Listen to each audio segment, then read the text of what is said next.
thrilled to be with you here in Paris for the next few days of this conference. It has been a long journey to bring us all together here today. Months of planning have taken place to bring you a program of speakers you just won't find anywhere else.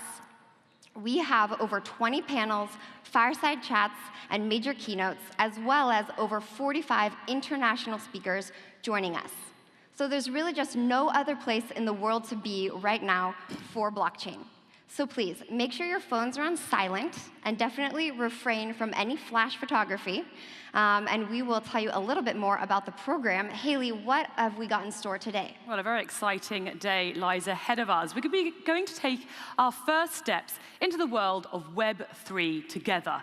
Get ready to enjoy a full day of enticing and informative topics covering both Web3's framework and foundations and how we can build bold with this ever-developing technology.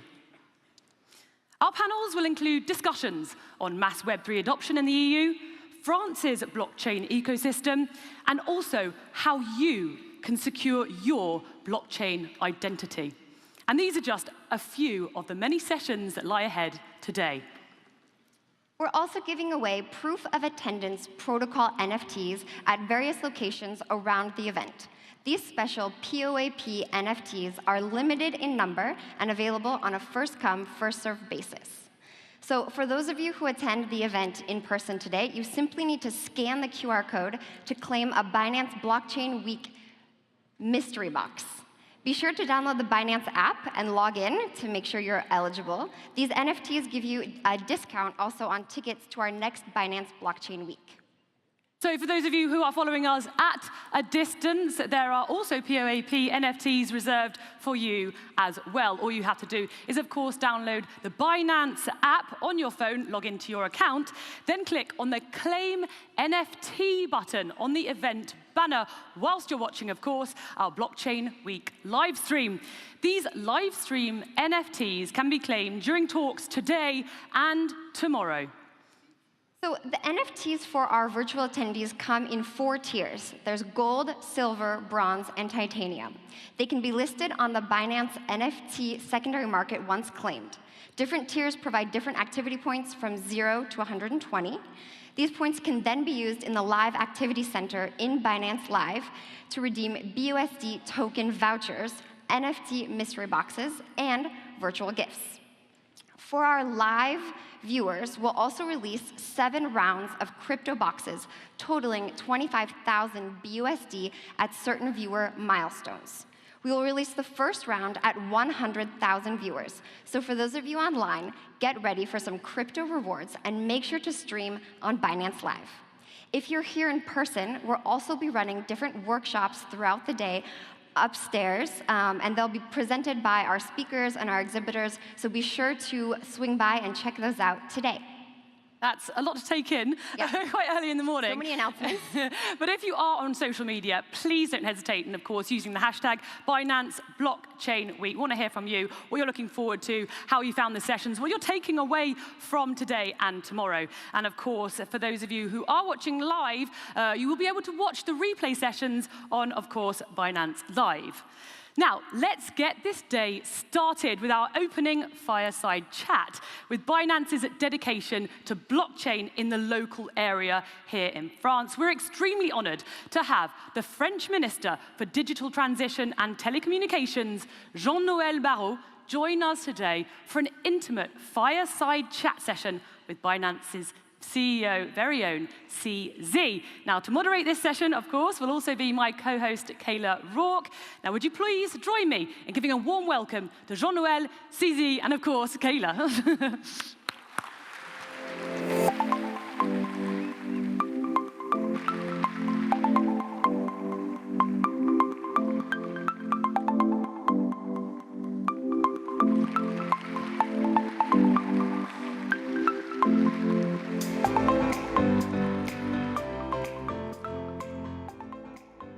Yeah, I think any couch works. We have a plethora of couches.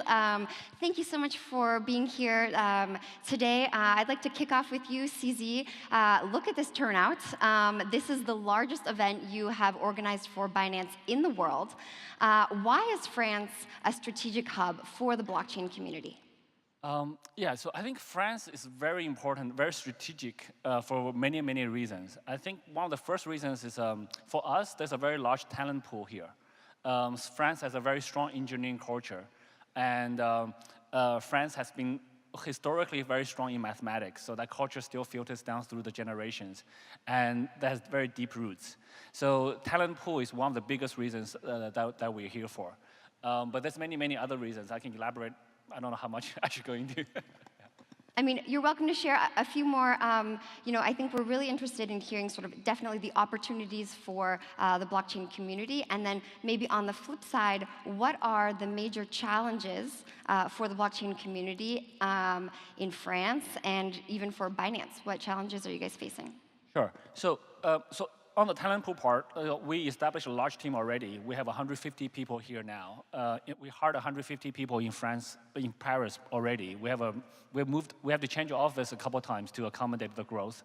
We're planning to hire a couple hundred more before the end of the year. So we're growing very fast. And the talent pool allowed us to grow very fast.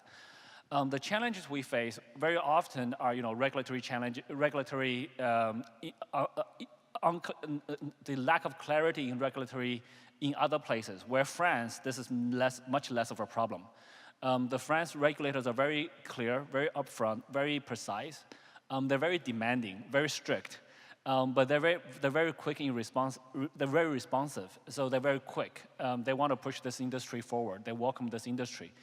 They're still very tough. They're extremely tough on the KYC, AML, many of those procedures that we have to go through. So thanks to minister's help and also on the France regulatory side, there's very strong alignment. We've seen in other countries where one regulator wants this, the other regulator wants that, the president wants something else, the central bank have another different agenda. Whereas in France, on the regulatory front, it's very aligned. You don't have to have work on different angles. They welcome this industry. They're very tough. It's not. There's a lot of work, but the alignment is very strong. So I think that's one of the things that France is extremely strong, and that's also why we're here. That's why we're organizing events here, and that's why we have our basically the biggest hub of Europe here, and this is why we do most of the things that we do for Europe from here. I think the other challenge we face very often is still education, right? So the industry is so new. We still have to spend a lot of time on educating people, and France is quite good for this. France has many strong schools, and today we can announce that we're actually working with Samplon to educate 10,000 students. We have a program that's the details of the announcement is going out. And this is thanks to the collaboration with the good minister and many other community parties involved. So, yeah. Yay. Yeah. Yeah. So those are some of the things that highlights and some of our challenges that we face. But overall, France is a very developed and very welcoming place for crypto. Great. Well, I have other questions more about Web3, but first, maybe do you want to sort of respond to that? The regulation that's going on, how that is an advantage in France, and just sort of overall remarks from CZ? Sure. Well, hello everybody. I'm very happy to share the stage with CZ and to join you for this kickoff of the Binance Blockchain Week. And I want to corroborate what CZ just said. There are huge opportunities associated with Web3 in general that are going to sort of change deeply many of the sectors of our economy, starting with finance and decentralized finance in particular. and we'll be talking about that in this blockchain week. But also many other dimensions. I'm thinking culture in particular, which is something where France also has a strong advantage over other places around the world. But more generally, this transition from the Web 2 to the Web 3 will unleash huge opportunities for sharing, collaboration, and creativity in general. And that's why we are in France with the government and President Macron strongly supporting the Web3 ecosystem. And in particular, the crypto ecosystem. And I, of course, agree with CZ to say that France has become the main hub in Europe for this ecosystem. And there are a bunch of reasons for that, and CZ has listed some of them. One is that we have the companies.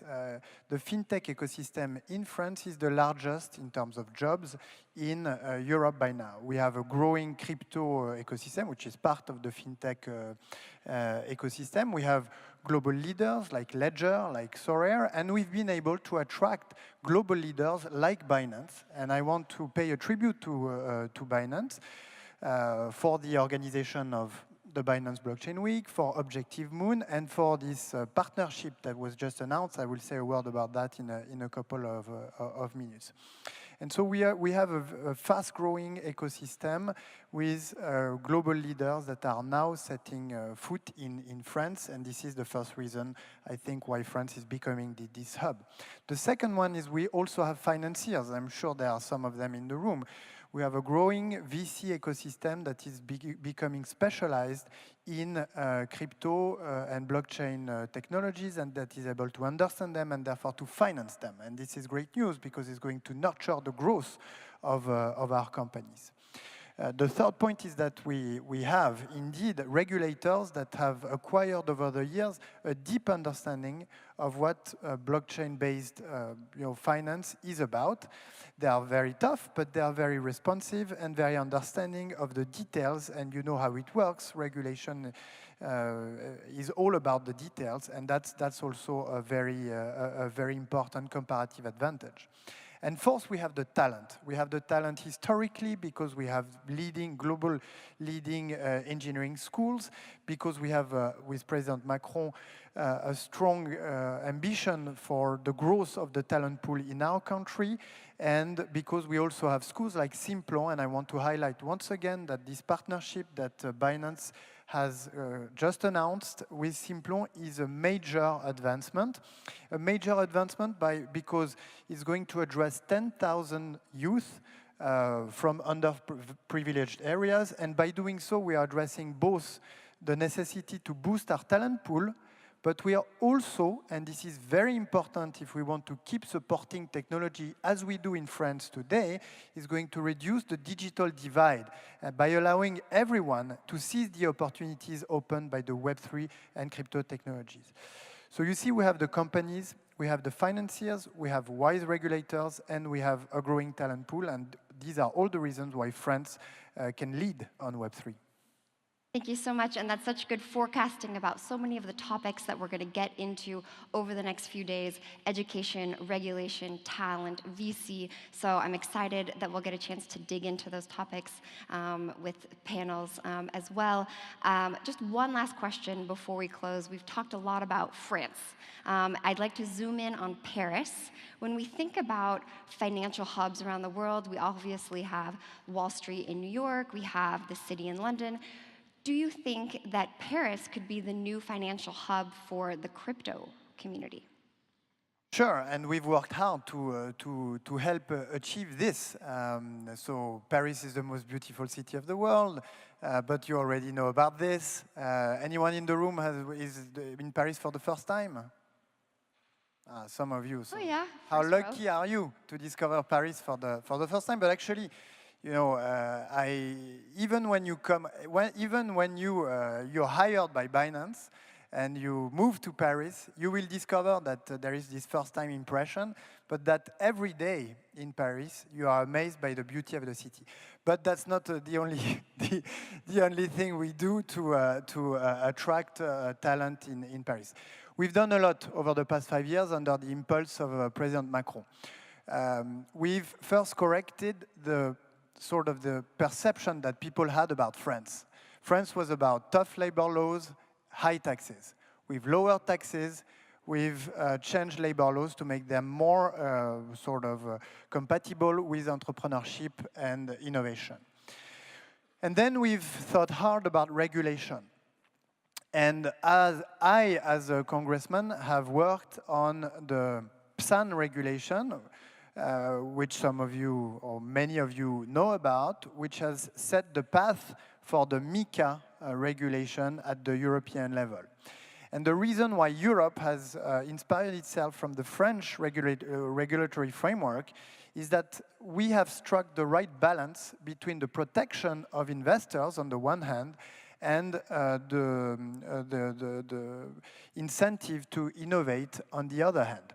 And the flexibility of the PSAN visa, of the CASP visa, has basically been the inspiration of the MiCA framework. And if you come in France and register as a CASP, you will be able to passport in Europe, and you'll be able to have a smooth transition to MiCA precisely because MiCA was inspired by the French framework. Now, from some of the technologies, in particular NFTs, we are left out of the MiCA framework, and we are, of course, working on finding the right framework for this. But I want to highlight another thing, and I want to encourage you to talk about this during the day and to engage in and participate in this other regulation that is going to come into place next year in March of 2023. And maybe we can talk about that next year for the next year Binance Blockchain Week, which is the DLT pilot regulation, which is basically a sandbox regulation that is going to start in March 2023 for 3 years, and that is going to allow for a lot of innovation in this field. And I encourage you to get on board and seize all the opportunities opened by this new regulation, which is made to be flexible and to allow you to innovate while preserving the protection of investors at the same time. And this is a regulation that has been designed specifically for finance use case of blockchain technologies. So we've set the regulation. Paris is beautiful. It's now up to you guys.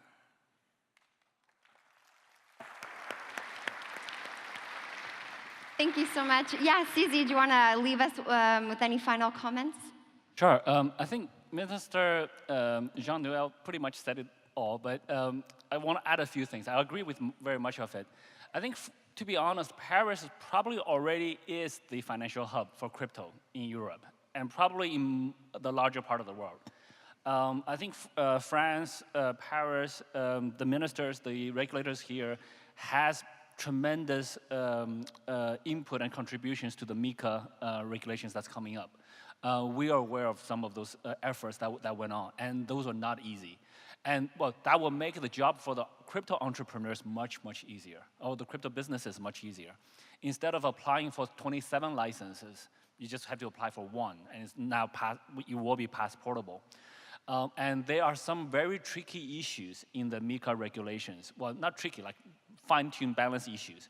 I think MiCA will be viewed as a global standard to copy from for many other jurisdictions. So it's very important to get that right. To be honest, I'll get into the details a little bit. Most part of MiCA is very good, to be honest.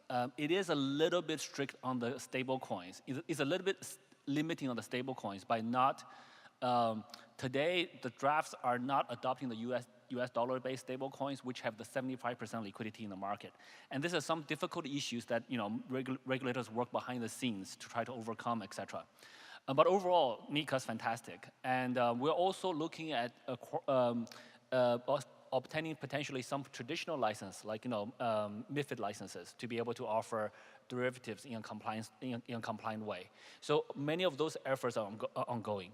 And I think this all ties back, if we backtrack a little bit. 5 years ago, President Macron said, he wants to make France a startup nation.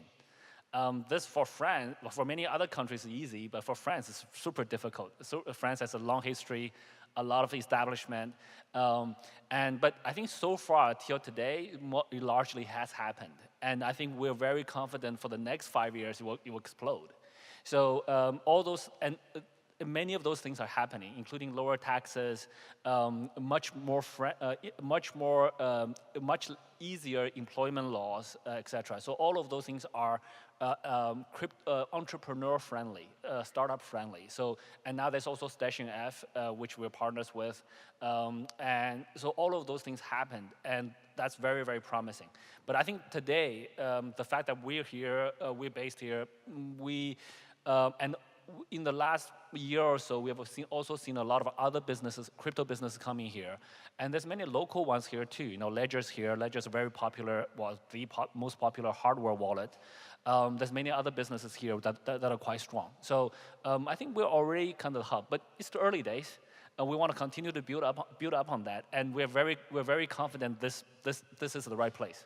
Wow, well, thank you so much. Great ambitions, and we look forward to seeing all that over the next few days. Let's give them a huge round of applause. Thank you. Thank you. Thank you so much.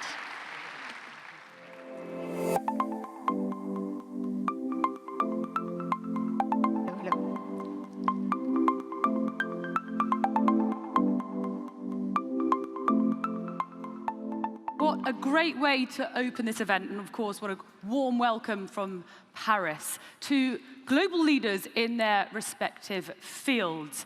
France's blockchain future looks to have a clear direction going forward as France and Europe become leaders in Web3.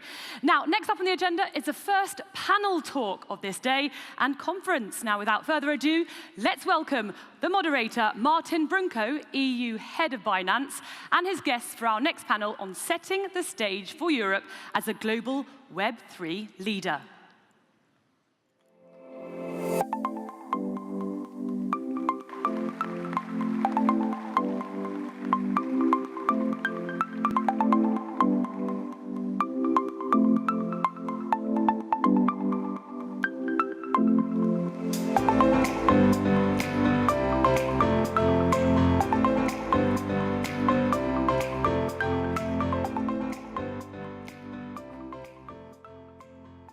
Good morning, everyone.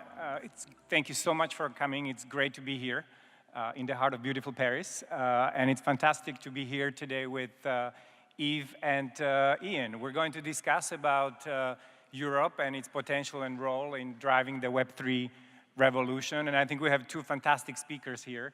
Yves, who co-founded Ubisoft almost 40 years ago, and I think impressively, it's just as iconic now, this company, as it was at the very beginnings. And then we have Ian, who is a Chief Experience Officer at Ledger, which again is one of the leading companies, obviously, in the crypto space. And I think Ian also has a very interesting background because previously he was doing a lot in arts, or in the art business, if I may say. He was the head of music at Apple, and he was also Chief Digital Officer at LVMH. So I look forward to a great discussion here. Well, thank you for having us. Yes, thanks so much. So let's set the stage. We all know, and I don't need to explain to you, that's why you're here, that really Web3 is the future. We have right now about 300+ million users globally of crypto. And the question is, can Europe compete? Can it become a global leader? I think if we are really honest with ourselves, in the first internet wave, in the second internet wave, Europe always was an early leader, but then it lagged behind its two other sectors. So, however, I think if you look at what's happening right now in Europe, we are now growing more unicorns. I mean Europe, growing more unicorns than Asia or US. If you just look at the amount of VC funding, last year. It was more than 100 billion euros. That's 5 times more money than 5 years ago. So, Yves, Ian, do you think something is changing now?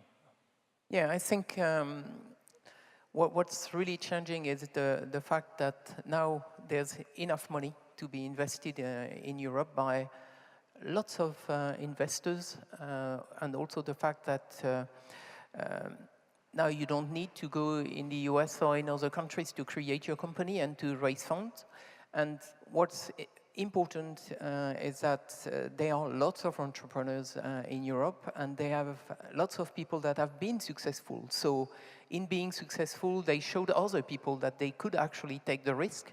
And the other point, which is also huge, is the talents in Europe are just immense. And they want to stay in their countries. And if they can take advantage of all those disruptions that are coming with Web3, I think they have the possibility to create the new world. And it's a new beginning for all of Europe and for all of you creating companies. I think that's it. It's in many ways evolutionary, right? I mean, I'm an American living in Europe, you know, but I did my genetic panel with 23andMe, and you know what it told me? I'm European, it turns out. So I think if you recontextualize Americans as the Europeans who took massive risk and left once upon a time, you know, then it's a more kind of risk-centric culture. At the same time that, you know, the internet was this revolution of information that changed our lives. It changed humanity. We went from, you know, disconnection and very expensive telecom bills to call internationally to, you know, to having 6.5 billion connected smartphones, and everybody is literally, you know, one WhatsApp or WeChat phone call away from everyone else on the planet. So now we can actually do what we want from anywhere that we want, and, you know, the lifestyle here is pretty great. So, you know, now that an entrepreneur like myself has the ability to have, you know, the lifestyle of Europe, but, you know, the entrepreneurialism of the US, who would say no to that? So I think this has been one of the accusations against Europe, that, you know, we're kind of slow, we just have too much of a good life here, we're not, you know, entrepreneurial enough. I think, Yves, you have been demonstrating in your company for 40 years the opposite. So, but what was kind of the secret of your success here? Right? Why have you managed to keep building this company in Europe, given that there's been quite a lot of, I think, you know, iconic companies started by Europeans, but then they usually would move elsewhere. And I think even if you look at the crypto world, I think that's quite interesting, right? Because I think there was a whole bunch of projects that were either started by Europeans, but abroad, or started by others in Europe. I mean, you know, from Ethereum to many others companies, Tether, you know, a bunch of ex-Europeans as well. So why have you stayed, and how, you know, what's the secret? Why, how maybe moving forward, this is going to change? The secret was actually the fantastic schools that we have in Europe.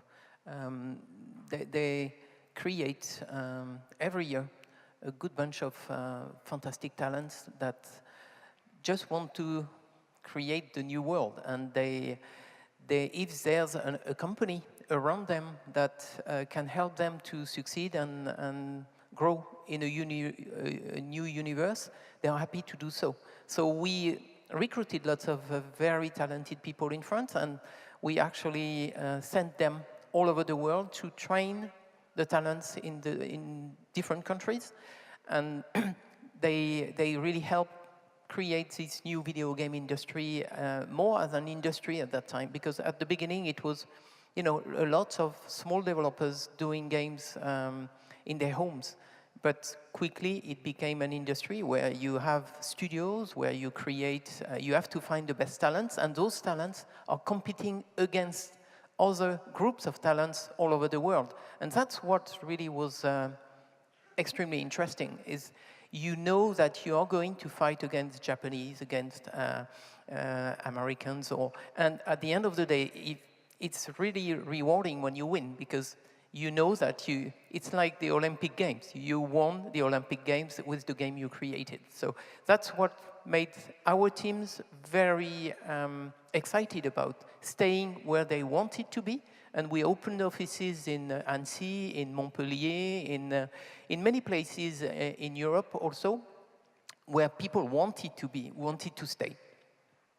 Exactly. I think that that education and the education, the métier of engineering that comes from these schools here in France. I mean, good luck finding a crypto project without a French person on the team, right? And I think that's because, you know, cryptography, security, I mean, these are things that have been studied very well, and really leaders in those métiers have been from France for a very long time. You know, and the same for us. You know, this is why Ledger has an outpost in Grenoble. There's an incredible school and program there for cryptography and security, and it's a great place to live.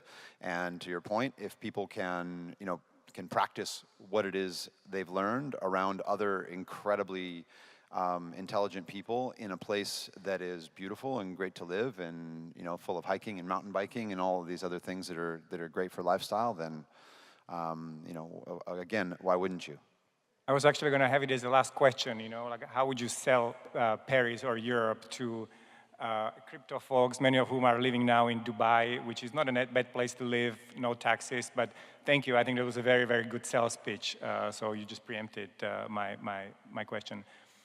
I just wanted to say as well that we need schools to continue to invest in Europe. We need governments to really understand where this business is going and help those schools to progress in the right directions, because we see that more in North America, where there's a new business coming, schools are fast to react.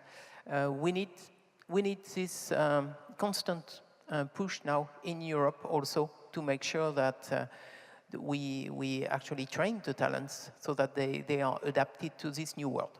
If you look at any successful civilization over history, you'll find at the start of it an investment in education, right? I mean, even look at the story of the U.S. through the 20th century, and, you know, it was really people fleeing from Europe, from Hitler in World War II, that built a lot of the, you know, the university system in the U.S. and, you know, and ultimately the atomic bomb, right? That intellectual talent, you know, came from Europe, settled in the U.S. and created, you know, schools and educational opportunities for, you know, for millions of people. So education is always at the base of it. I guess the question for me has always been, you know, there's no doubt we had great schools here. There's no doubt that we were able to start great technologies in here. I mean, actually, if you look at mobile, right?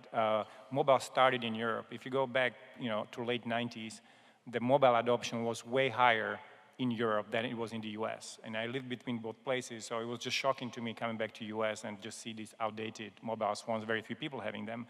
But then US went and caught up, right? So all these clever people somehow left for US. So I think this is the big question to me. So with Web3, with things being much more decentralized, you know, after COVID as well, people being used to not working from a single office, do you think that this is something that's changing the competitive position of Europe, or why should it be different this time?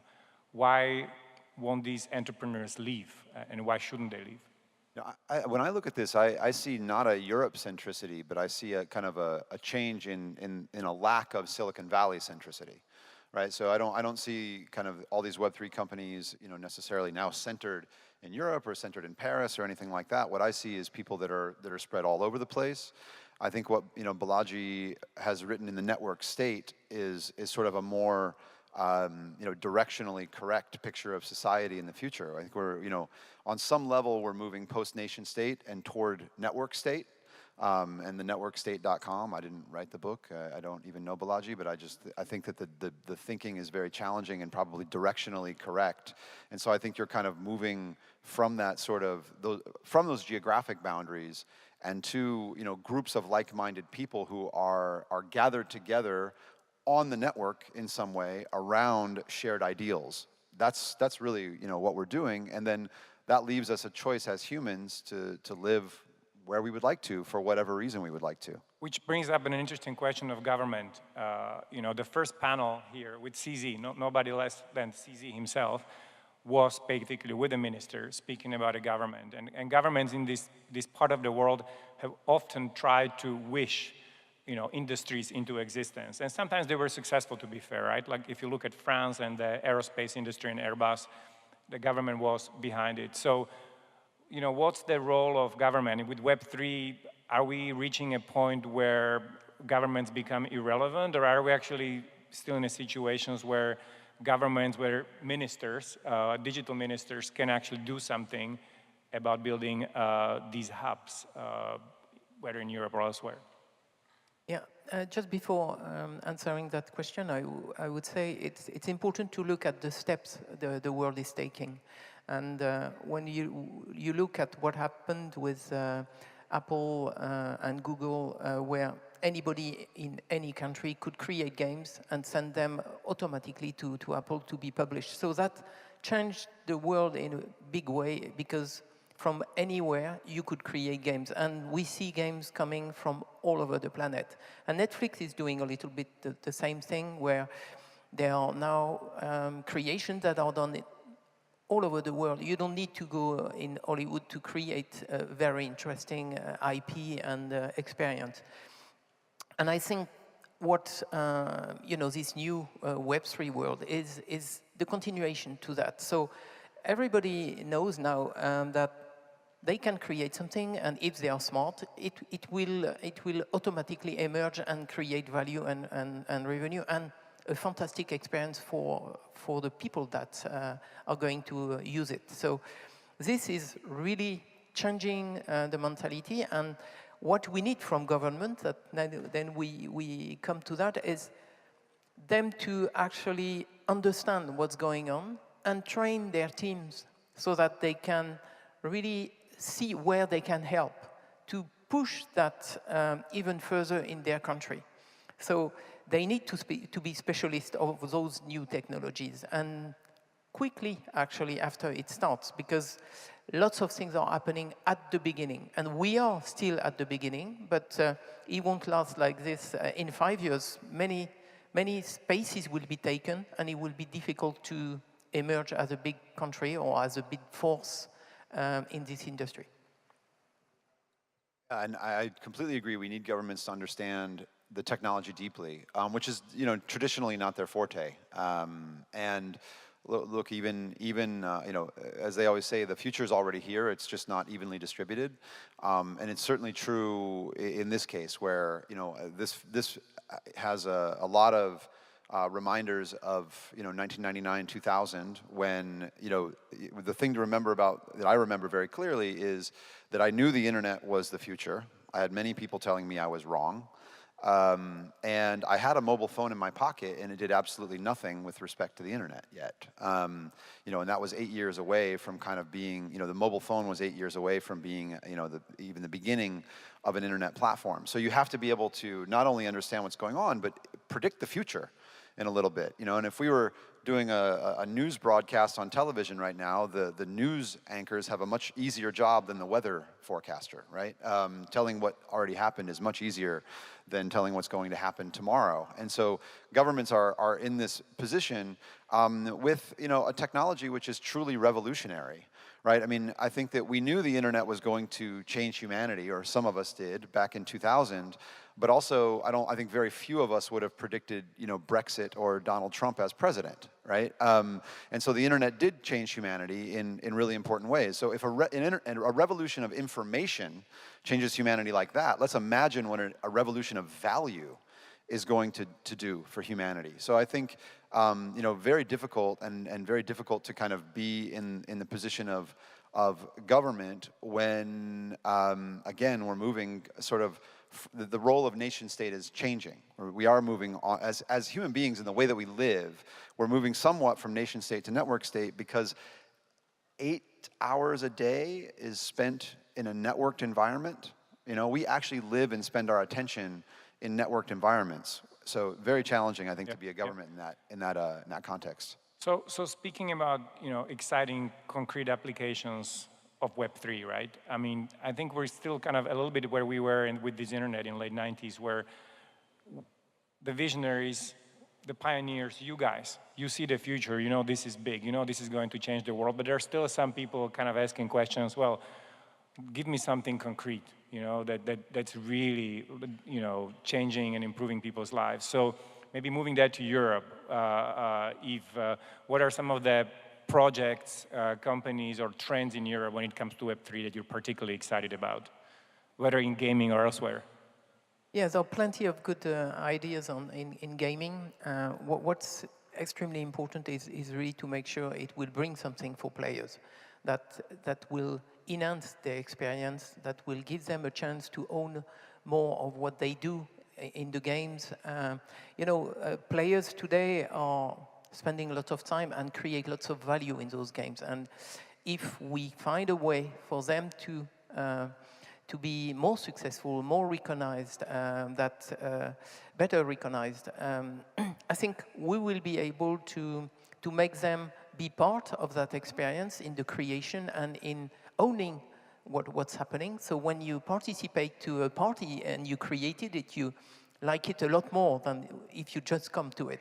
And I think the new trend is to own what exists in that game environment. And if we can do that well, safely, it can be extremely successful. And there are quite a few companies doing that at the moment. Absolutely. This is a revolution of value and ownership.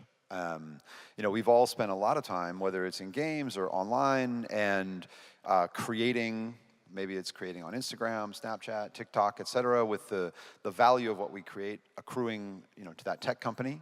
And there's this opportunity, for ownership within that. I mean, I think it's much broader than that. Again, we live digital lives, so therefore we will have digital things. It's ironic that, the technology I used to get into parties at NFT NYC was better than the technology that I used to get into the United States of America.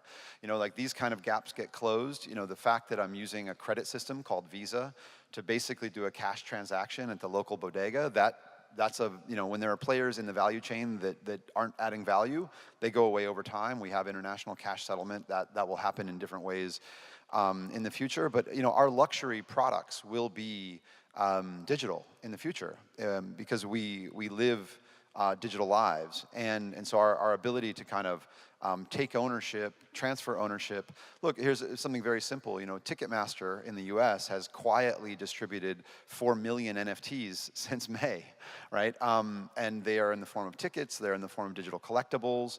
Starbucks basically has a stable coin, right? Starbucks dollars, and they're bringing that onto the network. So a world where I can now take the value that's in my Starbucks wallet or my Carrefour wallet or whatever it is and send it straight out to my ledger is a very different world. And I don't, as Ledger, need a deal with Carrefour to do that. I'm using a public blockchain, which becomes these rails for transfer, and that is just massive.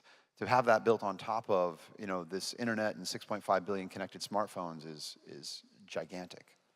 And actually, speaking of effectively fintech, right? I mean, fintech is actually one area where Europe has done really well. If you look at some of the leading global fintech companies, they came from Europe.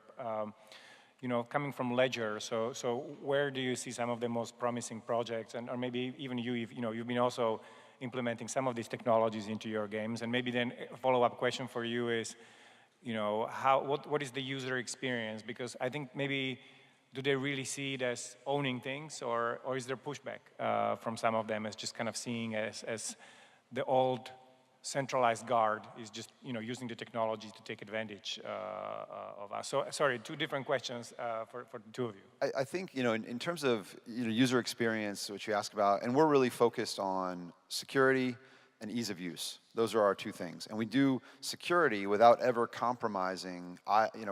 We are trying to get to ease of use without ever compromising security or self-custody, and that's the trick.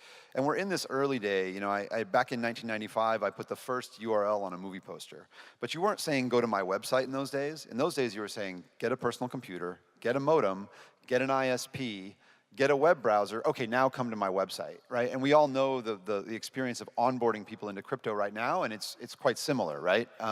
Get a wallet, get a hardware wallet, get some value from an exchange. We know that there's a long path there, but that gets cleaned up over time. In 2000, I did the first day and date release of a digital and physical album, right? And we sold 20 copies. Right? Now if you say, hey Siri, play some Slayer. Hopefully your phones are all going to play Slayer right now. But that's where we are and where we've come in a very short period of time. So user experience-wise, we're just early. We're all building. This stuff catches up.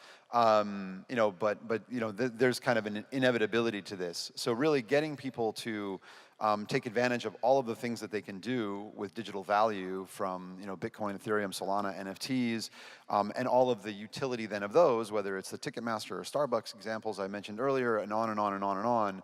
And doing that with security and self-custody is what we're focused on building.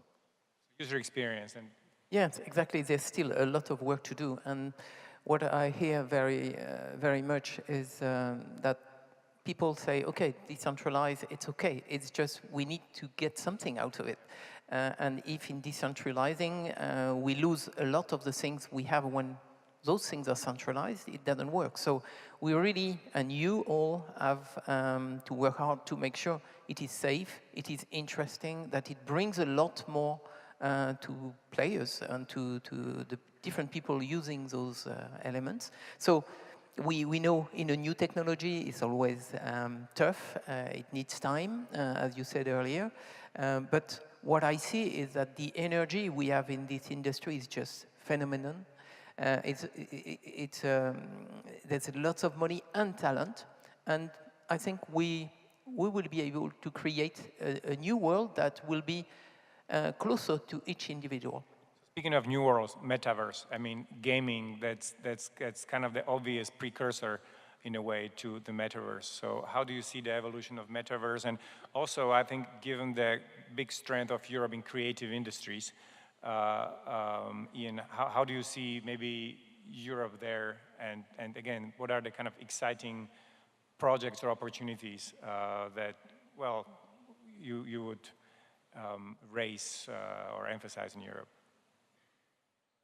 Yeah, we in the video game industry, we have the tools. We have the capacity to create worlds. We can connect them one with the other. Now we have to make sure we can make sure that everything we create can work for everyone. So we will have all together to put norms and things that will make sure that when we create something, it can work with all the other things that are all the other metaverses that are created, so that there's a good communication between all those worlds. So I would say we have the tools, but we need first to understand what kind of applications people want to have. So we spoke with Jan about the luxury goods. They want to show their project. They want to make sure there's a digital experience for the physical products they create. We just have to make sure those experiences are very interesting and that they are giving people actually a way to experience something different and better than when they only have a physical product. And I think that, the term metaverse is a bit of a red herring at this point. I think you've been building, metaverses or microverses for 40 years now, right? And we all live in a metaverse, right? The definition of metaverse by the company formerly known as Facebook, now called Meta, is people who are not in the same physical space collaborating. And I don't know about what you do for a living, but that's my job. I sit in front of a computer and collaborate with people who are not in the same room with me. And guess what? It's not three-dimensional, or I'm in a three-dimensional space and they're in a three-dimensional space, but I'm looking at a two-dimensional video. And that's fine. The notion that metaverse is three-dimensional is total bullshit, right? Being in a metaverse means you're spending time with people you're not in the same room with. And to your point about tools, we have these tools. They might not be an immersive 3D world, but WhatsApp is one of those tools. Discord is one of those tools. Zoom, Google Meet, these are all metaverse tools.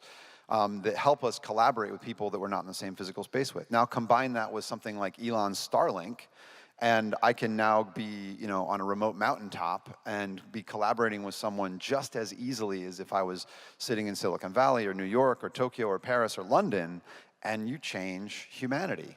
And that is where we are. Humans are a collaborative force. It's why we've gotten to the place on the food chain that we are. And now we can collaborate without even being next to each other. And I think that's that's kind of the true meaning of metaverse. And whether or not we have 3D rabbit heads is irrelevant. And I think it's what we spoke a bit before coming, and you were saying here we speak, it's 100% accuracy in the understanding of one each other. And as we go more and more online, the goal of those places, the metaverse, all those elements are to actually give us an experience that is close to the 100% we have today. So to create all the tools, all the capacities for people to express themselves within those worlds, so that we have a good communication, and we can first do that from anywhere we are, but also learn from each other and discover new things together that are not automatically physical. So those possibilities are immense, and I think there's lots of things that can be done to make us better people and have a better life. I think that communication has always been the killer app of the internet, right? Since pre-web. And there are basically two timelines of the internet. There's the content timeline, and then there's the communication timeline. And in some ways, metaverse is those two things smashing together. Culture and technology are smashing together. Well, unfortunately, we're coming towards the end of this panel, but one of the things that you mentioned here when we were discussing before was that it's great to have Binance in Paris. It sucks that there's going to be a lot of competition for talent. So I think as a pitch to all the talent in this room, again, any final thoughts on, as CZ already said, this is probably already the tech, well, not tech, but the Web3 hub of Europe. Any final pitch to all this talent, not from Paris, not from France? Why come in here, and why be part of this exciting emerging ecosystem? I think it's what we've seen in the industry is when you have lots of companies coming in a country, they actually train talents, and those talents go everywhere afterward. When we went in Montreal, we were able to create a global ecosystem. In France, we did the same. So we are very happy that you came, Binance, in Paris. So you are going to train lots of people that are going to do a good job in your company, but are also going to do a great job doing other companies around. And it's the same for Ledger. The fact that we have a good ecosystem is going to help France and Europe to actually go fast in this new industry. For me personally, I moved here from California 7 years ago, and when I left Apple and came to LVMH, I left California and came to Paris. All the time, people were asking me why did you do that? I think isn't that where you want to be if you're in technology? It does feel different today than it did then, and I'm very happy that I made that jump, and just even for the perspective that it gave me, just to have the perspective on where we were and what we were doing in California versus what's going on here, and how do you bring those two worlds together? I think the great thing is that these worlds need each other. Europe needs a little bit of what California has. California needs a lot of what Europe has.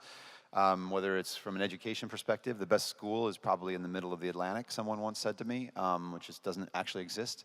But I think that's what we have to do. And I think I would encourage anyone just to have the life experience, to move around, move from company to company, move from place to place, gain that experience, gain that perspective, and, really try to figure out, who are you? Where do you want to be? That's the opportunity that we have. And I can only agree with that. And as someone who actually just recently moved to Paris from London, so not from having lived in California before, I think Paris has definitely changed. It's changing.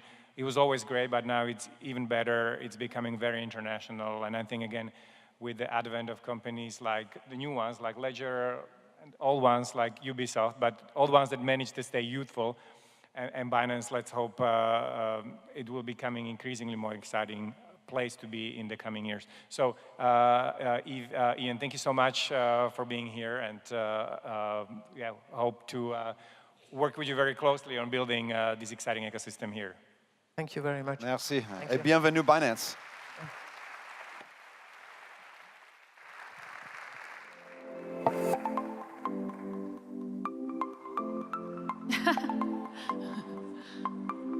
What a cracking first panel. I was like trying to summarize, what they were discussing in those 30 minutes, but I mean, it was so hard to because they covered so many different points and each one was fascinating. And all I can really say is that the future of Web3 definitely looks very bright, and especially here in Europe. So, I mean, it's also kind of plain to see EU's unique position at the moment to act as a springboard for global Web3 adoption. So I can see some of you are leaving the amphitheater, probably to get a coffee. But without further ado, let's move on. What's next, Kayla? So for those of you staying with us here on the main stage, we're talking about a theme that has come up a lot from the opening comments with Jean-Noël Barrot and CZ to Martin's panel just now, which is what is the role that France plays in the blockchain ecosystem?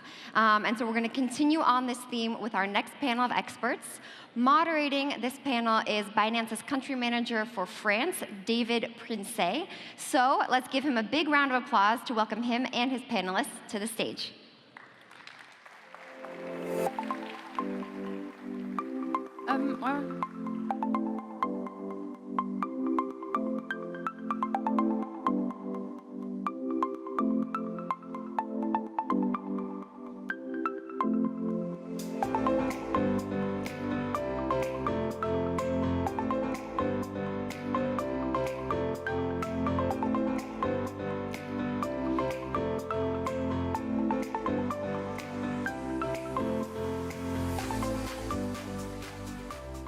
Hello, everyone. So first, I have an impossible challenge. We need to explain the French blockchain in English with people that I really know personally, and I have the pleasure to introduce. Pierre, Faustine, Alain, Stéphanie. I will let you introduce more.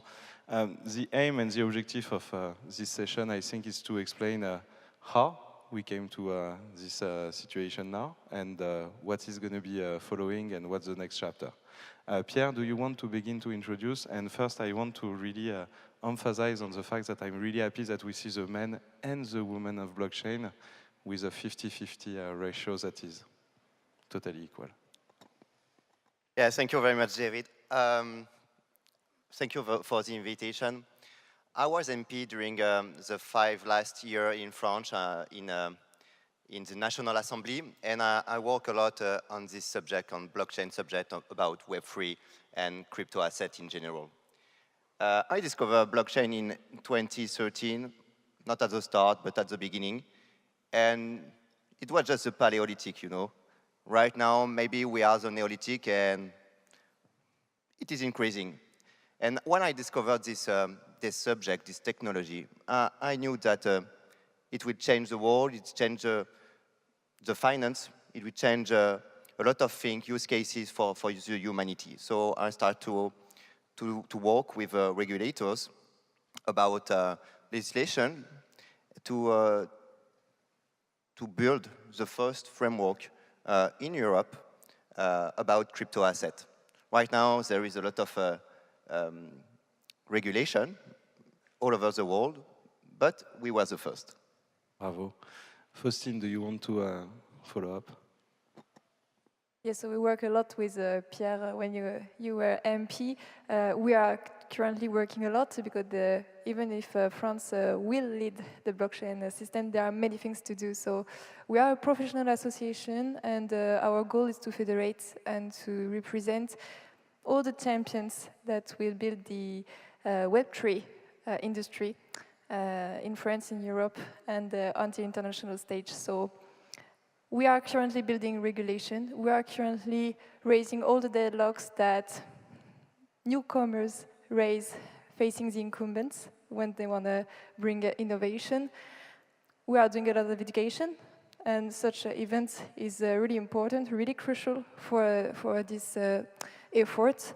But we can say that already today, France is becoming the haven for crypto champions who want to expand to Europe because of all the work that France has already done regarding regulation, but also because we have authorities that are really experts about crypto assets and who know the industry, know the companies, and more are understanding that it is strategic that we build in France and in Europe the industry that will actually change our daily lives tomorrow. Alain, you are our collective intelligence about a subject that is much more broader, which is fintech. Can you please I'm scared to death to be your collective intelligence. Anyway, I'm Alain Clos. I'm chairing France FinTech, that happens to be the non-profit association gathering and representing fintechs in France. We're talking on the behalf to the government, the MPs, some time ago to the gentleman seated there, and some others, to the European Commission, and obviously putting people together so that we create champions, a very sustainable ecosystem in France and in Europe with a global perspective, which is to say to export our talents to the rest of the world. We've got 300 members, and maybe a few facts and figures at this stage about the global ecosystem. The fintech ecosystem in France happens to be the second largest in Europe in terms of almost every parameter. We've got 40,000 jobs, out of those over 12,000 created this very year. We have the second largest in terms of fundraising. We've raised since January 2 billion euro, which put ourselves in a second position next to the UK and by almost 30%. We've got 11 unicorns. We are by far the largest tech sector in France within the global picture of technology. And also we've got already 10, 20-ish champions capable of obviously taking a leader position in Europe and sometimes elsewhere, including in crypto. The Ledger, the Sorare, etc. Are already visible at a global level. And maybe a few words on facts on crypto without that. As Faustine mentioned, crypto accounts for roughly 10-11% of the whole population, over 2,000 jobs, and moreover, 7 out of the 10 main fundraising transactions in Europe this year were performed by French players, which is to say we're already at the center of the European sector. Obviously, our vision covers the rest of the world, but it's a good beginning to say. And Stephanie. Thank you, Alain. So I joined Binance a few months ago, and I'm in charge of boring stuff, legal, compliance, public affairs. But before that, I participated to draft the regulatory framework for France, and I worked a lot with Faustine and Pierre, because I was working at the French Financial Markets Authority. I was Deputy General Counsel there, and basically for the last 3 years, we all worked together with the French ecosystem to build a sound regulatory framework for crypto assets. And what is the specificity of France in that is that we have struck, I think, a good balance between investor protection and the competitiveness of a young sector, a not mature sector, which needs to be encouraged, nurtured, in order to grow and to expand in Europe as well. Thank you. Alors, to really see what happens those following years and what happened on the blockchain ecosystem, we see the arrival of unicorn on blockchain and on the forefront we see a lot of French actors. We see the interest of Binance and many other exchanges to invest in France, to invade France and to make it a hub. How could you explain what has been done and what are the reasons of this success of the magical formula?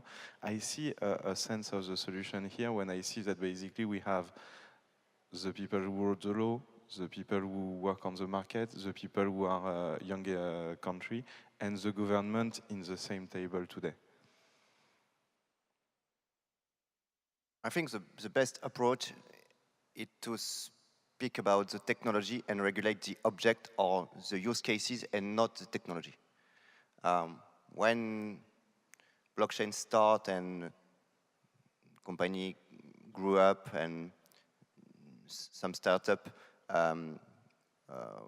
was built in France, the technology was very, very young.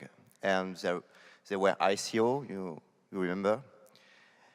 And we doesn't know at this stage what will be this technology and what will be the use cases in the future. Right now, we discover some use cases in DeFi, in finance, about payment, and we know pretty well what will be the future, but we doesn't know yet the strict use cases. So you have to be patient. You have to regulate the whole landscape of the technology, but you must assure that it will not cancel the innovation.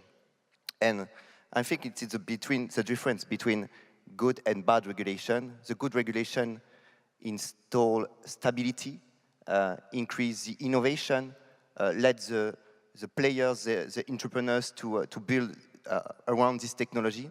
The bad regulation is regulation that is translating old regulation without understanding what is the concept and the new paradigm and how it is working. So we are trying our best to do the first approach and to regulate and to do maybe next framework in the future about new use cases.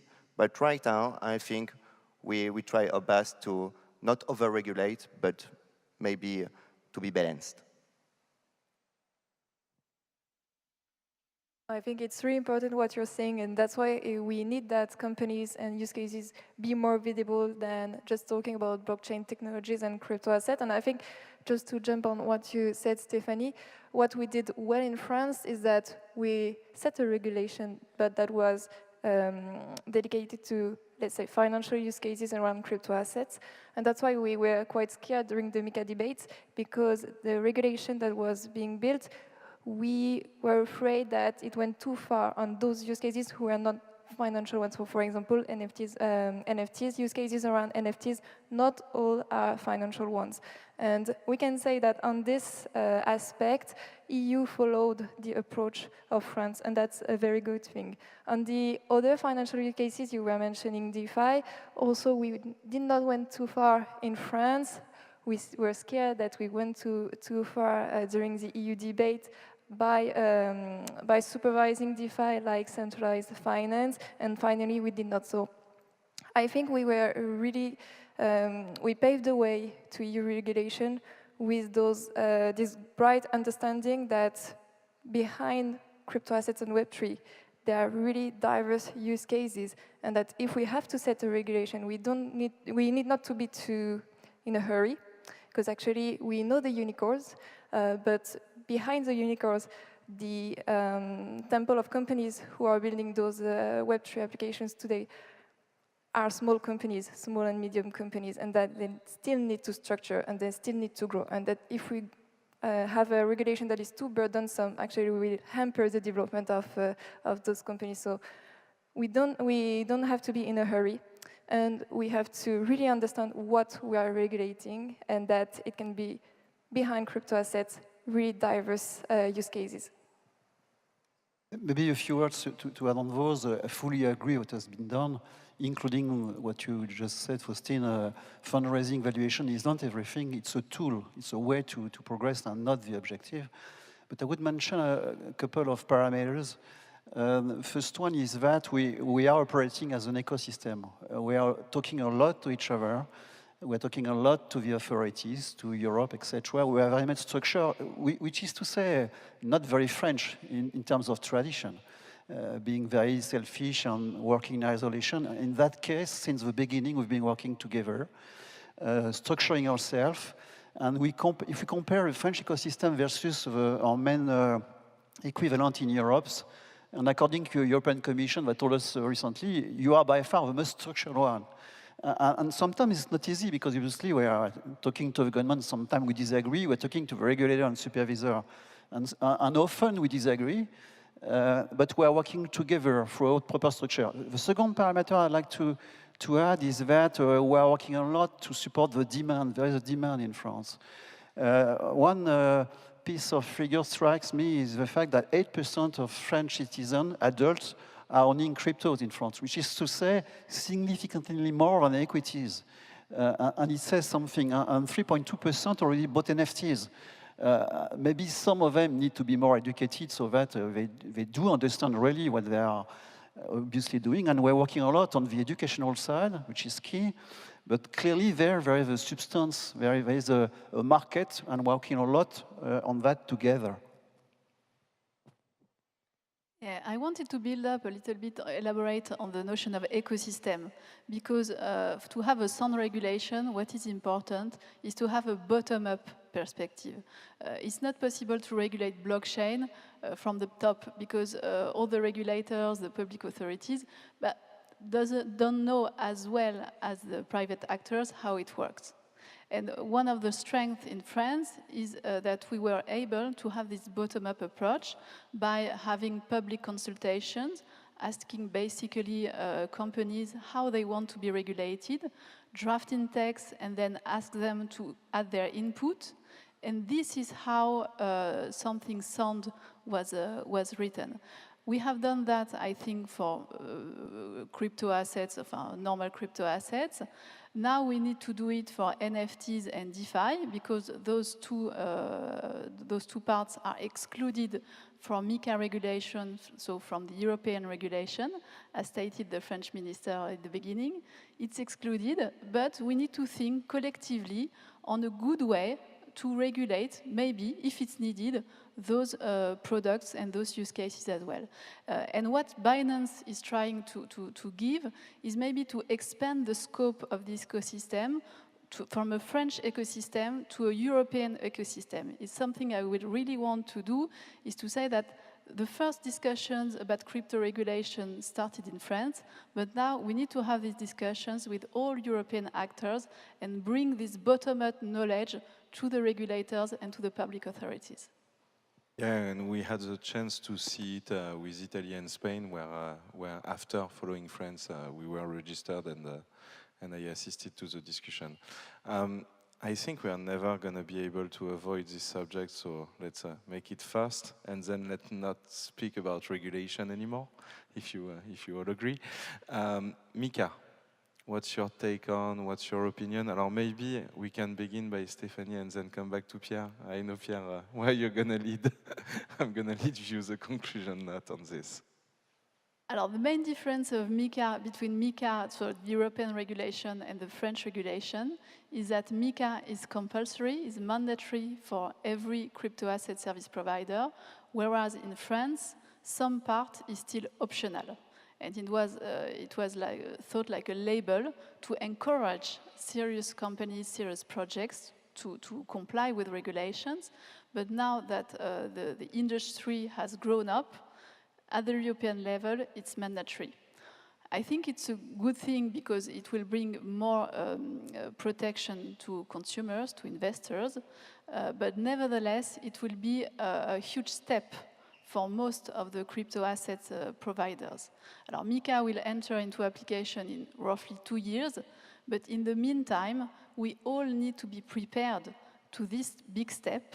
And one possibility, as the minister said at the beginning, is to go through the French optional regulation to be able to meet the requirement, the standards of the future European regulation. And I hope that everybody in Europe will hear that, every actor, because it's a significant way to help us collectively to apply the future MiCA standards.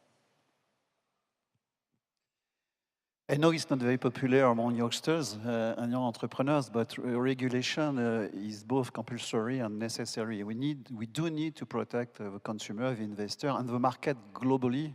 Otherwise, we'll end up with some big issues. Actually, it applies to every single financial transaction, whether it's investment, borrowing, payment, etc. We can do our best to turn regulation into an opportunity.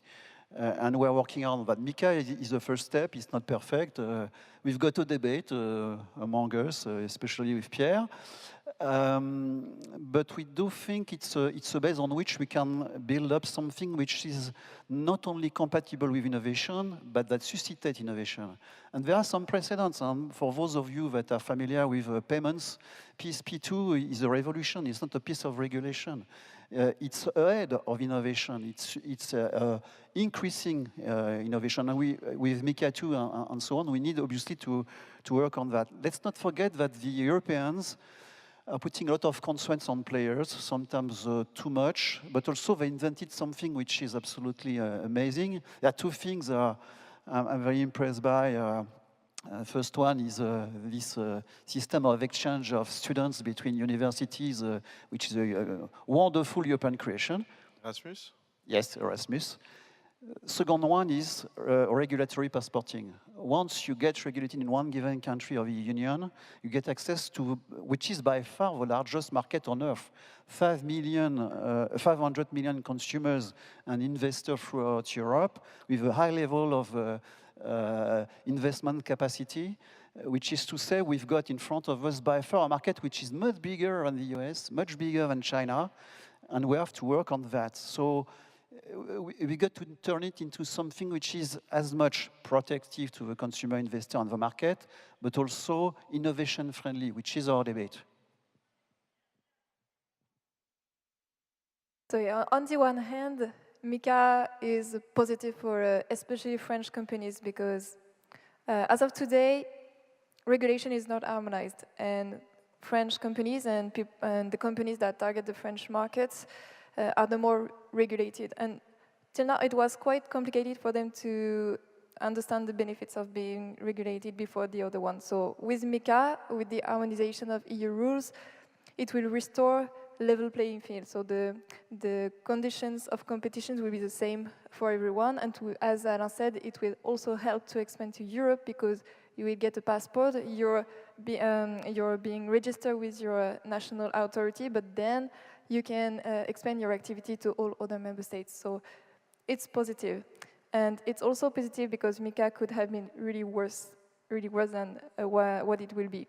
For example, I was already talking about DeFi and NFTs who won't be regulated under MiCA. So it gives some time to think about the appropriate regulation because you're right, there will be regulation. And neither DeFi nor NFTs will remain unregulated. That's why the industry must be part of the debates right now because regulators, EU regulators, are currently thinking about this regulation. So we do need to support this work. Otherwise, it will be done without us. So it could have been worse, but there are big issues, big topics, big problems in MiCA.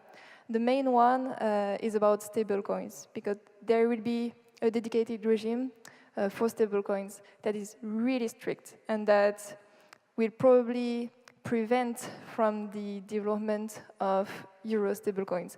And that is a matter of digital and monetary sovereignty, that we have euro stablecoins issued by European actors. But the regime that will be built in MiCA is unadapted, is disproportionate. So it's one of our main concerns, and that's why we still need to support what's being done, because MiCA needs to be drafted. There will be technical discussions going on. So we have to avoid that it is really, really burdensome. And maybe one other issue is about the possibility of a level playing field and illegal competition from foreign actors because we are talking about regulation, but we have to speak about supervision too.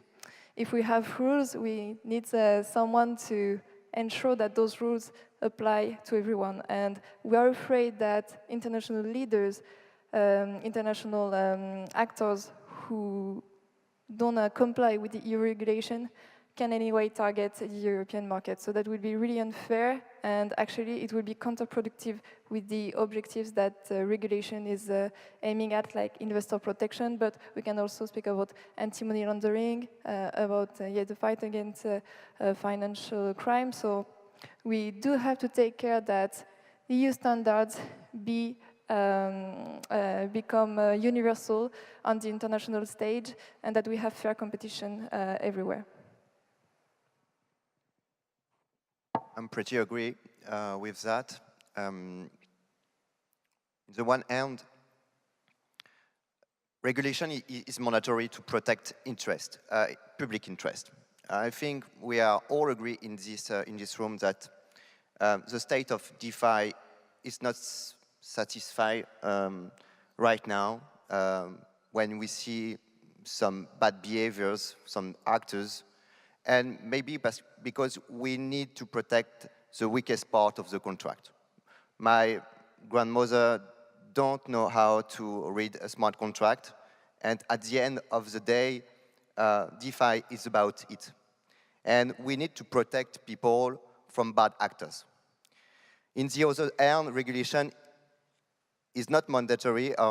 I think doesn't have to be created to protect monopoly and banking monopoly. And that it is the point about the regulation. I think we need a smart regulation to increase the innovation, not to protect monopoly. And when I read MiCA and I start to educate some policymakers in Europe, Commission, Parliament, when I read this text, I see just a translation about the actual nowadays regulation about bank. And you can't regulate DeFi, Web3 with the same tool that bank. And this is my point. I think on many aspects, there is a good aspect in MiCA. I think on VSAP, it's okay. Stablecoin is very, very, very tough. Because when you speak about sovereignty, EU sovereignty, you need to have European issuer of stablecoin. And what we see, it's not a problem for American, but right now the only one big issuer of stablecoin, European stablecoin, Euro stablecoin, it's quite American, and it is regulated by the American regulator. It's a point for me, because when you ask our company, when you ask our policymaker to fight for the sovereignty of Europe, you need to accord to be right with the aim of the policy. So there is good things, maybe bad things, and maybe there will be change in the future. It's my sweat. Alain. Just for the sake of being a bit less positive, because we are too positive today, regulation should not be looked at as a single subject, homogeneous. There are three aspects, three very different aspects we should consider. First one is the rule itself, MiCA, discussed by the whole of Europe, and then set up at the central level in Europe. We've covered that, but then there are two other aspects that are much more complicated to fine-tune. Second one is transposition.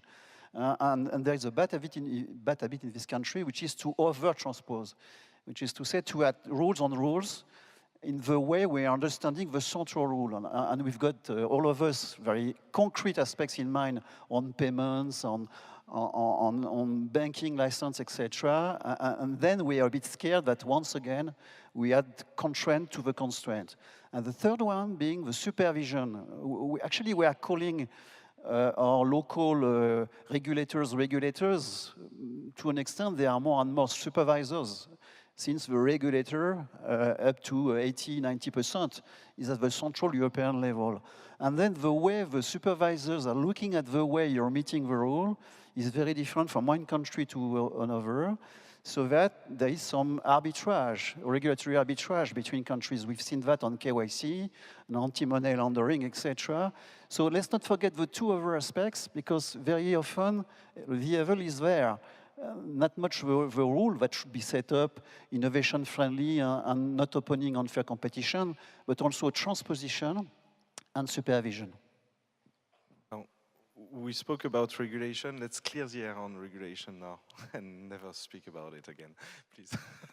But so we have accomplished a lot of things in France, and we are just at the beginning of a new chapter and a new adventure. We saw a winds of change between Web 2 and Web 3 in terms of position, and where we are going to position ourselves, what is the opportunity. But what are the next big challenge for us to really make the tryout? I think it's democratize. It's invention. It's imagine the new use cases for people, for humanity.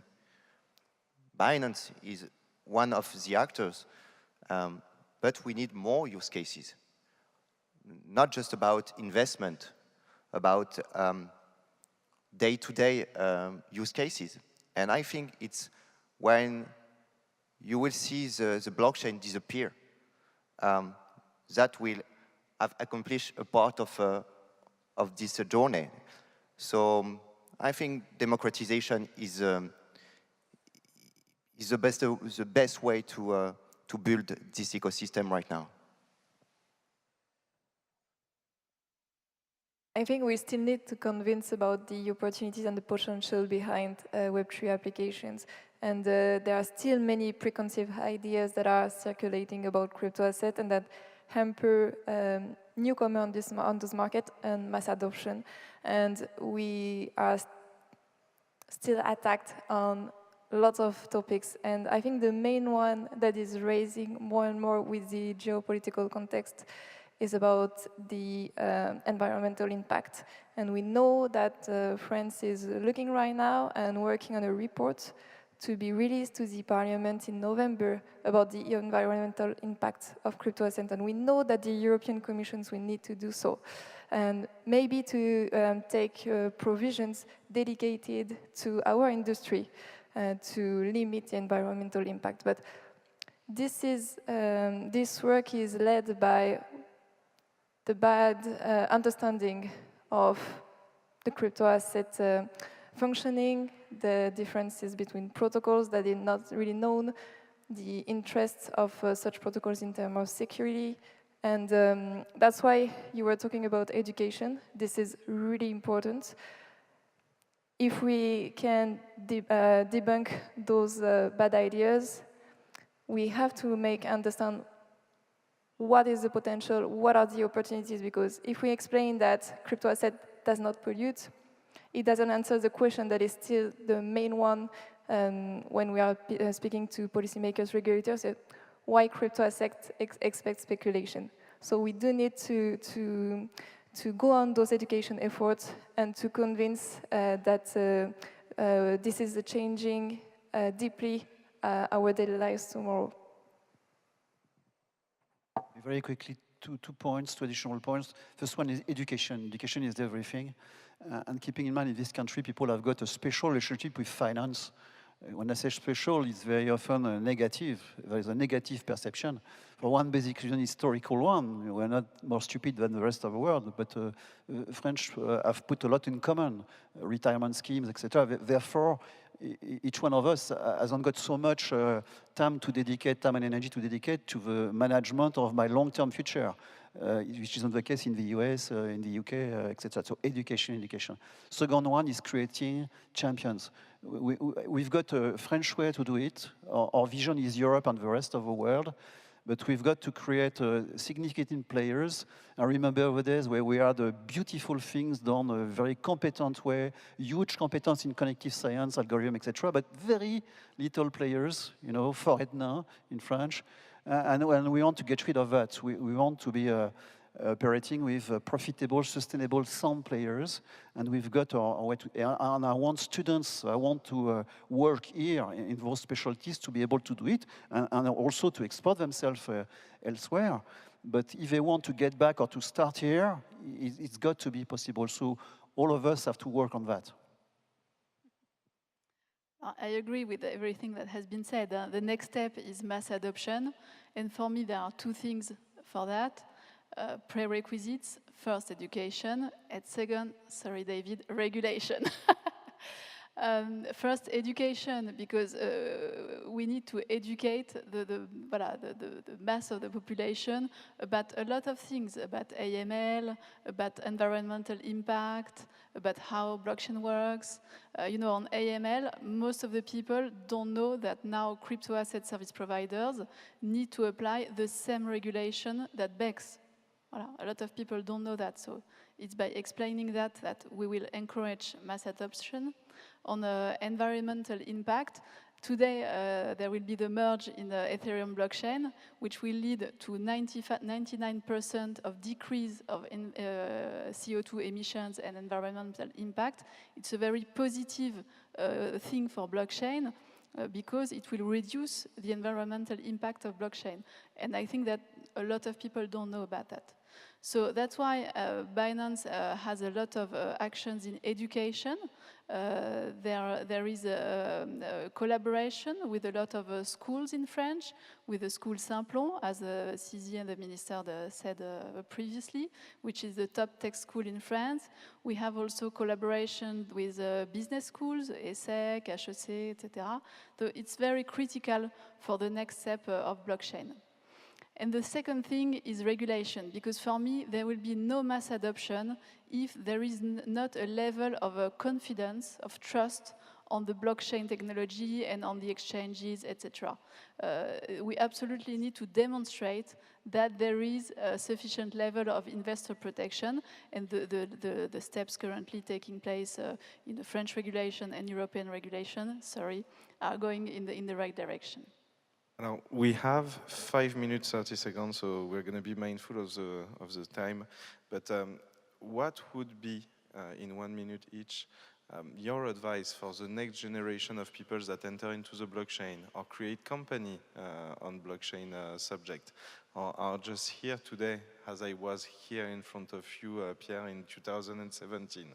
For example, what would be the advice you would give them in order to conclude this session on the French example? It's easy. To come and stay in France. I think it's the best way to build.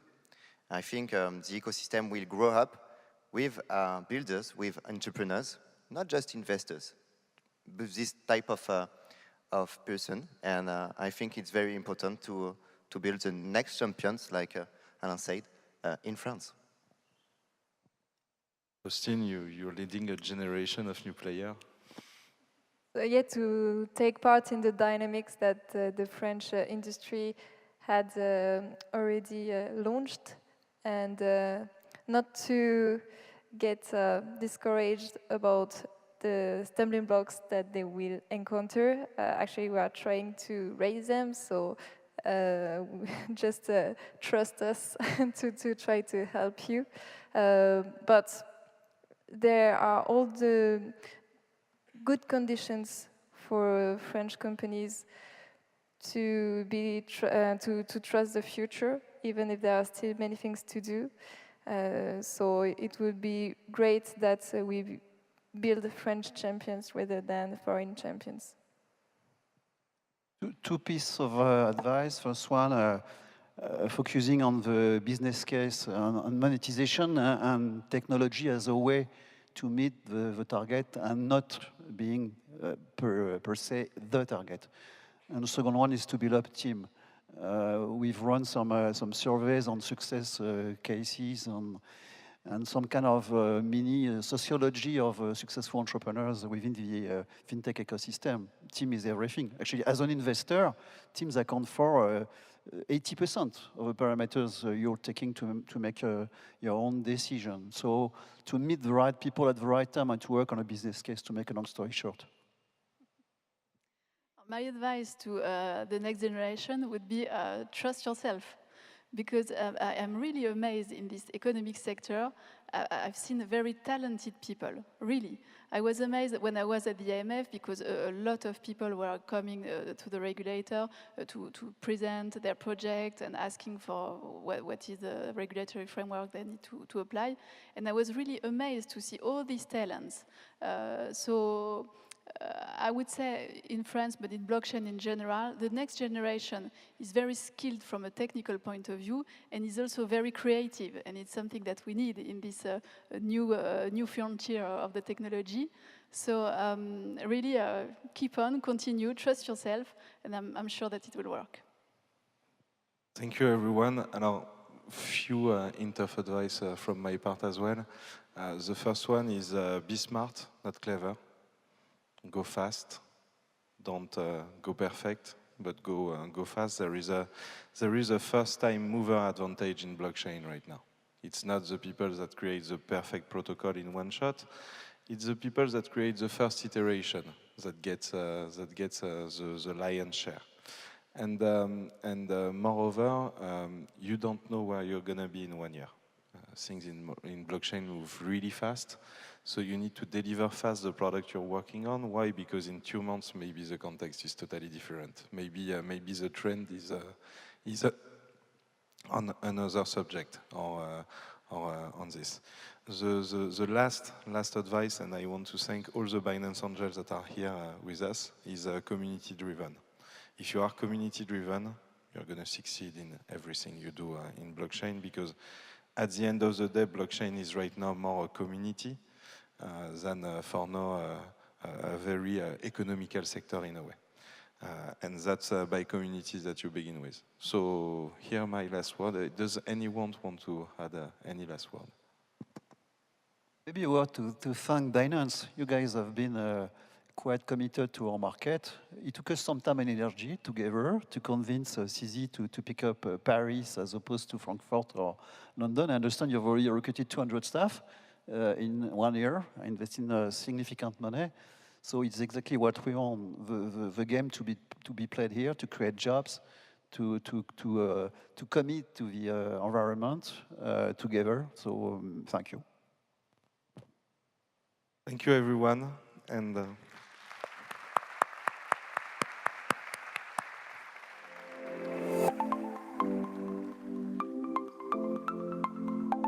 Thank you so much to all of our panelists for those great insights and those last pieces of advice. Hopefully we can all put that into action pretty quickly here. Up next, we're talking about regulation. I know it's been sprinkled in a few of the panels and the opening talks, but now we have a panel of experts who are really going to dive into this topic because it is really crucial for driving crypto adoption. So, change your seats if you need to, stretch your legs if you need to, and if you're staying, have a seat and join me in welcoming our next panel, who is going to be moderated by Hugo Colo, Binance's Director of European Affairs. Thank you so much.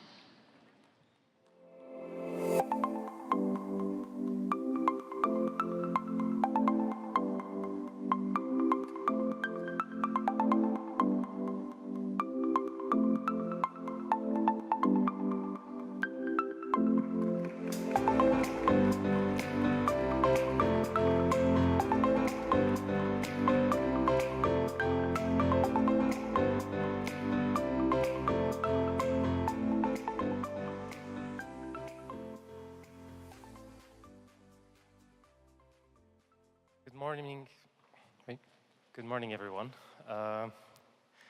We've been talking a bit about regulation. I think we'll continue on that topic and take a bit of a deep dive now. Let me start by thanking Peter, Teodoro, and Armel for joining the discussion. It's a pleasure to moderate this panel.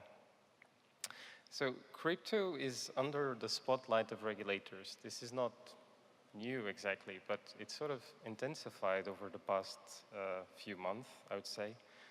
In a year or so, crypto issuers and exchanges in Europe will be fully regulated, and regulators are now thinking about what to do about DeFi and really tackling the difficult issue of the decentralization. Now, regulation, as others have said this morning, is sort of a double-edged sword. You get it wrong, and it can stifle innovation. If you get it right, then it can instill confidence and support the growth of the industry. So the difficulty, obviously, is how do you strike a balance? Europe, because Europe is front-running most other jurisdictions in introducing rules for the sector, the stakes are higher here. Basically, if we get this right, we can certainly attract a big chunk of the industry, as we seem to be doing, especially in Paris, and we can set the global standard. But if we get this wrong, then there's a risk that Europe will miss the next wave of financial innovation. So this is the background for the conversation. On this note, I will invite the panelists to introduce themselves. I'll start with Peter next to me. I am Peter Kerstens. I'm advisor at the European Commission's Department for Financial Services, and I'm often referred to as the spiritual father of the European MiCA regulation. Now, whether that is a good thing or a bad thing, I leave in the middle. If MiCA is a success, I'm happy to be referred to as one of its instigators or one of its motivators. If it's a failure, I think it's going to be an orphan. Theodore? A pleasure to be here. I'm Teodoro Garcia. I'm a member of Spanish Parliament. 6 years ago, I discovered blockchain and never be the same. I give some conference, I study a lot, but for the last 4 years, I'm in charge of the Secretary General of the People's Party, that's the first party in Spain.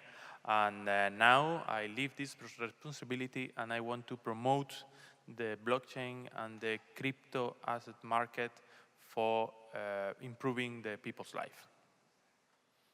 Good morning, everyone. I'm Armel Castet, the head of the Financial Markets and Savings unit at the French Treasury, so here in Paris. And my unit is covering the regulation of cryptos. Also, I kind of lost my voice yesterday, but I hope you can still hear me. Well, we hear you very well, and I hope it will remain like that. And let me start with you for as long as your voice lasts. Since you're also the host in a sense. So France was one of the first movers in introducing a regulatory regime for crypto, as we've heard earlier.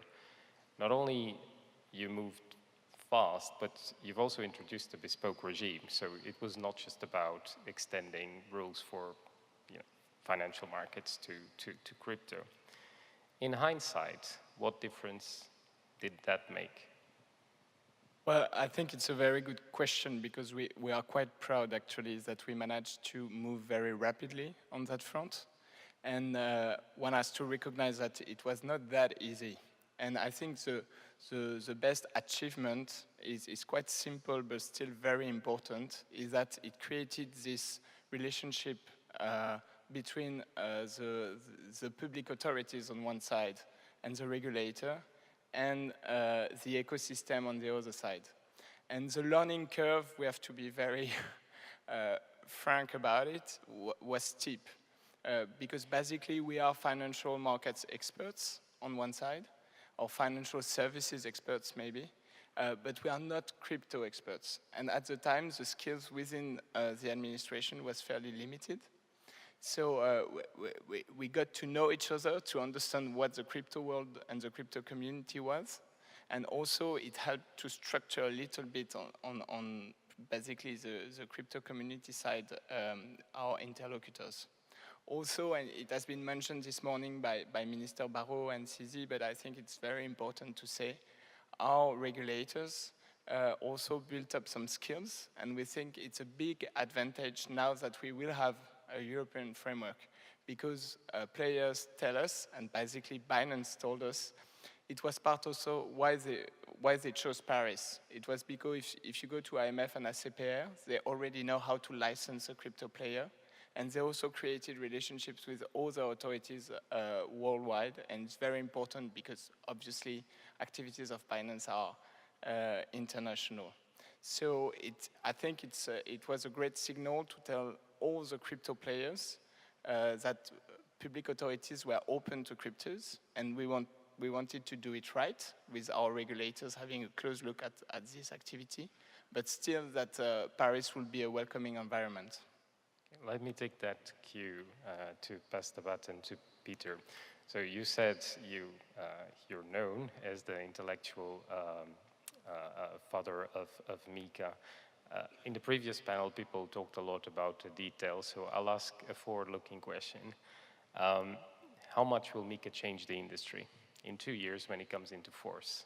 How will crypto have changed?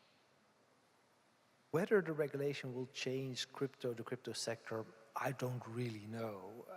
I tend to be of the view that we shouldn't overestimate the impact of regulation on society or on the economy. I think that there's so much dynamism and so much drive in this sector that it will determine its own future.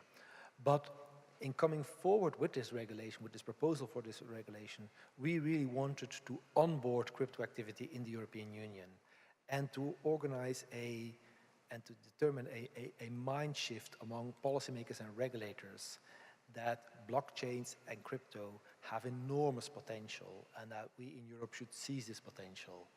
Of course, this requires legal certainty, this requires rules of the game, and we set these rules. But these rules are just a bit like traffic rules. They determine whether you have to drive on the left-hand side of the road, on the right-hand side of the road, where you have to stop. But they don't really change the cars. They may impose a speed limit, but they don't really do more than that. The design of the cars is for the industry, the car manufacturers. I think that's a very nice metaphor.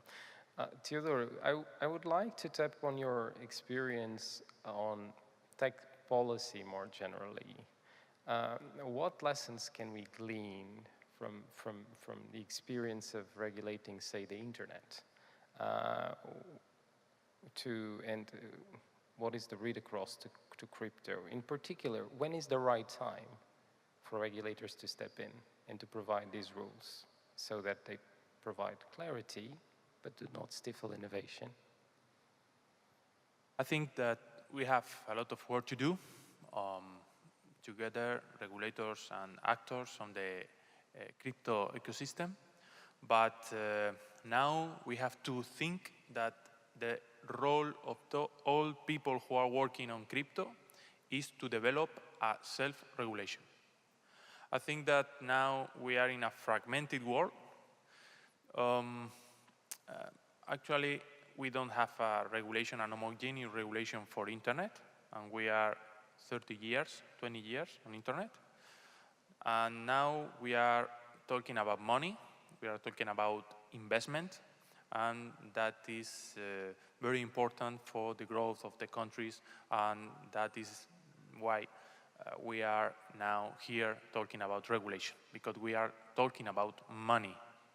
So the first thing that we have to do, and that is why I think that this is a good idea from Binance to organize this event, is to self-regulate ourselves from the point of view of get safer for the investors and also for promoting the innovation. We have to think about technological regulation, not only financial regulation. And if we think about internet makes possible to send, for example, 20,000 mails in 1 minute, and that was not possible 20 years ago. Now we are open new business through crypto. Imagine a subscription of 0.05 per each. The lower cost of transaction allow us to increase the economical growth of countries and of regions. So reducing 0.1 the cost of transaction will increase by 4 times the wealth of a nation of a region. We have to take it into account. We have to self-regulate. We have to protect investors. And also, we have to promote the innovation, because we are in a global world. And if any country make a bad regulation, then will be against their citizens, because the innovation look for other countries. So let me pick up on that to sort of take a leap forward. When we talk about MiCA, we're talking about regulating issuers and centralized service providers, centralized exchanges. But crypto, or at least a fundamental concept in crypto, is decentralization, which is totally out of scope, or hopefully totally out of scope of MiCA. I suspect most people in this room would argue that decentralization is really a condition to achieve the true potential of the blockchain technology. There's probably little point in blockchain if we don't go down the road of decentralization. But at the same time, policymakers have been struggling a lot with these concepts. And in Europe, even though there's been a lot of agreement to move forward with MiCA, whenever the idea of decentralization comes on the table, there's a lot of pushback. And we've seen that with the discussions on hosted wallets and similar ones. So is it that regulators do not recognize the benefits of decentralization at all? Or is it the case that in weighing the benefits and risks, they just see more risks than benefits? I will want your views. Well, we can start with Peter. It's a tricky one. Well, I'll speak for myself. I definitely see the advantages of decentralization. And I'm not saying that decentralization should be regulated or can be regulated. If it has to be regulated, I wouldn't know today how to do it wisely. If we look at the MiCA regulation, it does not cover decentralization. So take, for example, the Bitcoin blockchain, which is a clear example of decentralization. The Bitcoin blockchain as such is not regulated. But MiCA does cover what I call DINOs, decentralization in name only. So if you're a DINO, then you may actually, or you very likely are going to be covered by MiCA. What I mean with DINOs are intermediaries who use decentralizing technologies to provide services or activities. So, to sum up, the Bitcoin blockchain is not regulated because we don't want to regulate it, and we can't regulate it because there is no person, no entity to regulate. But people who provide services towards Bitcoin, who provide wallet services, people who provide, so intermediaries who provide wallet services, people who provide intermediary services as a broker or as an exchange, those are entities that are centralized entities that you can regulate.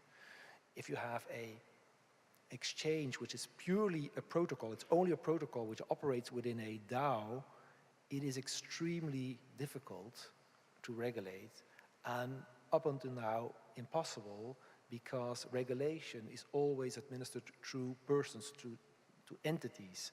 It are the persons and the entities that are the subject of the regulation, not the protocol or the technology. And we feel very strongly that we shouldn't regulate the technology as such. I want to hear the opinion of the other panelists on this, but let me just ask you a practical question. Process-wise, how does a regulator think about this? What are the steps? Because again, this is going to be presumably a big thing.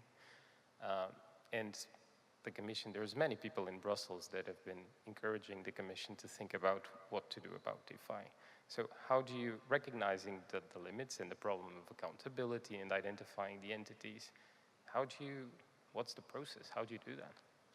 Well, indeed, and the MiCA regulation also asks the Commission to come forward with a report on this to see if the decentralized part should be regulated and how. But before you decide to regulate something, you have to establish that there is a problem And that can be all kinds of problems, societal problem, a financial stability problem, a market integrity problem. But first of all, you have to establish, is there a problem?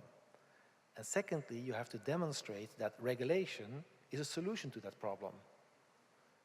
And that's the way we think about it.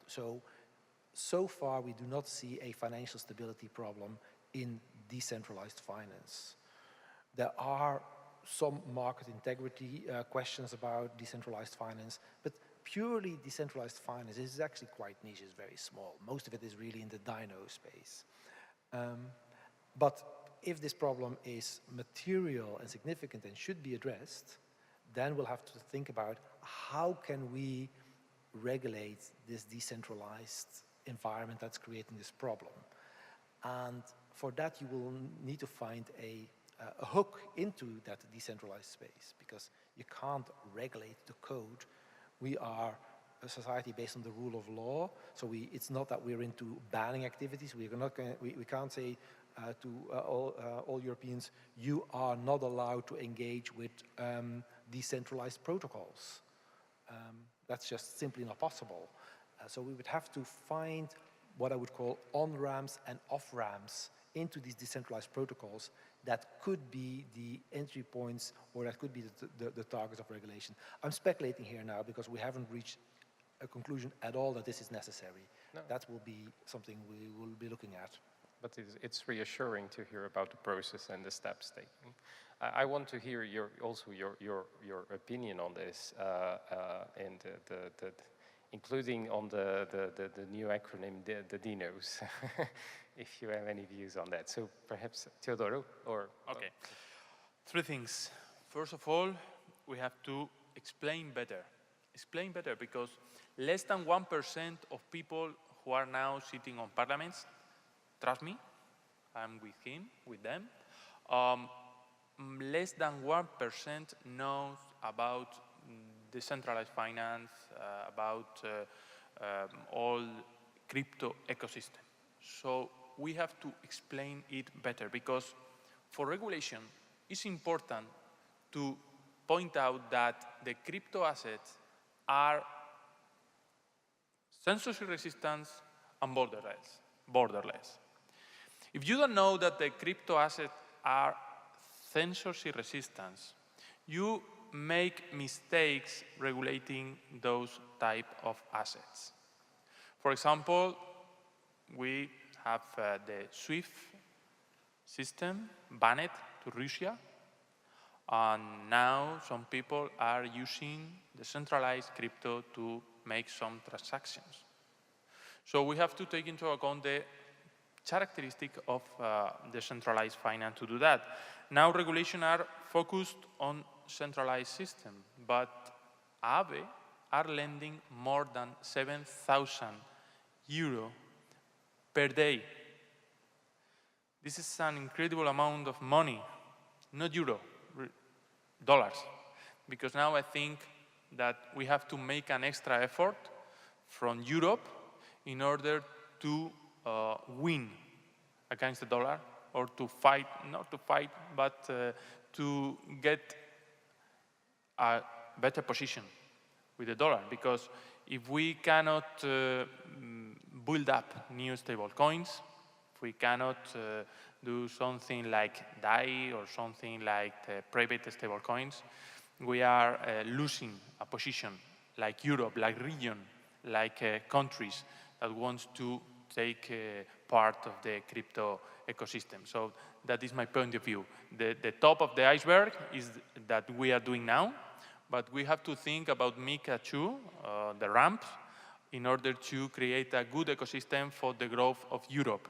So three things. One, explain better what are we doing. Two, self-regulation of the decentralized finance. Self-regulation is good for the protocols, it's good for the enterprise, and it's good for people who own crypto assets or tokens. And third one, show how crypto benefit all people. That is the 3 points that I want to point out. Armel, well, I will try to add something smart to what was said, but a lot was said already. I think we have to be a bit candid about the fact that the concept of decentralized finance creates some nervousness on the side of regulators. Because basically the way we work is that we identify an interlocutor, and then we create some rule and we tell these people, okay, now you have to abide by the rule, and if you don't do so, I'm going to make sure I will sanction you. And obviously it's not possible with decentralized finance. So we've been quite humble, I think, and it was negotiated partly under the French presidency of the EU, and that's something we paid attention to say, this is a very new phenomenon, and as Peter said, it's also quite limited in terms of the volumes right now. So we need to take our time. We ask our very skilled colleagues of the Commission to come with a report. And also we need some international conversation around this, because even more probably for the rest of cryptos, decentralized finance is cross-border in nature, right? So we take this time, but still we need to look at it. And we also need to look at it indeed from, I would say, a more positive angle. And from the French Treasury's perspective, what we see in terms of opportunities is obviously you go faster since transactions are automated. And so probably costs could decline. And we know that for some financial services, costs remain pretty high, including in Europe. So the other thing is we still have very strong, we are polite, so we say oligopolies, right? Not to say monopolies on part of our financial system. In this regard too, we think that maybe DeFi could contribute to creating a kind of pressure on those actors also for them to maybe innovate a bit more and propose less costly services. So there is definitely a positive angle, but we also have to be candid. It will take some time, first of all, to understand, so explain is very important, but also to find the right way to create a regulation that protects and doesn't stifle innovation, since, as always, that's the balance we try to strike. I think that's a very reassuring message to a lot of people in the audience. So in the interest of time, let me ask you perhaps one more question. There's still time. We've seen a sharp fall in the prices of crypto before the summer. I think there were some things in this winter crisis that raised concerns to regulators. I think we've seen some sort of the dominoes falling, so there was more interconnectedness in the system than before. On the other hand, by many metrics, this crypto winter is less acute than previous winters. So which sort of suggests that the industry is consolidating or is evolving, is maturing, sorry. How is this changing the way regulators look at the industry? I can start with you now. Okay. So maybe to broaden a little bit the scope, I think from, at least in France public authorities' perspective, we see some opportunities, but the jury is still out, if I talk to my minister, for example, on is crypto, Web3, all this innovation a revolution, an evolution, or more of limited impact on the rest of the economy?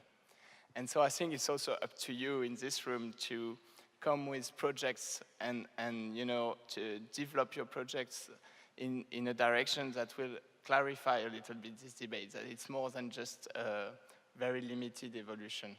And in that sense, the crypto winter, rather confirmed the fact that at this time, at least, the interconnectedness, and Peter alluded to this already, remains very limited. Also, the volumes, the total volumes of crypto in the total volumes of financial services remain also very limited at this stage.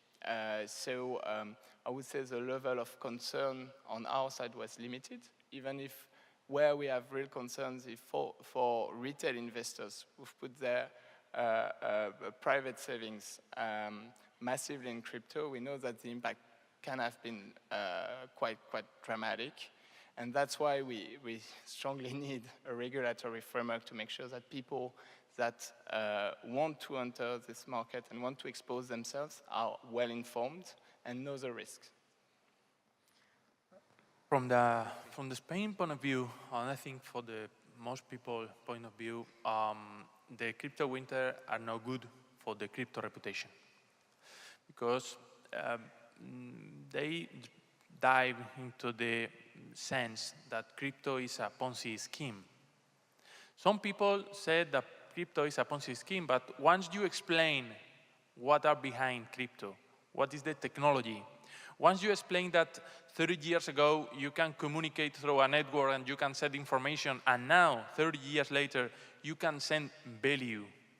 And once you have the possibility to send value, you are building up a new financial system, neutral, open, public, borderless, and censorship resistant.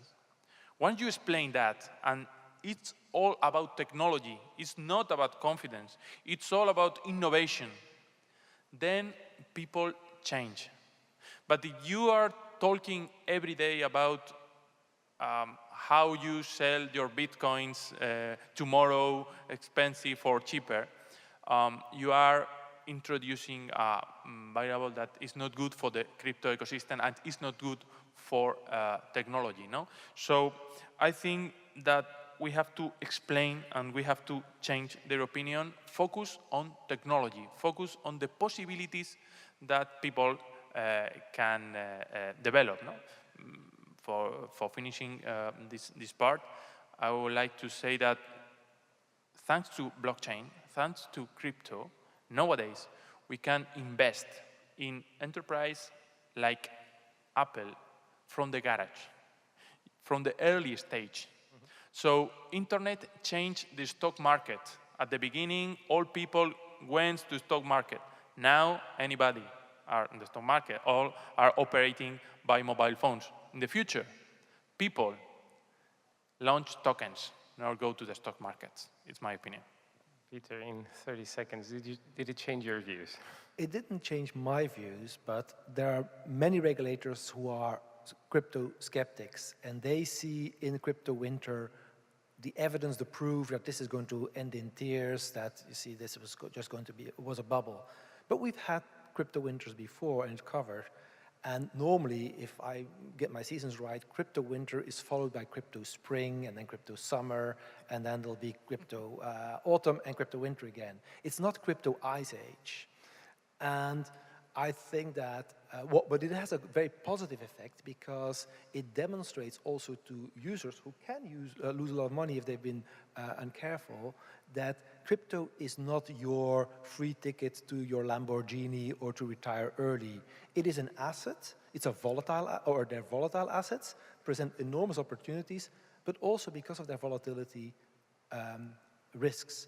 And regulation, a lot of people think that our regulation can take out volatility out of the market. That's an illusion.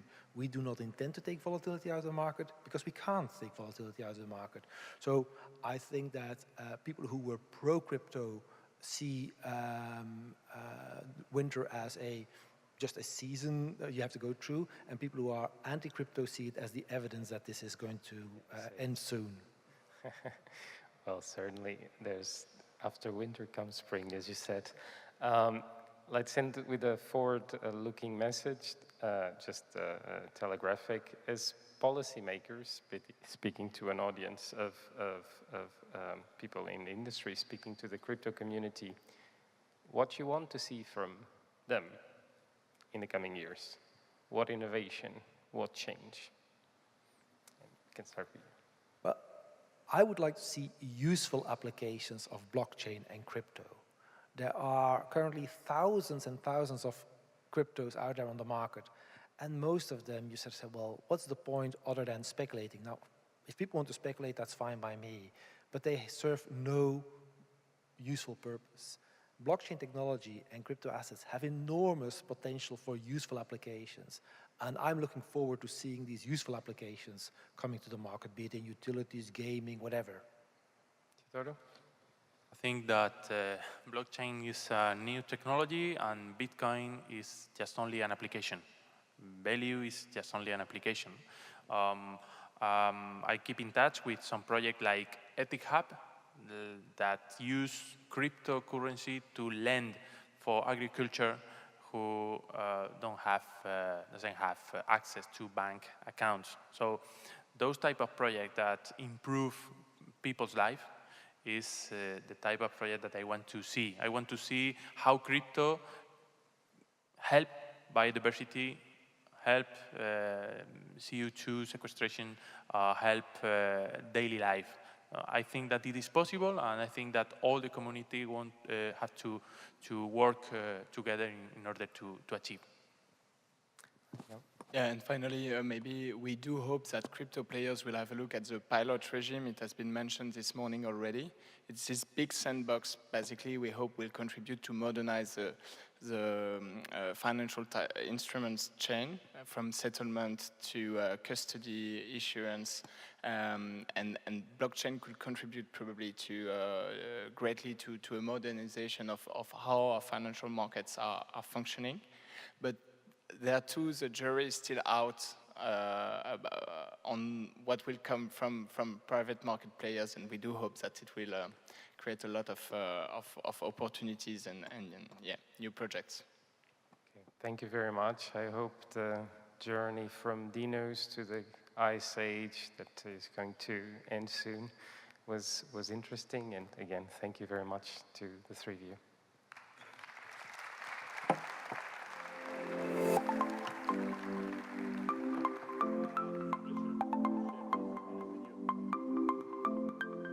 Thank you, Hugo, and of course your guests for really clarifying a subject that can sometimes be quite tough to grasp. Of course, the whole blockchain industry has a great need to support responsible legislation, and discussions like these are exactly the kind we need to be having. So, next up, we're going to be exploring how you can secure your blockchain identities and stay safe in the Web3 world. So, here to moderate our next session, please welcome Niels Andersen Roed, Binance's Head of Intelligence and Investigations in EMEA, and his panel to the stage.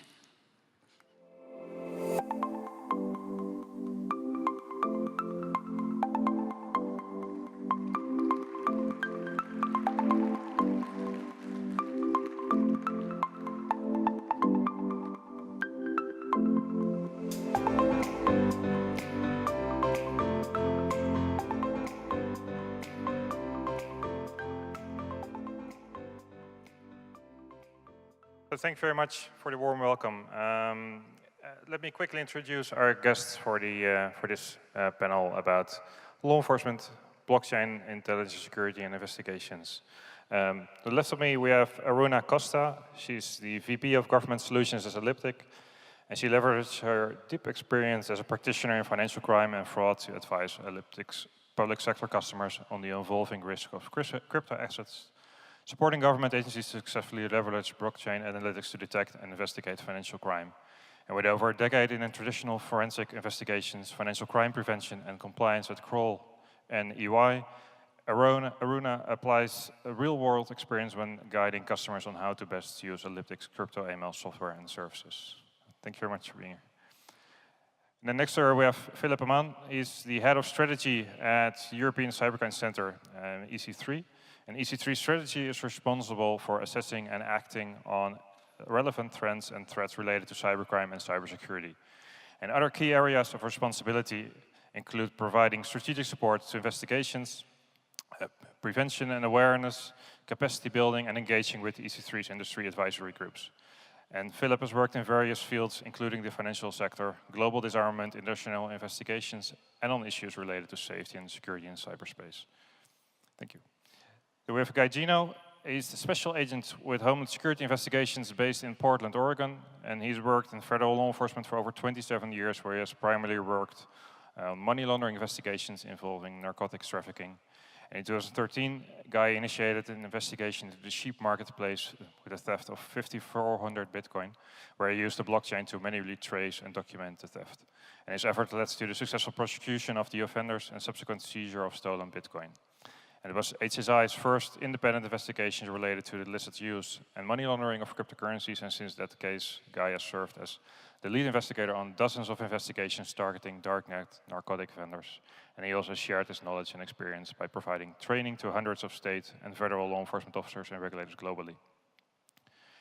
And then we have Jarno Latikainen on the stage as well, and he's the head of crypto incident response team at Chainalysis, and with over 14 years of law enforcement experience at both Finnish law enforcement and Europol, and 8 years of cryptocurrency-related investigation experience.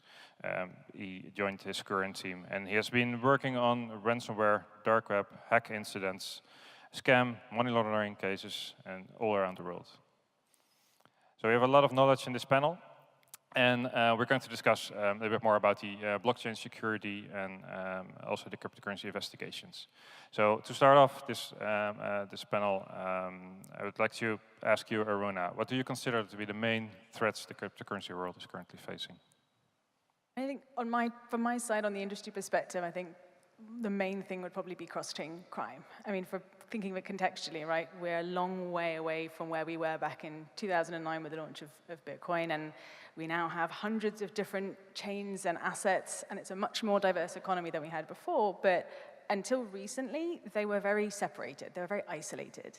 And with the emergence of decentralized finance, with DeFi, we no longer have to actually rely on those centralized exchanges to be able to swap assets and to exchange between currencies. And so when you've seen the rise of things like decentralized exchanges and bridges, you know, there's an infinite opportunity not only for us to increase the value and the use of crypto, and that's great, there's increased capital flows, but at the same time, criminals similarly being able to take advantage of that new layer of interconnectivity for their own benefit, and we've seen a real increase from a trend perspective of criminals seeking to obfuscate flows of funds by leveraging things like bridges. So definitely from my perspective, it's a big one.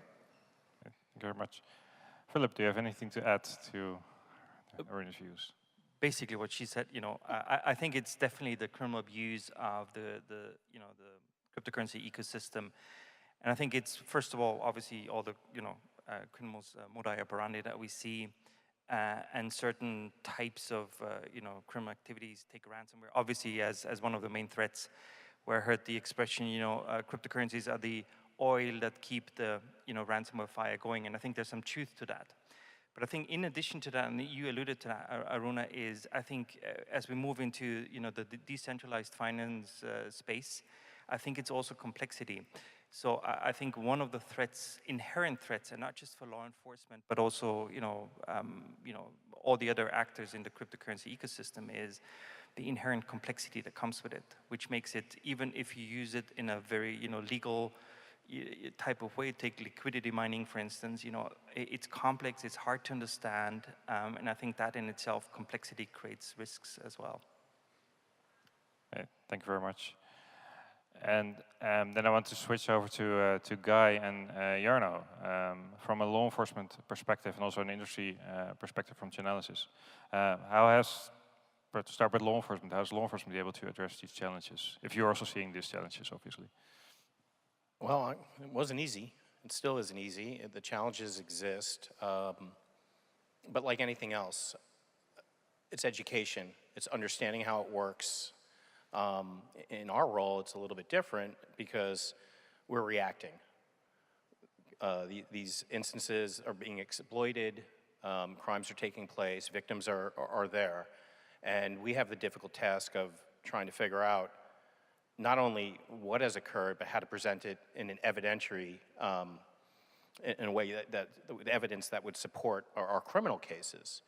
And us being educated on just to decipher what we're seeing, and then having to educate our prosecutors on what we're seeing and how it applies to the crime, to build a successful criminal investigation.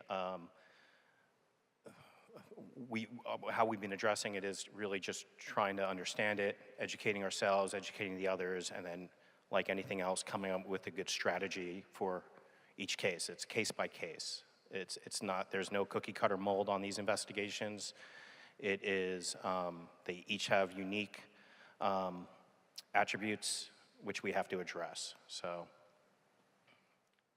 figuring it out. Figuring out. Yeah, Jarno, what's your view on this? Yeah, I think as always, it's about cooperation between private sector and law enforcement. Quite often time, the law enforcement can do things alone. The same goes with private sector. So there has to be a really good cooperation between these entities. I mean, law enforcement has been there from the beginning when it started with dark web markets. We have seen lots of seizures, and all of those cases had to have some kind of cooperation with law enforcement and also private sector. Then we are seeing ransomware attacks, we are seeing hacking attacks. Every and each of those ones needs cooperation between private sector and law enforcement. Law enforcement have the coercive powers to subpoena industry players. Industry have all the anti-money laundering information, the know your customer information that is needed for successful investigation. So in a nutshell, cooperation is the key. So a lot of cooperation, a lot of trainings probably as well. And if you look at the individuals and the institutions that are currently facing these new threats, to start off with Aruna in this case, what can they do to help themselves to sort of better protect them against these new challenges?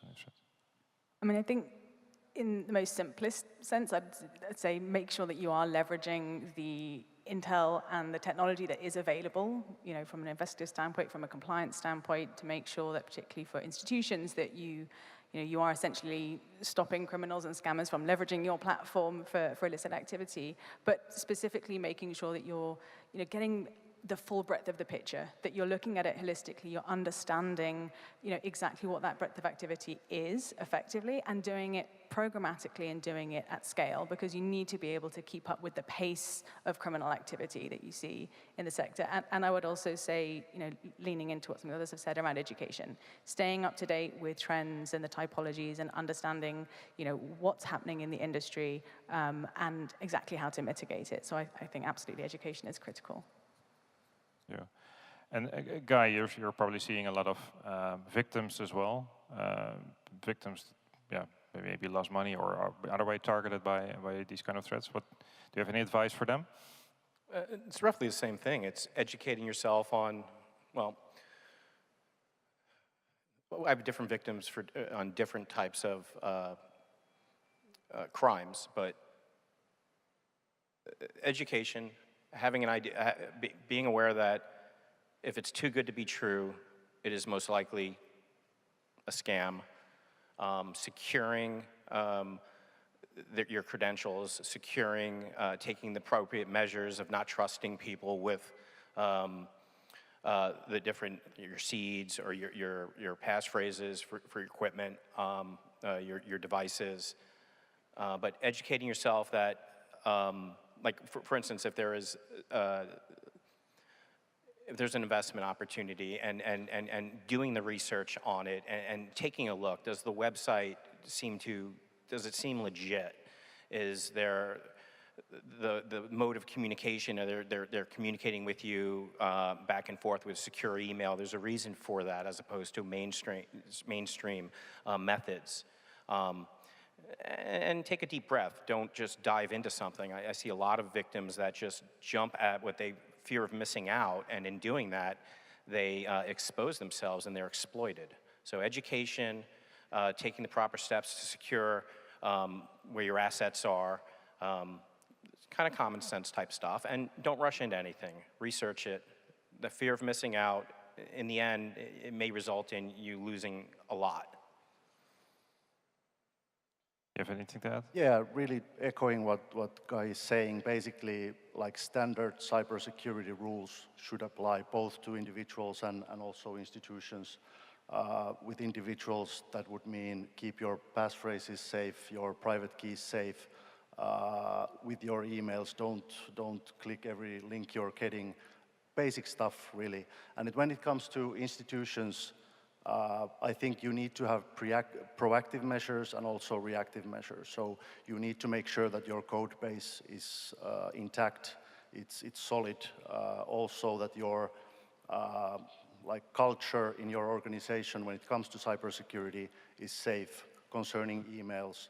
external comms, and so on. And then if something happens, you also need to be prepared to know what to do if the worst happens. So basically, how do we secure operations? How do we make sure that our customers are not suffering too much? How can we recover funds? Also, how possibly we can identify the suspects who were doing this. So yeah, it's a variety of things that needs to be taken into consideration. Thank you very much. Then the next, slightly more like technological view on it. If you look at the blockchain system, and it's like a permanent, in most cases, very transparent ledger as well. So it offers the potential for full transparency in a way that's not being seen in other industries before. Do you have any examples that you can share with the crowd and with the audience that has this transparent blockchain technology has been used to provide some new ways or some new developments? Aruna, can you comment on that?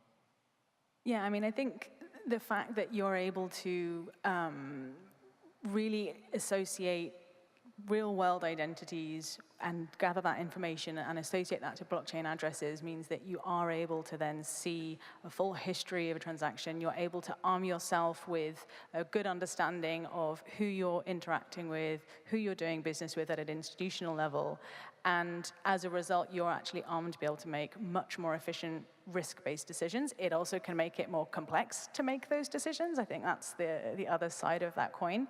And I think you see the likes of sanctions in the case of Tornado Cash, and on the one hand, it's great. You can see the full history of all of your transactions, and you can understand the exposure that you have to a sanctioned entity, but then the flip side being then to navigate your response to that and how you will handle something like that. So I think that the level of transparency definitely arms people with more information, but it also gives opportunity to people, right? Being able to, thinking of something like the Ukraine with the Russian war, and being able to, get funds sent directly to using Ukraine DAO, you can actually understand exactly where the money is going. And Jarno, you're probably seeing it in your work as well. Yeah, I mean, public ledger system is a really good way to look at the historical data when it comes to payments in blockchain. So whenever we are seeing, in my past career, when we were seeing dark web investigations, we can see where the funds are going, where are they coming from, and like Aruna said, it's historical. So even if you're looking at things back in like around 2020, you can still see things that happened 2015. So it's very powerful also as a part of your investigation capabilities. Also, nowadays we are working lots with different kind of hacks. Chainalysis has been engaging with Axie Infinity case, and there we have been able to use public ledger system to see where the funds are going and being able to help the victims to start the process of recovering funds from exchanges. So the transparency of payments, although the addresses are pseudonym and so on, there's lots of things we can do there, and it also brings the trust to the blockchain and amongst it like users. So yeah, that's probably the best example for now. Okay, thank you. And to go a little bit more practical, Guy, you worked on a lot of cases for many years, a long career. How important is a good KYC and anti-money rules when it comes to blockchain security and investigations? And can you perhaps share an example from an investigation with the audience about how you worked on this type of, or how you leveraged the blockchain in your investigations? Sure. Different scenarios, different types of cases. First off, compared to the cases I worked before this technology, the traditional financial cases, back in the day compared to now, I'd take cases involving the blockchain any day over those. Important KYC and AML,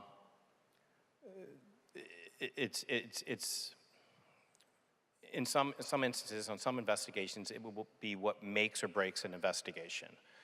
Having the ability as an investigator to go to an exchange with legal process and receive the information, what our investigation has identified transactional paths through that exchange or through that entity, and then being able that entity has strong KYC and AML, and providing with that legal process and getting more information that can further our investigation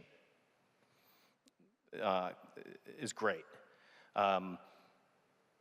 In some of my investigations, all I would have would be a blockchain transaction. I work a lot of overdose death investigations where the source of the narcotics, the fentanyl, would come from the dark net, and the only clue we have is a phone, and being able to see that they have certain apps downloaded but can't access them, or the messages are deleted, and identifying that the victim had a cryptocurrency account with an exchange or had a specific seed word list or something like that that would allow us to access the historical transactional path, and then running it through the Block Explorer forensic tools like Chainalysis and Elliptic and others, having the ability to do that and then see that their paths during the time frame of the death or just leading up to the death would show that a transaction occurred with that specific entity, darknet marketplace, or whatever.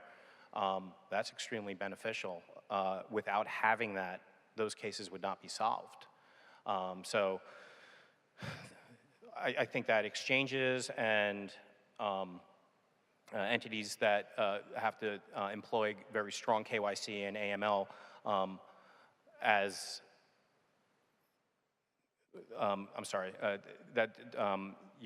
have strong KYC and strong AML compliance programs, not only are doing a service to their customer base and for law enforcement, but it's absolutely needed to keep the financial infrastructure secure. And the full transparent nature of the blockchain is what makes that happen. So, that's pretty much it, sorry. Thank you very much, thank you for sharing. And Philip, I mean, Europol they supported investigations for many different years and many different cases. I've seen a lot of great success stories about cryptocurrency investigations as well. Do you have the, can you share, I'm not sure if you can share too much details, but if cryptocurrency is part of the investigation, does it make it more complicated or more difficult to investigate these cases? Is it different at all? Well, first of all, I couldn't agree more with Guy. I think having good KYC measures and protocols in place, and AML protocols and procedures and processes in place is absolutely key. I mean, it's key, essential for the whole financial sector, but specifically also for the blockchain ecosystem. So I think having that in place is a precondition, I would say, to keep that space safe and secure, make it safer and more secure. And I think also what we see a lot, and it goes back to what you said about collaboration with the private sector. I think this is where we have that sweet spot where we can work with industry, with the exchanges, with tool providers, and really make that difference. Now, to your question, does it make it more complicated or more difficult? I would say it makes it more complicated, but less difficult. It makes it more complicated, and I think you said as well. It's the great thing is we have more intelligence. The bad thing is we have more intelligence, from different sources. It's an inherent. If you look at dark market investigations, big data problem, right? You need to have different data sources that you need to connect, and yes, you have the tools, but you also need the expertise and skills to interpret the data. What we see sometimes is a tendency to over-rely on tools. But ask me about an example, and I give you. Well, I hope it's interesting, but I think I like it because it shows you how the whole cryptocurrency technology is going into sort of traditional crimes, and it's in this case, one case, and you may be aware of this. And I think there's a link to KYC, but it was a love triangle, as it were. It was a couple, and it was a lover, and somebody hired a killer on the dark web to kill the man, and then the wife, she had an accident, and she unfortunately passed away. So we were left with the question: who hired or allegedly hired that killer for hire. And we did the analysis, and we said, well, it's very hard to really say where that, it wasn't an exchange, I think, the wallet, but it turns out, and it was one of our common colleagues, looked at that, Binance colleague now, and said, well, probably that's an ATM, in that member state. So what we did is we reached out to all the ATM providers in that country, and lo and behold, they were able to give us a picture of the person at the time when they were doing the transactions. Who was it? It was the woman who passed away. So I'm telling this, I mean, it's a sad story still, but it shows you, the overlap between technology and traditional, in this case, a crime of passion, I would say. But it really, really solved the case, having KYC, in this case, in place, meaning, you take a picture of the person doing a transaction. Yeah, that's an excellent example, how you sort of combine your new information that you get from the crypto space with your traditional investigative methods. Yeah, very good. I mean, that's when everything works, of course. I mean, the guy you work with a lot with cryptocurrency exchanges, probably also with Binance. How can exchanges like Binance better assist law enforcement in their investigations, or is everything perfect right now? Oh, I mean, it's always perfect until it's not. No.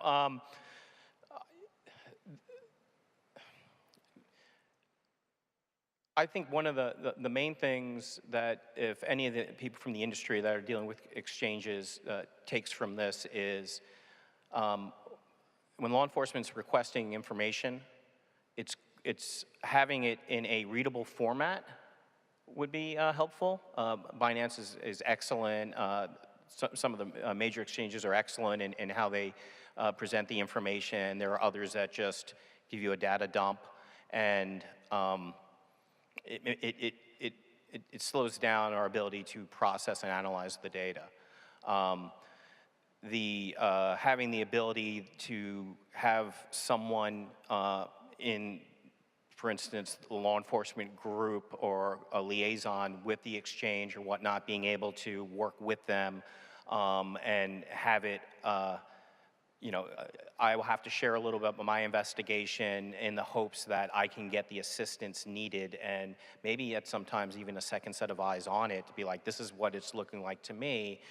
Am I wrong? Having that, building those relationships, the cooperation like you spoke about, and promoting that, internally for these exchanges to say this is a good thing, reach out and provide education on what information, if they ask for it, they can get, and that's extremely helpful. So I would say that cryptocurrency exchanges like Binance and like others on it would be answering the legal process, of course, in a timely manner, ensuring that the format that it is presented to us is something that's easily digestible by us, and then being open to having a real person being able to speak to them or have it referred to speak to them, that we could collaborate and discuss our concerns, or maybe at times we need the data to be explained to us. Not all law enforcement understands this, but they are still working the cases to their best of ability. Majority of the people on this panel here, we didn't have training back in the day when we worked these. We had to figure it out ourselves, and there are a lot of newer investigators and whatnot are in that same boat. So I believe that would be helpful for the industry to know. Okay, thank you. And Philip, you probably get more information from other countries as well. What's the experience? What's the feedback you hear? Well, first of all, I think we've come a long way. I think what we see is a large majority of cryptocurrency exchanges really sort of proactively seeing the interaction with law enforcement, because guess what? They want to have a clean and legal business, and they want to minimize and mitigate any sort of criminal abuse of their platforms. And I think that's a huge step forward. And I think what we can do to make that even better, and I think you've covered all the points, creating those points of context, creating those information flows, which sometimes the downside of that is that it's based on individuals, and if those individuals move on, the communication can break down. So we also need to see how we can make that a little bit more sustainable and less reliant on people and still maintain the trust. What I would add though is the and you said that, often we're still very much reactive, and I think switching to a proactive approach, which is something we're trying to do, is I think that's where I think, again, I think there's a lot of potential working with, exchanges and other providers to see, what is in the pipeline? What are you going to do? Look at decentralized finance. What are the new sort of financial mechanisms that you want to develop? And, can we be part of this ideally to do, make sure it's, security and privacy by design is all part of it, and we know actually what's coming, and we're prepared to deal with that. So I think that's certainly an area where I think there's still a lot of potential to further improve the collaboration, and also work together to, identify the bad eggs and the bad actors in that space, and work together. And maybe as a last example, and this goes, because we have two companies present here, when it comes to training education, one of the things we did, and I think you were still with us when we developed that, we developed a tool using gamification for law enforcement called CryptoPol, and really teaches you from, what is a cryptocurrency up to how do you use tools like Chainalysis, Elliptic, to follow transactions. And I think, and those companies kindly enough give us the licenses, for free for people to train. And I think that's another area where, we can hugely benefit from industry and other experts and have that collaboration. Thank you.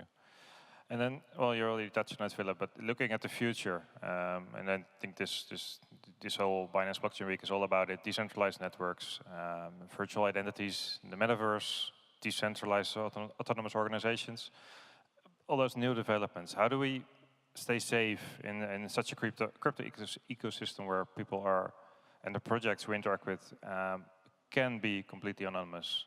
Aruna, do you have any thoughts about how users can be safe, how we can be safe?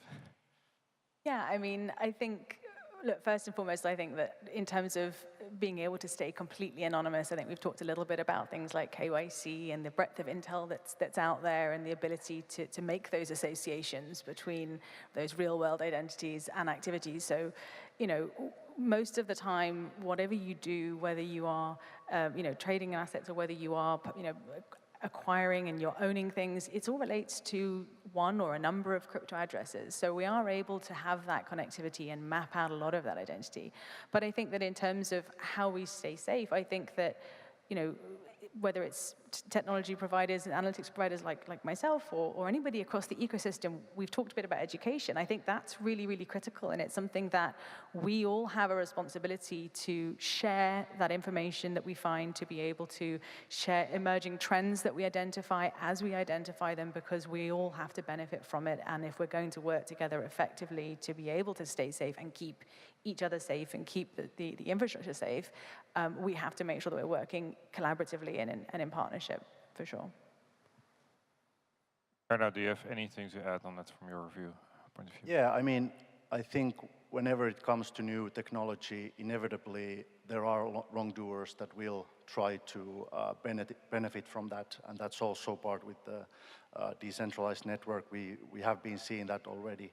But I think the key really comes from inside the industry, and again, the cooperation with lawmakers, regulators, law enforcement. So basically, when the industry itself picks up the weaknesses that can be used by wrongdoers to make the new technology fragile, unsafe for people, then this is something that needs to be corrected before any kind of mass adoption. So in that sense, it's really up to the industry itself, together with key stakeholders, to try to, first of all, spot those weaknesses and then try to tackle them in a way that everyone can stay safe. And I know this is a pretty general answer, but I think it applies to all the new technology developments. We never know what is coming to us in 5 years or 10 years. So this should be some kind of automation that the players who are working inside the industry clean it by themselves with help of others, of people that are also interested in lawmakers' side regulation and law enforcement.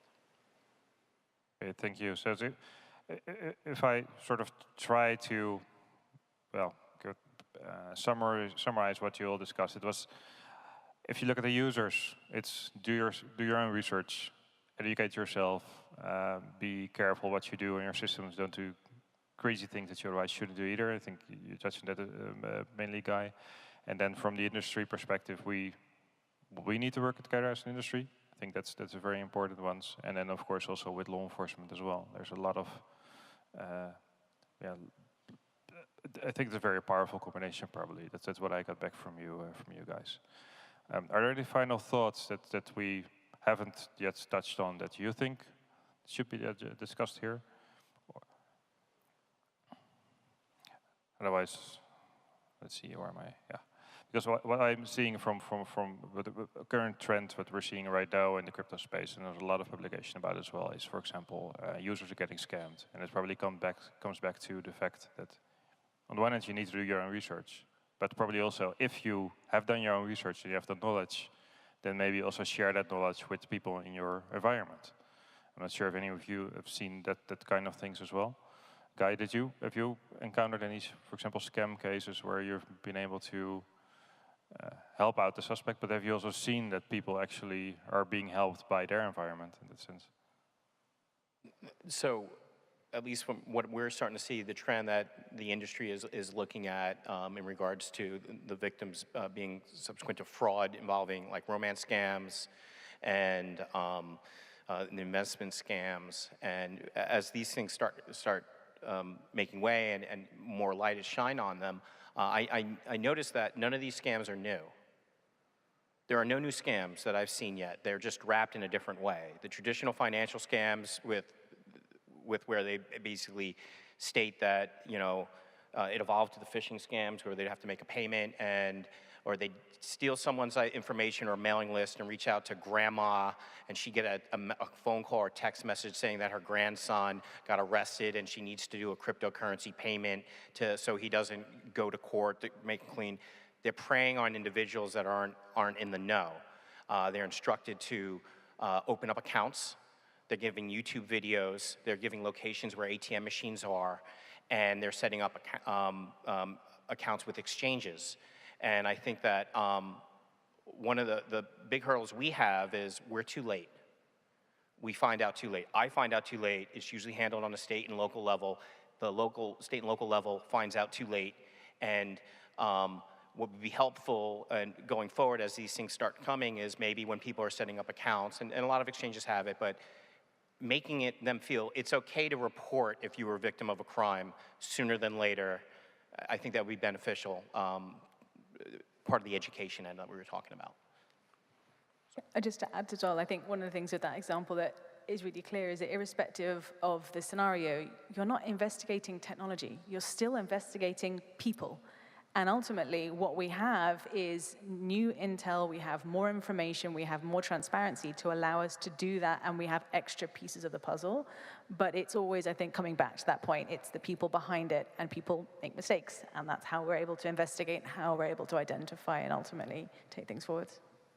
Thank you very much. So it's investigating, sharing the knowledge, interpreting the knowledge, and working together. I think that's the perfect summary of this panel. Thank you very much for sharing your insights. And I think for the audience, next up is lunch. So, thanks for having me. Thank you. Thank you. Thank you. Thank you so much, Nils, and of course your guests for the crucial advice on staying secure on an increasingly decentralized world. We'll now be taking an hour's lunch break, so be back in, 1 hour's time, so at 2:20 local time. For everyone connected, you also have a break, 1 hour to be precise. So yeah, we'll see you back after lunch. Kayla, what are we going to be having and watching this afternoon? Yeah, so after lunch break here on the main stage, we'll be exploring exactly what a next generation VC looks like. After that, we dive into Web3 unicorns, blockchain education, and more as we learn how to build bold when it comes to blockchain. So I hope you enjoy your lunch, get a chance to connect with each other, network. Definitely check out the workshops and our exhibitors, and we'll see you here in 1 hour. Thanks. Bon appétit.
Oui, oui.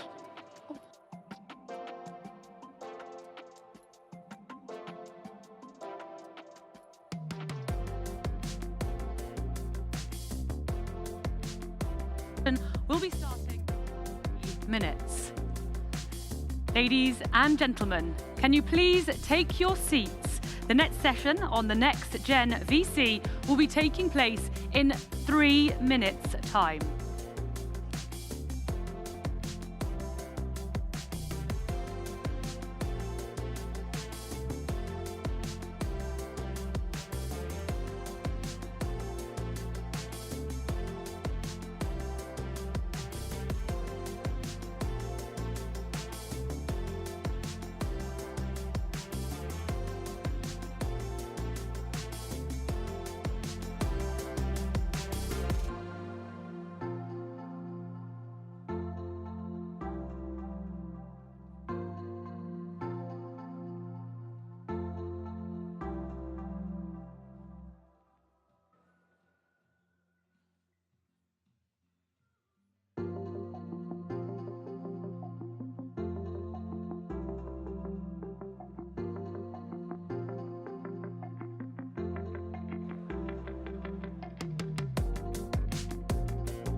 Phones. So we're going to speak, I was going to speak very loudly. No need for that, we've got our mics back.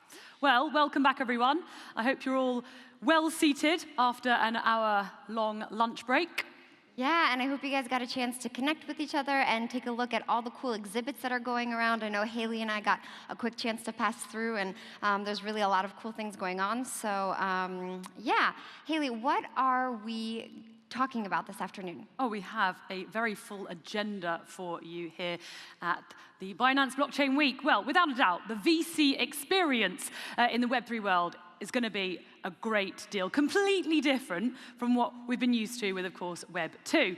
Now, to discuss this further in the next panel, we've invited Alex Odeggio from Binance Labs to moderate our next session on exactly what next-gen VC will look like.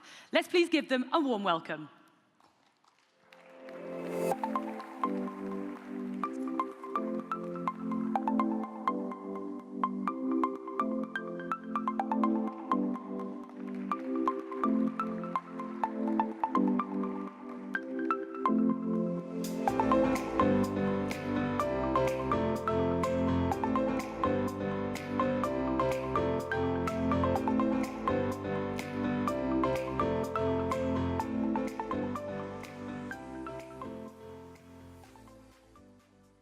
Hi, everyone. It's an absolute pleasure to welcome everyone to Binance Blockchain Week in Paris. We hope we'll have a very interesting and productive panel for you today. We have Anand from Lightspeed, Richard from Fabric, Patrick from Fireside, and Neil from SoftBank. I'd like to give you a quick opportunity to introduce yourselves and tell us about yourselves. Awesome, thank you. Quick background on Lightspeed. The fund's actually quite old. Like, they've been around for about 20, 25 years now, rooted primarily in sort of core infrastructure, backed a bunch of companies like the Web2 space, like MuleSoft, AppDynamics, companies like that you might have heard of that have sort of become key cornerstone or pillars of Web2 infrastructure. But I've been investing in crypto since 2013, so we're investors in kind of the full stack, everything from like Alchemy to FTX to Wintermute to some DeFi protocols that you might have heard of. But no, excited to be here. I personally focus a lot on crypto infrastructure, specifically developer infrastructure in crypto, mostly focused on the earliest stages. Yeah, excited to be here. Thanks for having me. Awesome, working. Hi, everybody. Luckily, I could see there were some people there because it's pretty bright out here. But excited to be here in Paris. Just come up actually from Lisbon where NearCon was going on, so I can report that there's many great Web3 crypto-related events happening all in parallel, so it's a great sign for the European ecosystem. Yeah, as said, my name is Richard Muirhead. I'm a managing partner at Fabric Ventures. In a nutshell, we are folks who have built actually companies in Web 1, Web 2, and Web 3. And we've been partially in the Web 3 or crypto space actually also since 2013, intersected with Jeremy back then. And then we helped back companies like Bitstamp and Circle and so forth at that point in time. But more recently, we're supporters of Polkadot and Ramp and Sorare, and there's a whole new crop coming through. We're about 25 people, and we've got about 250 million in commitments that we're deploying. So reach out. Yeah, hi everyone. My name is Patrick. I'm advising Fireside Capital, a big US-based VC fund, several hundred million, with not that many crypto companies in its portfolio yet, but looking forward to adding more in the future. Yeah, I have been in crypto for a while, mainly discussing regulatory and policy topics at Bitkom, where I started my career 5 years ago, approximately, the largest tech association in Germany. Have been working for a couple of startups in the crypto space. One of them, Unstoppable Finance, also backed by a couple of VCs sitting here. And yeah, excited to be here. Hi, everyone. My name is Neil. I'm with the SoftBank Vision Fund. I'm an investor there. Been there about 5 years. The fund's about 5 years old. We're a very different fund compared to many you've probably come across and many of those on the stage here. We're a very late stage fund. We've got over 250 growth stage companies in our portfolio, fastly approaching about 500 portfolio companies in total. Most of our fund is invested in Web 2. We're relatively new investors in the space. We've got 15 to 20 investments in the space. We've actually deployed about $1.5 to $2 billion into the space. Very much in later stage investments, mostly focused on infrastructure. And being a largely Web 2 fund, I do spend most of my time look at crypto Web 3 investments. Do spend a lot of time in other sectors as well. Thank you very much, Alex and Binance team, for having me. Amazing, thank you very much. As you can see, we have an absolutely fabulous panel today. And as a start, I would like to invite each panelist to share their big picture view of how they see Web3 space today. Maybe you could share some thoughts around what's the current state of the ethos of the space, the level of decentralization, potentially the scale, UI, UX, and anything else that you have on your mind. Nan? I'm happy to do the first step here, jump in. So when I think about mass adoption of crypto or Web3, I mainly always have 3 things in mind. And you touched a couple of them. It's scalability, usability, and then the third one being regulation. And I think if we look at the last bear market a couple of years back. We have just made tremendous progress on all those fronts. In terms of scalability, we've obviously seen, when it comes to Ethereum, all those layer 2 solutions, infrastructure popping up. We've seen other competitive smart contract platforms being started and being used by a lot of DeFi applications, NFT applications. With regards to the usability, I think we're not there yet. I don't think that my mom, my dad would be comfortable just using MetaMask, for example, and getting into the weeds of transaction confirmation, gas costs, and everything connected to using Web3 today. So I think there's a lot of work left on that front, and there are some exciting startups trying to disrupt that space and building the access layer to DeFi, to NFTs. And yeah, with regards to the regulation, to the third part, I think we're slowly getting there. Obviously, we talked a lot about the EU regulation today that is being finalized and being rolled out in the next 12 to 24 months. So I think as soon as that is done, I wouldn't be surprised to have the space fully regulated in the next 3 or 4 years also on the global space. And yeah, so generally speaking, tremendous progress. And with regards to the ethos or decentralization, and that's certainly an interesting discussion also to have here, I think it was just amazing to see the reactions and the discussions post Tornado Cash decision by OFAC to sanction the smart contract, which in my opinion is an insanely powerful symbol of how well connected the entire community industry still is to the initial ethos of decentralization. And so I think although we moved forward quite a lot, the initial ethos of decentralization, open, permissionless community is still stronger than ever. So I'm being quite optimistic. Oh, yeah. Let me pile in. Sorry, first of all, to say Patrick wrote some great stuff on the regulatory side of things, so worth following him, and is super knowledgeable. So I take a slightly different, taxonomy for it, but I think we have broadly similar views, but we'll see if we can generate some arguments on the different topics shortly. But so I look at it from the perspective of developer experience, the user experience, and then how actually compelling the value propositions are. Like, is it 10x better than Web 2? Is it actually something that cannot be done in Web 2? And so I still think that on the developer experience, it's only just now getting better in terms of being able to choose, work with your language of choice or not have to learn, new languages, being able to deal with the complexities of storage in this decentralized environment, where I think there's still fundamental inventions obviously happening to happen, to make, the whole kind of architecture of these applications less brittle. And that's before you even get into composability, kind of what is an increasingly multi-chain and cross-chain kind of world. And so all of the areas I described are kind of hotbeds of possible innovation that we're trying to find great companies around. So that's developer experience happening. User experience, somebody's left their private key here. I think there was a piece of paper here on the, I hope anyway. But the private key question of how to make that sort of super simple, make it pass the grandmother test, that's clearly still a challenge. And sort of linking it to this question of compelling use cases, there's a team out of Tinder and Bumble building an app called Niche.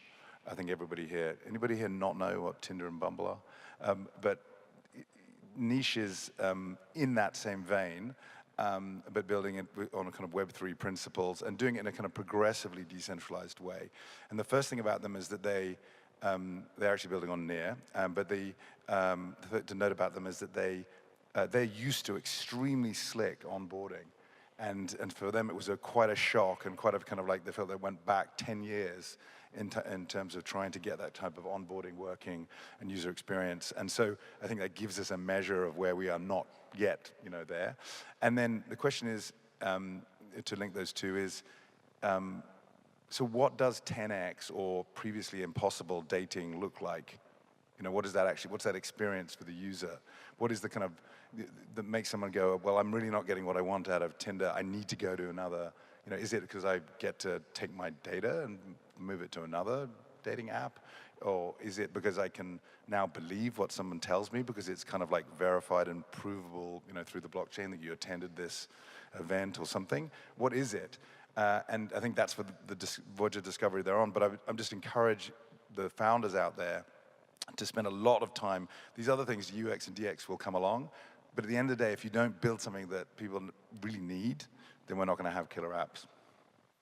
I'd actually completely agree. I think there are a lot of Me Too's and how do you move Web 2 into Web 3 and just copy and paste and just apply it differently to the blockchain. I think we've seen a lot of very interesting things, but I think more broadly to your original question, Alex, I think we have Web 3 awareness now. We've achieved that quite firmly. We're all here. I mean, it's in the headlines every day.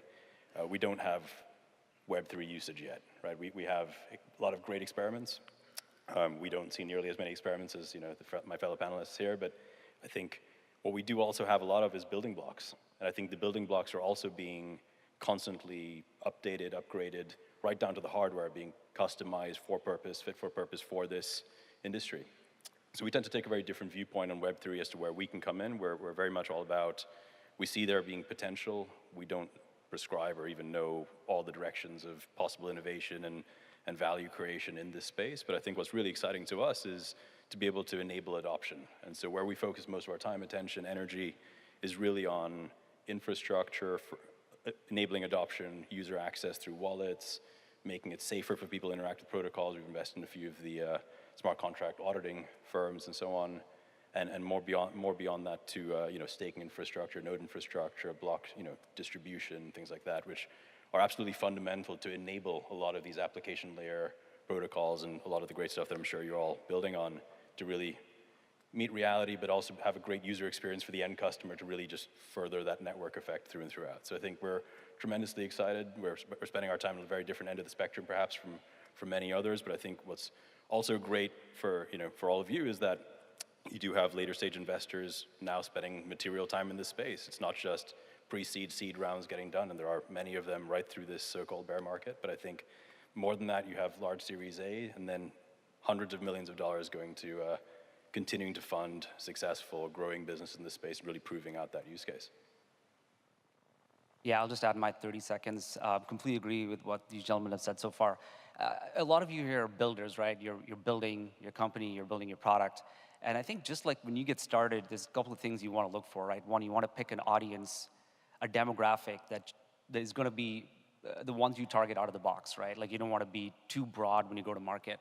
And the second thing is you want to try to get to product market fit as soon as possible. And I think that's what we got with this avatar of Web3, right? For those of you who've used, I remember looking at Curve Finance for the very first time and getting inundated. And it reminded me of like, I may be dating myself when I say this, but it reminded me of like GeoCities back in 1996. But it was a site built by degens for degens, right? So it wasn't meant to cross the chasm and be used by the masses, so to speak. But we've hit product market fit. I feel like we've proven, just like these folks have said, that this works, right? DeFi works. And I think now is the time for us to sort of cross the chasm and make this sort of truly available with the Lego blocks, with the building blocks that are getting set up by you folks, and to make it widely adoptable. So very glass half full outlook on what's to come in the future. And well, okay, shall I continue? So I was just going to say, we're going through, I mean, I don't even want to call it a crypto winter. Let's call it a crypto lull, a kind of pause, hiatus. And, in many respects, that's fantastic because whether it's different types of scaling solutions, sharding or those based on ZKs type approaches or whatever it is, they're really kicking in now, but it's great to have an opportunity for them to kind of mature right now when there's not quite so much heat in the system. But we were talking backstage as well about things like play to earn. There's been tremendous success with play to earn and now X to earn, approaches. But I think we can all sort of point to those digital economies that got built and see how, their success became the root of their kind of failure. But, the story is not over. There's a possibility for that to be refined as well. And we see a lot of that happening out there in the marketplace and all the people in that space building more resilient ecosystems. And for me, the bit that's exciting is that I think if you look back through the generations of computing that have passed, so often the biggest companies come from a sort of seemingly trivial invention or something under the radar or something classically, toy-like. And here, I think a lot of the principles of that, you've got the great success here in Paris of So Rare around football cards and fantasy football, and then scaling that, which has been tough, and getting into other sports. But those principles of ownership now can be applied to other parts of sport. But I see there's a team, again, we're talking about it backstage, SailGP, which is working on doing a sort of similar thing, bringing Web3 to that particular sport, to sailing. And so we're spending time with that team, and what they're wrestling with is the question of privacy. So how do you onboard progressively new users who you're introducing to Web3, but how do you also selectively extract information from them and then preserve privacy by other parts? And for me, and I'm thankful this is my punchline, and for me, the interesting thing about that is that you can start with innovation around a game or sports or entertainment, and then address a fundamental question about privacy preservation, perhaps using ZK-based approaches, and then that hopefully will unlock a favorite area of mine, which would be what we call open health, or sometimes now called DeSci. So because if we can get individuals comfortable and regulators and governments comfortable with the way we can share our personal, biomedical data, that's a treasure trove of opportunity, I think, for Web3. That's great insights. I subscribe to and agree with everything you said. As a follow-up question, Richard, you mentioned it as well as Neil. I think we have this pause in the market. Some are calling it a winter. And we're coming out of a very significant bull market. We had a lot of concentration of very interesting projects, but a lot of them in the metaverse space, play to earn, DAO tooling. And there seems to have been somewhat of a narrative exhaustion around that space. And I'm keen to get your thoughts on whether there are any specific themes that you're looking into this crypto pause or crypto winter, maybe something that you closely monitor. You mentioned some foundational infrastructure pieces or building blocks that are definitely coming out of this cycle, like ZK proof-based projects, privacy-enabling solutions, and so on. But keen to get the whole panel's thoughts on this. Yeah, happy to kick it off. The analogy that I like to use a lot is that, when the very, very first airplane was built, there were no airports to support it, right? And then the airports came, then the airplanes got bigger, and then the airports got bigger, the airplanes got bigger, and we kind of kept going through these cycles, right? And I think we're, at some point you hit steady state. And I think we tested the limits of what we could do with the application space on the blockchain to a large extent, and that's why we needed scaling solutions, which is what I think became very topical and thematic. And we're going to start to see a lot of that come to life with layer 2s supporting EVM chains, or even Alt-L1s challenging Ethereum in some ways. So, again, just because of my area of focus, I like that space a lot, especially when there's a developer go-to-market component to it. I feel like I can be very supportive. So I like to focus on that a lot. But if you start to move up stack, there's, again, as we were alluding to earlier, I feel like DeFi has really shown promise and has shown signs of product market fit. And how do we then take this stack and then have it sort of cross the chasm for real world usage, right? So I think that's going to be something that's really interesting. NFTs, as Richard pointed out, with various companies have shown signs of product market fit with what you can do with on-chain metadata has been really fascinating. So that's going to be interesting. And then, you talked about play to earn, and my 2 cents on this, because I'm no expert when it comes to this stuff, but as I look at these spaces sort of outside in, they looked a little bit like a user acquisition strategy for some of them. I don't think many of them fall into this category, or maybe some of them fall into this category, but there just needs to be good counterbalance or counterparty to support the inflationary nature of some of these tokens, right? So, the health DAO, the data DAO, component makes a ton of sense. We just need a counterparty to support these tokens. Anyhow, long story short is that I think we're starting to see signs of strength here, and hopefully we can sort of, rally behind that to see things that, really start to make a difference in the real world. So, but that has to come with sort of like the infrastructure that needs to support it.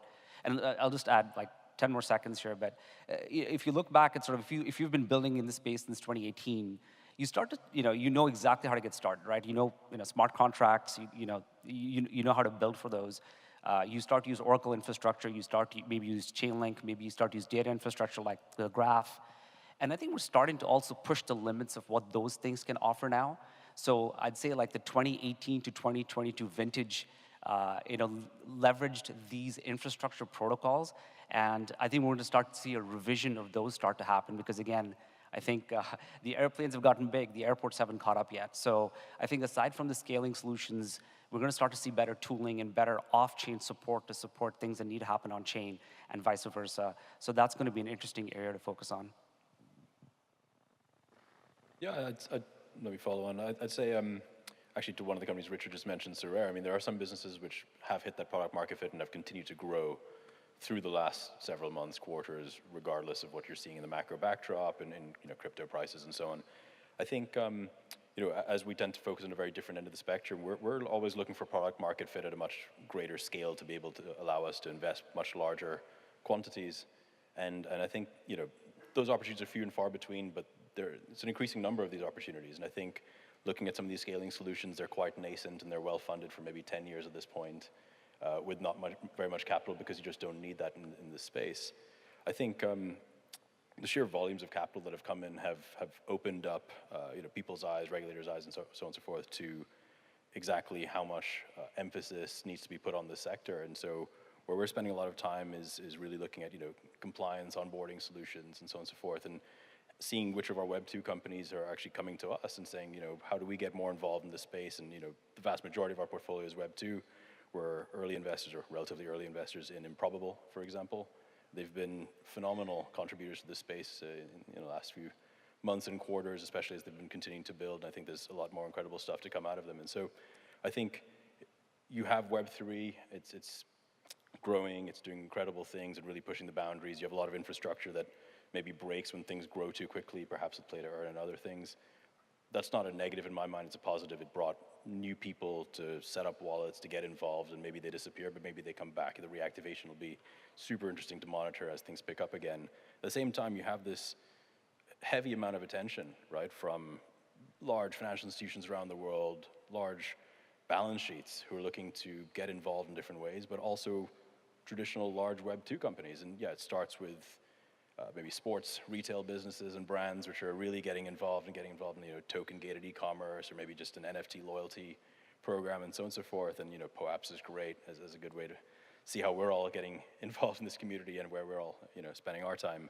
But I do see that next wave also coming in from Web 2, really coming into the space. And we see that a lot in our portfolio. People are asking questions, asking the right questions. They have to get started. They're on the same ramp that everybody takes. So it's a really, really fascinating time at the moment. It's not that we're pausing just because prices have come down and there's a lull in the market. But that's a good reason for hurrying up. Absolutely. Yeah, I would totally agree with that. And I think, on top of the infrastructure part that Anand mentioned, I think on the application layer, what we're looking at is just real-world usage and demand and traction. Because I think until now, if you look at all the different crypto sectors, stablecoins, DeFi, play-to-earn games, the demand is mainly crypto natively driven. And people use stablecoins for crypto settlement and trading. People use DeFi for leverage trading in crypto. People use play-to-earn games just to earn more of those massive token incentives. And I think if we want to get out of this bear market, we really have to cross the chasm to the real-world economy, real-world utility, and make those play-to-earn games that good that people will play just for the user experience and utilize those crypto rails just in order to improve the user experience and not to earn like massive token rewards. And I think the same is true for borrowing lending protocols in DeFi that hopefully people will use in the next couple of years for real-world investments or stablecoins, for example, if you think about cross-border payments or even treasury payments within corporations. I see plenty of real-world utility there for individuals, for companies, and I think that's the point where we will break out of this current bear market. I totally agree. And so it's that bridging to the real world, but stepping back a little bit, I think it's really interesting to note that with the current downturn, a couple of things. One really, I don't think it would be fair to say that DeFi has failed. I think the biggest holes in our ecosystem have actually been related to CeFi predominantly, and it's arguably the kind of human factor. Not that we need to get rid of all humans, but and then I think the narrative that you see in the mainstream press, unfortunately though, is still, particularly the should we say the kind of financial press, can be quite negative and dismissive of where we stand. And I think holding out for the financial institutions and the financial press to come around to thinking that this is the way we need to rebuild banking, I think might not be actually the answer. So for a long time, there's been a kind of catchphrase, at least has reverberated around the ecosystem as I've observed, which is like the herd is coming, the institutional investors, it's going to be, we're going to see this transformation. I think it's particularly hard for the financial institutions to do this stuff, obviously, because they're so under the scrutiny of government and the regulators, and appropriately so. Everyone's trying to do a good job of that. So perhaps, though, it's going to be more the connection between, if you think about the use of DeFi in the trading of NFTs and how NFTs are taking off in sports, entertainment, culture, and in games. And we see quite a few people now trying to bridge that gap to the real world. Did that event happen? Did that score happen? Did you turn up there? And to try to start to tokenize those elements of the real world, which are, at the end of the day, let's face it, there's an enormous sort of real world assets out there that are not currently tokenized. And it's been a struggle because they are non-fungible to do price discovery, to get the liquidity going. And we have a couple of players in the space who have done really well as teams, but really not taken off in the way that you can in the DeFi space when you're dealing with fungible tokens. So I think inventions in that space, perhaps catalyzed by, ironically, the herd of sort of Web2 media institutions coming into the space and realizing that maybe that they can, save their souls maybe and help us move away from this ad-driven approach to media, give us back ownership of, our digital lives, and adopt some of these components. And so I guess that sounds like it would be a good thing, and perhaps it is going to happen. I'm not saying that it's going to be easy, because fundamentally, some of the music companies or the Hollywood, film companies, or just the news companies and so forth, the social media companies, they're having to swap out, sort of hot swap their business model, if they can do that. I mean, I think the track record for doing that successfully is pretty poor, but maybe they'll give it a go. Very interesting. Just following on the changing of business model, I'd like to steer our discussion a bit closer to home, to what we're doing in the day-to-day, and get your thoughts on one interesting theme that came out of this cycle was the evolvement of investing DAOs. So my question is, how do you see Web3 changing traditional VC investing practice? Do you see it as a competitor, or is it something that augments our practice? From my side, I think it's a very interesting development. We definitely see it as an augmentation to our practice, but I'm very keen to hear how you're seeing the business model changing with the advent of decentralization. Yeah, happy to kick this one off. Look, I think I completely agree with you philosophically. I think it's very complementary to the traditional VC model. Of course, we sit at a different stage, so I think there's use for both. If you think about communities coming in and getting visibility into projects because they're actually participating, they're investing in their success, they're motivated, incentivized financially to see them through their various milestones, I don't see that as a bad thing at all. Actually democratizes access to these kinds of investments, but more than that, brings a community with it. And I think you see this thematically in healthcare, you see this geographically with things like Africa DAO being set up and so on. BitDAO, Alliance DAO, very large, well-known names, of course, in the space. So it's taken off in a great way.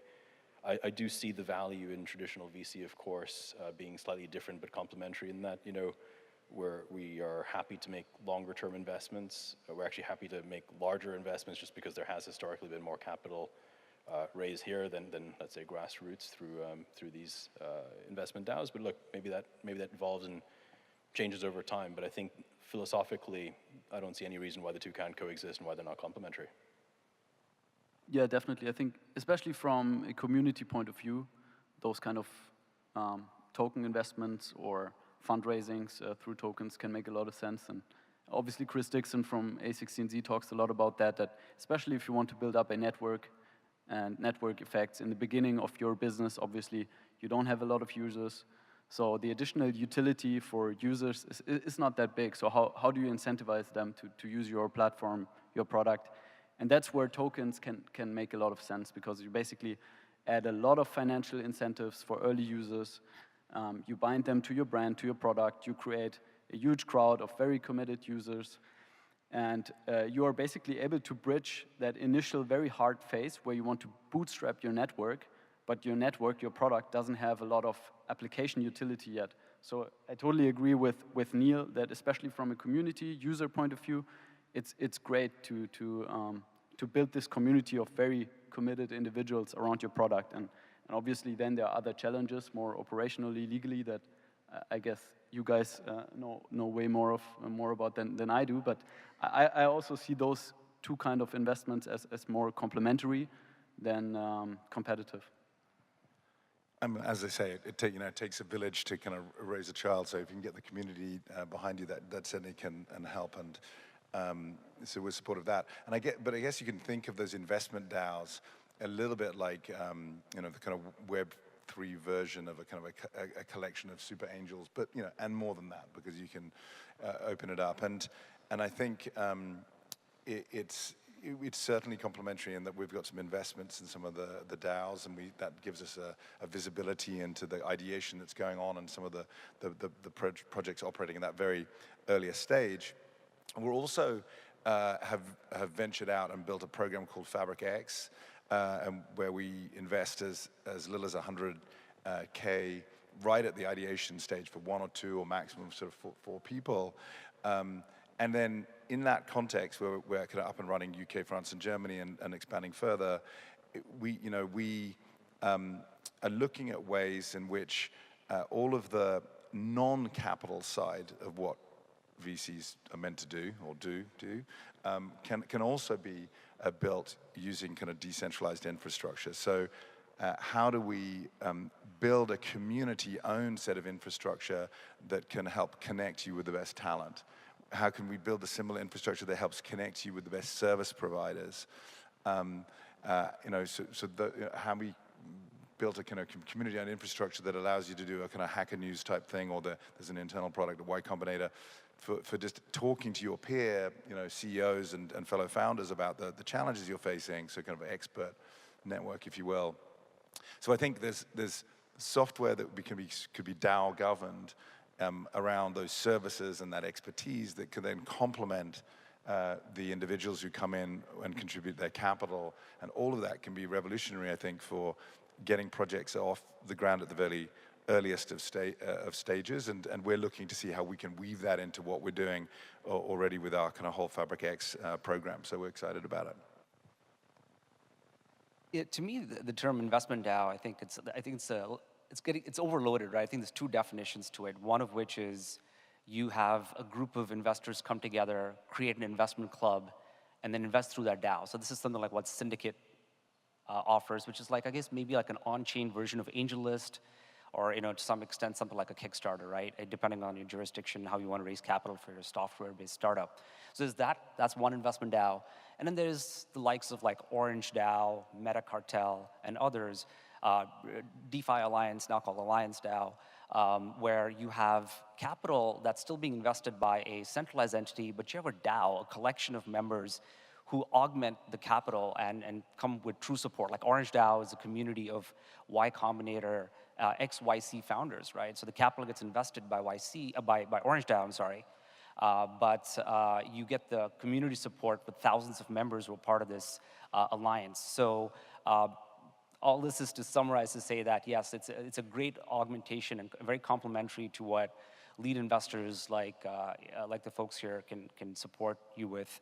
But at the same time, I mean, you as a founder, like I think you need to run a really good process, right? Like you need to find great investors that you can be aligned with, but who can also be a part of a syndicate that you can call on when you need something, right? So like the ball's in your court to be able to pull that together when it comes time to fundraising and like closing your round.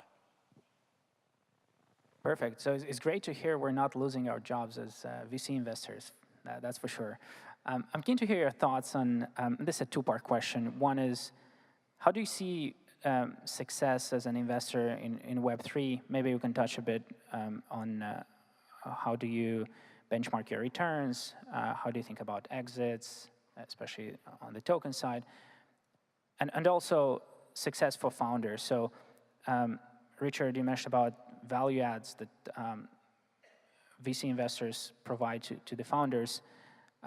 How should founders think about success? And maybe you have some advice for them. And I know we have quite a few early stage founders in this room as well, so it would be very useful to hear your thoughts on that. I'll pile in quickly, and then I'll pass the baton quickly as well. So like one way I've always thought about this, sort of coupling those two questions together, is that, you know, you build your business on the basis of the returns from the outlier, you know, companies in your portfolio you've been fortunate enough to work with. But you build your reputation actually based on the ones that are, you know, either not doing so well or somewhere in the middle, where I think it's super important. I mean, you can obviously build your reputation over decades and lose it in a heartbeat if you don't take care for the founders you're working with and the entrepreneurial struggle that they're sort of engaging in.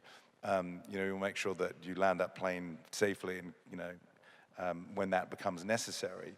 Obviously, that can often be that's not the stuff that typically, you know, catches the headlines. But having been a founder myself with my fair share of, you know, some success and failure, I think it's super important. And I think, you know, what does that involve? I mean, it can involve everything from, you know, helping think about when it might be time to kind of take that exit as not quite the life-changing financial experience, or it could be how to bring in the right person to think about restructuring and bringing costs down.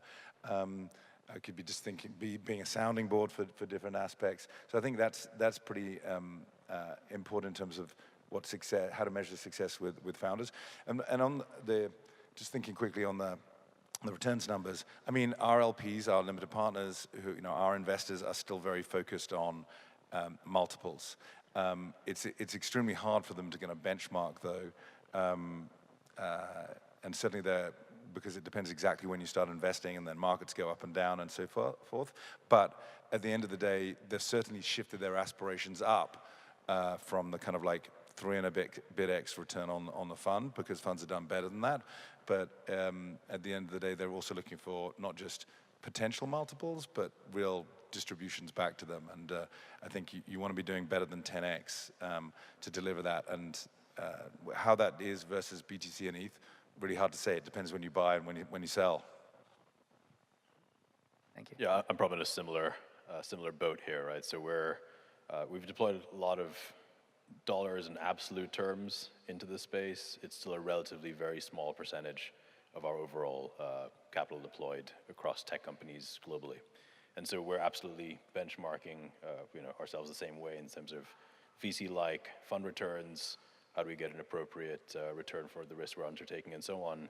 This is a relatively new area for us to be investing in. You know, we started investing in crypto Web3 in the last 2 years, unlike, you know, crypto dedicated funds, for example. And so we are potentially looking for 10x returns. That would be fantastic in late stage context in this space, because you do actually have very, very fast growing large businesses that we can and do support. Speaking of support, you know, what do we offer our founders, our companies? You know, we're late stage, so we're investing in a specific type of company and sort of with a specific mindset. But I think where we come in is we've got 3 things. One, an unparalleled network. You know, we've got 500 companies or so in our portfolio, or approaching that.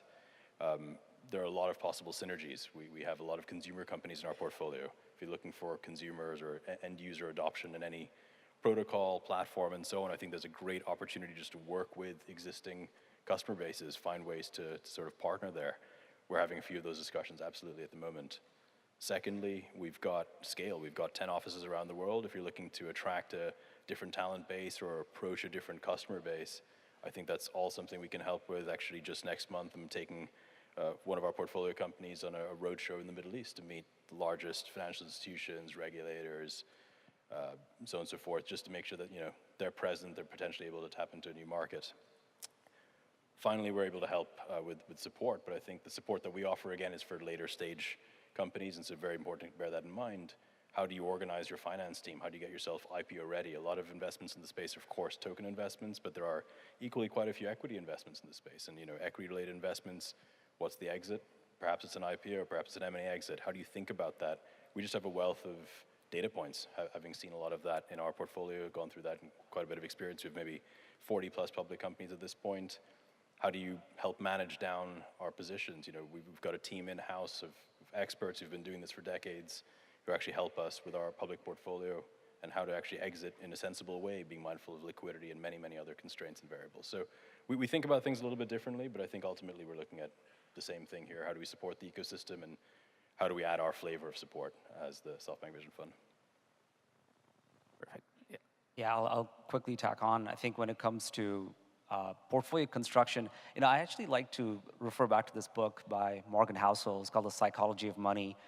If you haven't read it, I strongly recommend it. It's like have you folks read it? Have you given this? I have not. All right, I can't recommend it enough.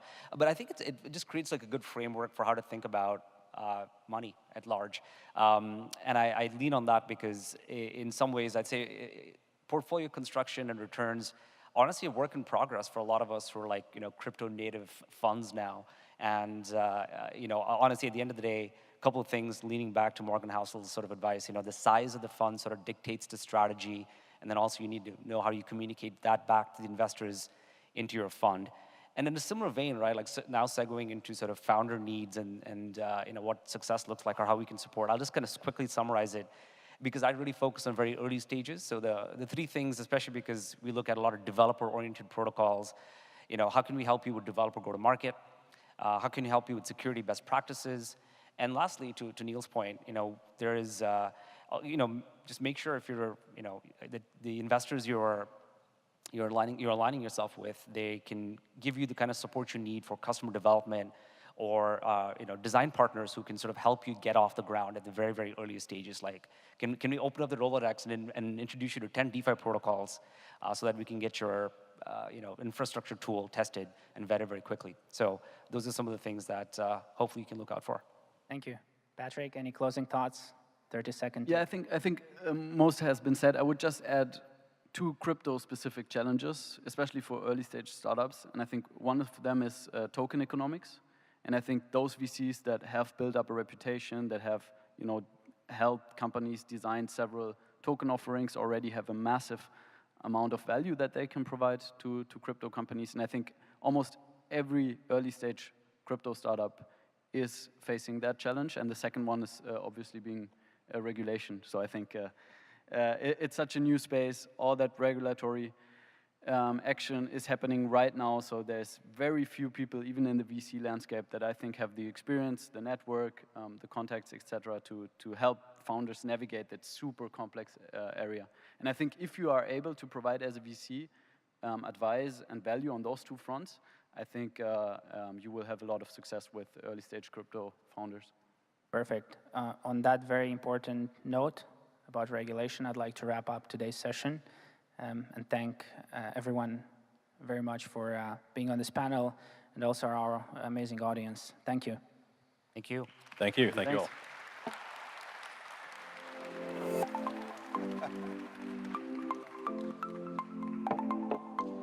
Thank you so much for that great panel. Thanks, gentlemen. Investment is obviously so key in following the crypto movement, and it's so great to see how the community is supporting this technology. Yeah, well, now we're moving on to our next session, which is a fireside chat. And we're very honored to have Sébastien Borget, co-founder and COO of The Sandbox, sharing the stage with Yat Siu, co-founder and executive chairman of Animoca Brands. This session will be moderated by CoinDesk's Jamie Crawley, and we will be getting to the bottom of how they've built their Web3 unicorns. So please join us in welcoming them to the stage. They're coming. And go. Maybe we should tell them to put the mics right then faces.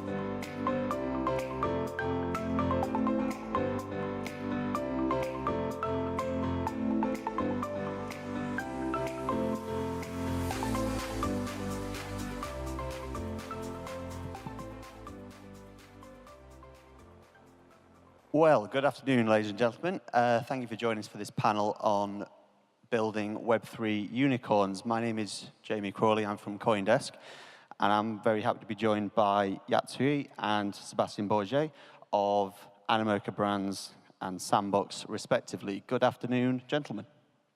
Pleasure to be here. Thanks for having us. Sandbox, obviously a virtual gaming platform, and Animoca Brands, a majority shareholder thereof. So by way of introduction, Seb, I'll come to you first. Tell us briefly about what the Sandbox is, what it offers, and then, Yat, I'll come to you to discuss Animoca's role as a majority shareholder thereof. Absolutely. Hi, everyone. Pleasure to be here. So Sandbox is essentially a decentralized virtual world where anyone can make 3D content as well as games and experiences, truly own them thanks to the power of blockchain technology and NFTs, and monetize them the way they want.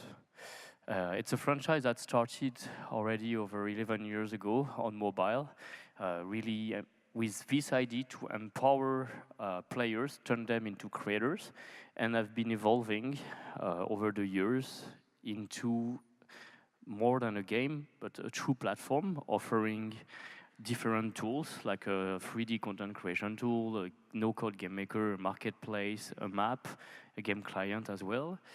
And we've been one of the pioneers into blockchain gaming.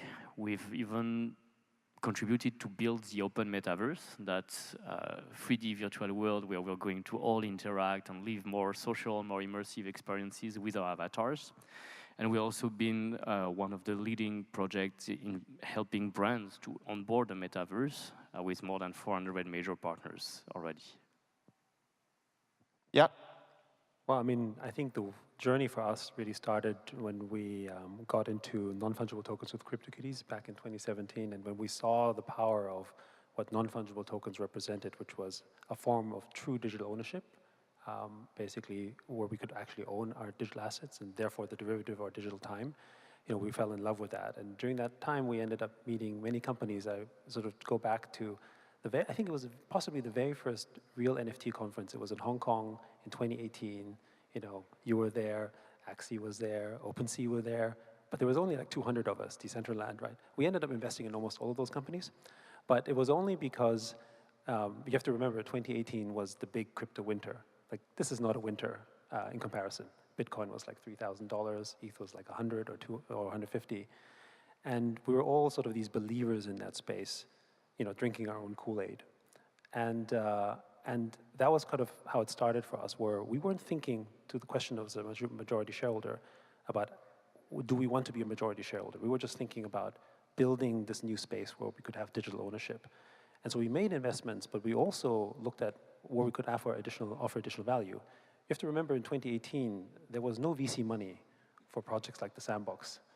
You know, even when we led the round for Axie Infinity, we were the lead investor. The entire round was $800,000, right? Those were totally different times. So in order for us to bring the impact to them, we felt that we needed to acquire the company first, which wasn't called Sandbox. It was Pixel, the Argentinian studio. And we shared the vision that they would do something. And what we thought, we can help them get to that point. They had the chops. We had, obviously, finances, but we also had other experiences. We could bring maybe the Asia market. And it became a great collaboration. So I don't think of ourselves as much as a majority shareholder, as more as a great partner. And today we have over 380 investments, and many of them are acquisitions as well, where we hopefully share a similar experience, where we can work with others to help them build the open metaverse, and we share in this Web3 ethos. So that's really what Animoca Brands is about. Thank you both. You said this isn't crypto winter. So in this not crypto winter, Seb, I'll come to you with this first. I remember reading maybe back in April, which seems a very long time ago now, that Sandbox at the time were pursuing a $400 million funding round, which would a $4 billion valuation. We're here to talk about Web3 unicorns, unicorn obviously being a popular term for a startup with a valuation of $1 billion or more. Give us, if you could, a flavor of how maybe conversations with investors have changed over the last few months. Are they a little bit more circumspect, a little bit more cautious? How have things been going there? So I think I will let Yat speak on the investor perspective, and I will share more from like the adoption and user engagement perspective. Since we're a platform, we are seeing every week, if not every day, major brands from all around the world entering the sandbox, acquiring lands and launching various activities, activation or experiences as well. We just released 3 weeks ago a major milestone for the sandbox called the Alpha Season 3. It is a 10-week event featuring more than 98 experiences, including 22 major brands. You have like The Walking Dead, Ubisoft, Atari, Steve Aoki, Warner Music, just among many others. And we've seen tremendous engagement from the users in this season 3. So users are still here playing, engaging, spending over 30 minutes a day on average per experience. Every new day, a new experience is coming. So we're definitely showing that there's player, that there is content that's being built, and actually it's been built not only by us, but by a growing ecosystem. So the sandbox, at the beginning of the year, we had 20, 25 studios around the world that were creating content. Today it's over 100 studios that are themselves have been hiring artists, level designers, narrative designer, and other of the jobs of the metaverse. And all of that has been contributing to the creator economy. That's a circular economy where the studio are paying artists in Sand token and they reinvest into the platform. The brands come and they buy the land in Sand. So land market has been also very active on the secondary market, showing a lot of activity on the NFT side. I'm very confident that if we're able to show that there is engagement and adoption, no matter of the cycle of the crypto market, specifically a winter, also given that Sandbox started in 2018 into a crypto winter, that we have a good avenue ahead of us. And the year is not finished, so I think around investment, both ourselves will have interesting announcements, but also ourselves as a platform have been very supportive towards the ecosystem. We have launched an accelerator program with Brink, where we've been supporting 10 startups. And we have also announced a few investments into builder studios that contribute to the growth of our ecosystem. Well, maybe just to add on this one, I mean, we just closed a funding round with Temasek, Boyu, and GGV last week, valuing the company at close to $6 billion, not quite. So it's a demonstration that you can still raise money in this market. And it's not really a case where there's no money. In fact, the market is quite liquid. It's just a question of valuation often, because prices have come down, market is obviously a little softer, and people are clearly also more, I would say, careful. But there's also less competition, right? If you're a good company, you stand out. If you look at 6 to 9 months ago, there's a lot of excitement, a lot of companies that came up, but also a lot of companies that maybe shouldn't have received the funding they've received. It was just somewhat exuberant, which happens often in these waves. Those companies are all gone now. And it was very similar to 2018. Those companies, the stars of our earliest portfolios, call it OpenSea or Axie or Sandbox or Decentraland or Dapper or Wax even. These companies were building in the winter. And if you're building in a time when things aren't great, then actually you're not building it just for the money. You're building it for purpose. You have a real reason behind it. And I think this is the other thing. Investors see that too. If you're building a company that is purpose-driven and that has a big mission, which I think Sandbox has and what we're trying to support as well, then finding money isn't the problem.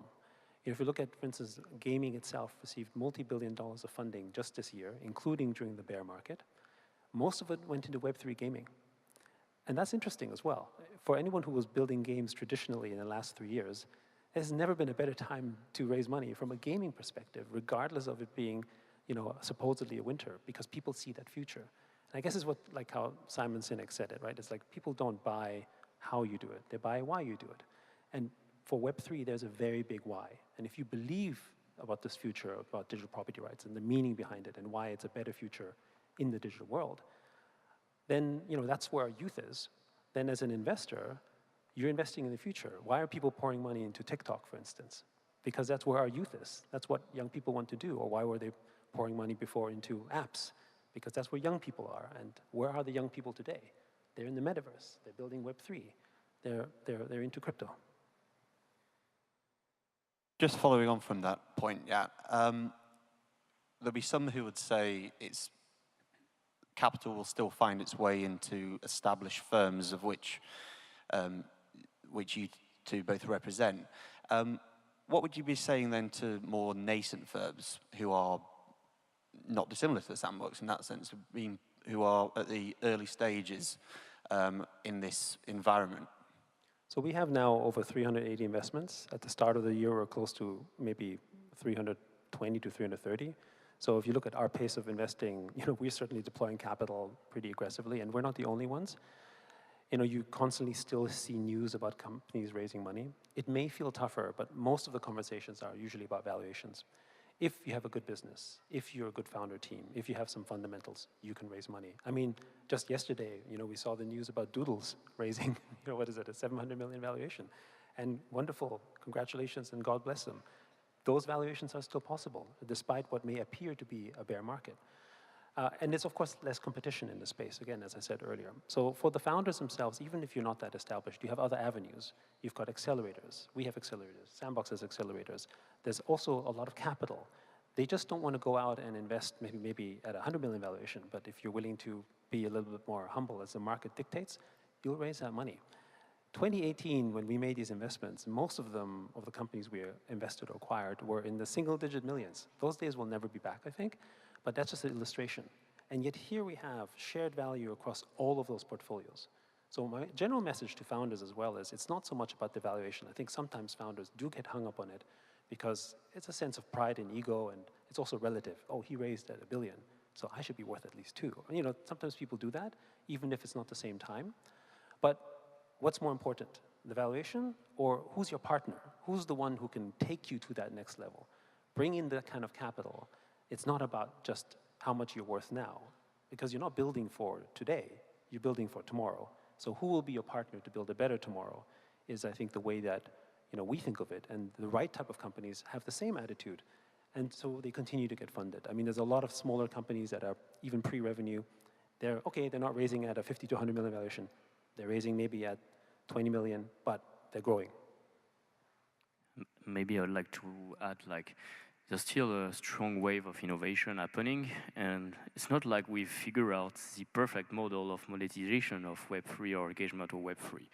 So it's definitely more a matter of for the founders to be focusing as well, not on the noise, the size of the community over Discord and other vanity metrics, like Yat was saying, but into creating real adoption, real engagement, and going back to just like any business, like the core KPI that investors are looking at. And just following on from that, Seb, back on the user engagement point, there's been some interesting news only last week, in fact, about DBS looking to purchase land in the Sandbox. I remember several months ago HSBC doing the same, and they seem to view it as a platform for powering their commercial partnerships in sport, e-sport, gaming, and so forth. Could you give us a flavor about by and large, the kind of firms who are wanting to sit down with you and discuss this sort of thing? Are we talking those two examples I just gave are both in finance. I'd be interested to hear about sport, music, fashion, lifestyle, celebrities, and so on. So we're building Sandbox with putting a lot of emphasis around entertainment. That's why among all the 400 major top-tier brands and partners we have from all around the world, we will find essentially fashion, lifestyle, gaming, music, celebrities, etc. Because our thinking has been around, like, if we can reach out to the fans of those brands, and cumulatively we are reaching over 1 billion fans around the world, then they could come for their favorite brand or celebrity, and then they could stay on the platform to keep engaging with all the other user-generated content we have and the other brands alike. And that's been a successful strategy so far. Obviously, we have like celebrities like Snoop Dogg, Steve Aoki, the Warner Music, Adidas, Gucci, and many others already present in Sandbox. And like I mentioned, almost every week announcing new ones. But it's also been driving something quite interesting, which is, as we're an open platform, an open ecosystem, there's been a growing interest from other actors in the broader industry, whether it's like shopping, retail, commerce, work, education, or even finance and banking. So progressively we've seen, and I really like that those brands in the finance sector like HSBC or DBS or AXA Insurance or Crédit Agricole, and there's plenty others around the world that will be announced, have been innovating and taking some risk to reinvent themselves in the metaverse. Like, they are not coming to do like what they did 25 years ago with Second Life and trying to open like a virtual branch of a bank. Obviously, that is definitely not going to work. They understood, they took the lesson, and they are thinking around like, let's be here, let's understand the space, let's learn Web3 and how users are engaging in Web3 by offering them immersive experiences related to music, to sport. We're mentioning HSBC. HSBC is one of the largest supporter of World Rugby Cup, typically, so they will have like a sport experience on their land first. You mentioned DBS, like they are creating a land called the DBS Better World about like sustainability and environment, ecology, and they are there. They're going to reward users for their engagement, offering NFTs, offering sand as part of the reward. And they're going to evolve. So one day, once we will have financial services supported in Sandbox, like you receive your salary in Sand token, you can take a loan in Sand to buy a virtual land, etc. Users will approach first the bank that are part of that ecosystem and that understood how that ecosystem works. If you're going to go on the street to meet a bank and say, I want to buy a virtual land and take a loan for my Sand token because, look, I've been building and I earn a revenue for already 2 years, they're going to look at you like, what this extraterrestrial talking about, you know, like. Maybe I'll just add one other point is that, you know, when you buy virtual land, right, you're actually entering and demonstrating to the audience that you're serious in Web3. It's not just a case where you're just here to extract. You're putting into the ecosystem, you're investing, you're participating. You kind of want to signal that you're part of it. I often describe the Sandbox a little bit like the sort of Manhattan or the Fifth Avenue of virtual land, where you have to buy something there, just like how you also then need to maybe have a Bored Ape or maybe a Cool Cat or some other collection of NFTs to demonstrate that you're here for the long run, that you're serious. But the other anecdote I wanted to share when I was talking to the CEO of HSBC, she said, you know, what she said was perhaps the biggest impact wasn't even the external one. It was great media and great press, and it was absolutely worth it relative to the cost of the land. But she also said that the morale and the motivation from the young people inside HSBC was electric. Basically, people were like, oh, HSBC is in the metaverse. I'm working for a cool company, or that company is thinking about the future. And that was maybe a side effect that ended up becoming maybe even the more dominant effect within the group. So I think these engagements shouldn't just be looked at something that is external from a marketing standpoint. They have very intrinsic internal effects as well, if you do it right. Thank you very much for that. Now, looking forward in the years ahead, when we find ourselves in bull market territory again, more broadly beyond crypto and into blockchain, Web3, and so forth. What sort of case could you make for, in a sense, if you like, the bull market that we recently come out of? I sort of think of NFTs as being the standout use case from that. I sort of think when I started at CoinDesk in February of last year, it seemed every day there was something interesting dropping in from an NFT standpoint. So 2 questions in one, I suppose. One is, are NFTs now almost an entry point into this world in themselves in a way that before everything fed through crypto itself? And then expanding that into gaming. Could gaming then be the success story, the standard bearer of the next bull run? Seb, I'll throw that to you first, and then you jump in. Well, I think like what we're noticing, and without any surprise, is like digital assets with a real utility are actually coming out as the long-term winner, because people can not only store them and let them sleep, but most importantly, they can actively engage to increase the potential earnings that they can make from such assets. And that's the exciting part, I think. That's the dominant part. And metaverse, the open metaverse itself, is probably one of the most tangible use case for NFTs. Whether you have an avatar that becomes your digital identity and then you can use as a character to explore, to socialize, to play, to build, to create, to talk, to chat, and do many other things. Or it's a virtual land that you can own and publish an experience to allow other users to access or even rent, etc. Or just gaming items. It's just common sense, and we're glad that we, as an open virtual world, we're providing value to an overall ecosystem. Beyond the core gameplay, the core loop, or the core service they provide, we're a place where any community can come, can engage, can socialize, can build, can become creative, and can be part of this concept of neighborhood with their land that Yat was describing as well. When you look at the things that have driven mass adoption in history, it hasn't been money per se. Money is a vehicle and a tool, but it's culture, right? Mass adoption of culture. Is it movies? Is it film? Is it music? Or is it games? These are all forms in which we engage as culture. And as people broadly, we identify better with culture than we do purely with money. If you look at the history of crypto, it's first started off with, I enter crypto because I want to own Bitcoin, because the value goes up, which means, or hopefully it goes up. So basically, it's a purely speculative purpose.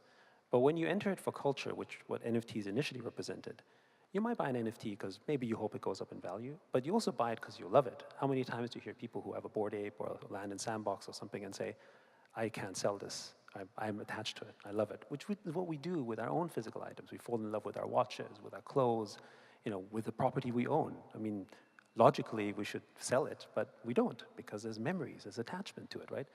So these are one of the big areas where I think why mass adoption is happening this way. And if you look at the mass adoption that happened in the last year and a half, it entered through blockchain games, it entered through NFT art, it entered through culture. And we're just at the beginning of this. So I think it will continue to have this narrative. But it might not necessarily be as dominant as NFTs. I think last year, NFT was kind of unique. It was interesting, curious, and also controversial because of all the FUD that was going on, because of the environmental debate, which will probably, after the merge, all be gone anyway, if they know what's going on. And then just generally, we think gaming will be the pathway of mass adoption. There's 3.4, just the stats, there's 3.4 billion people who play games today. Ask any gamer whether the items that they're using in the game is one they think they should own. And everyone will say, I don't own it already? I thought it's mine. And so we're really not changing the paradigm. We've created a generations of people educated that know that virtual item ownership means something to them. Ask our children what they want for Christmas. It's very likely something virtual, right? So that is already there today. And so we're really just moving an audience that's already half foot in to port them over. So we think the space will grow tremendously and will grow faster and more accelerated than we have seen with mobile or with the internet adoption at large. Thank you, and thank you, Seb. We are just about out of time. So thank you very much for your attention. And thank you to Yatsui and Sebastian Bourget from Animoca Brands and the Sandbox, respectively. Thank you very much. Thank you, everyone.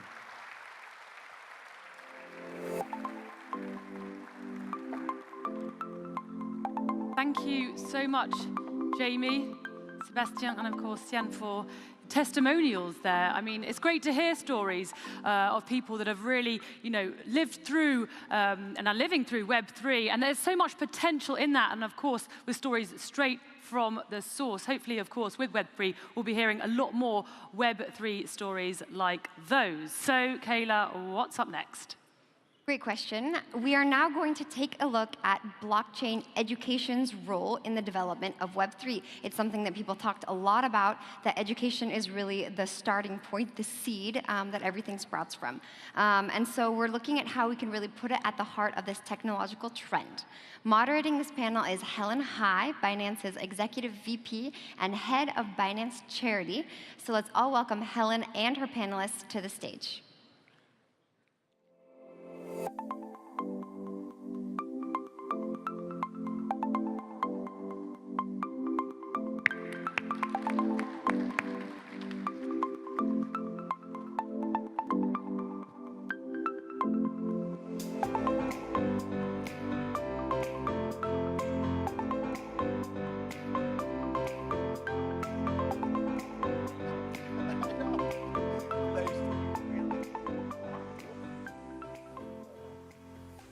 Hello, everyone. This session is about put blockchain education at the heart of Web3. I'm actually so honored to be here with our distinguished, panelists. Let me introduce the first one, Peter, Deputy Dean of INSEAD, one of the best business schools in Europe and in the world. And also Chris, the founder and professor, of Essex. And we have also got Deep from UK, from Imperial College, heading up on blockchain. And last but not least, we all heard from CZ, the most fascinating in France, the collaboration between Binance and Simplon. And we've got Frederick, the founder of Simplon with us today. Thank you. So let me start.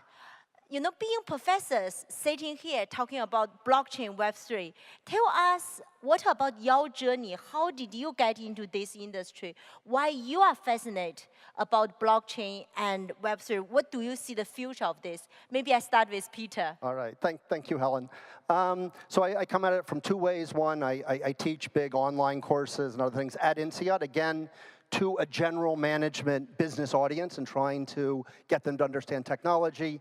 And then I'm also Dean of Innovation, trying to get my colleagues to take exciting new things seriously. But I just talk about it as a professor of strategy and tech strategy. So of course, over time, bit by bit, you start to get more students asking questions about this, or more executives slowly starting to be interested. And then I guess you asked about my personal journey. Three things I think really caught my attention about blockchain, just as someone teaching about tech strategy. One is use cases, right? So it is so important in general to find the right use cases and not get distracted by the wrong ones. And as we know, blockchain is full of some great use cases, but tons of noise. Secondly, again, I'm teaching a lot of traditional companies, Visa or Schneider Electric, and this timing issue. It used to be they were all panicked about being too late and being slow, and we have to move fast. Whereas we know that, in fact, they started to get too fast, they'd move too early, too many promises, and then disappoint, and the corporate would kill it, and they would be asleep when it became a big thing. So clearly, blockchain, a lot of the use cases, you have to be patient. And then the last one I'll just share, I think that excites me most, is tech is all about two things, talent and scale.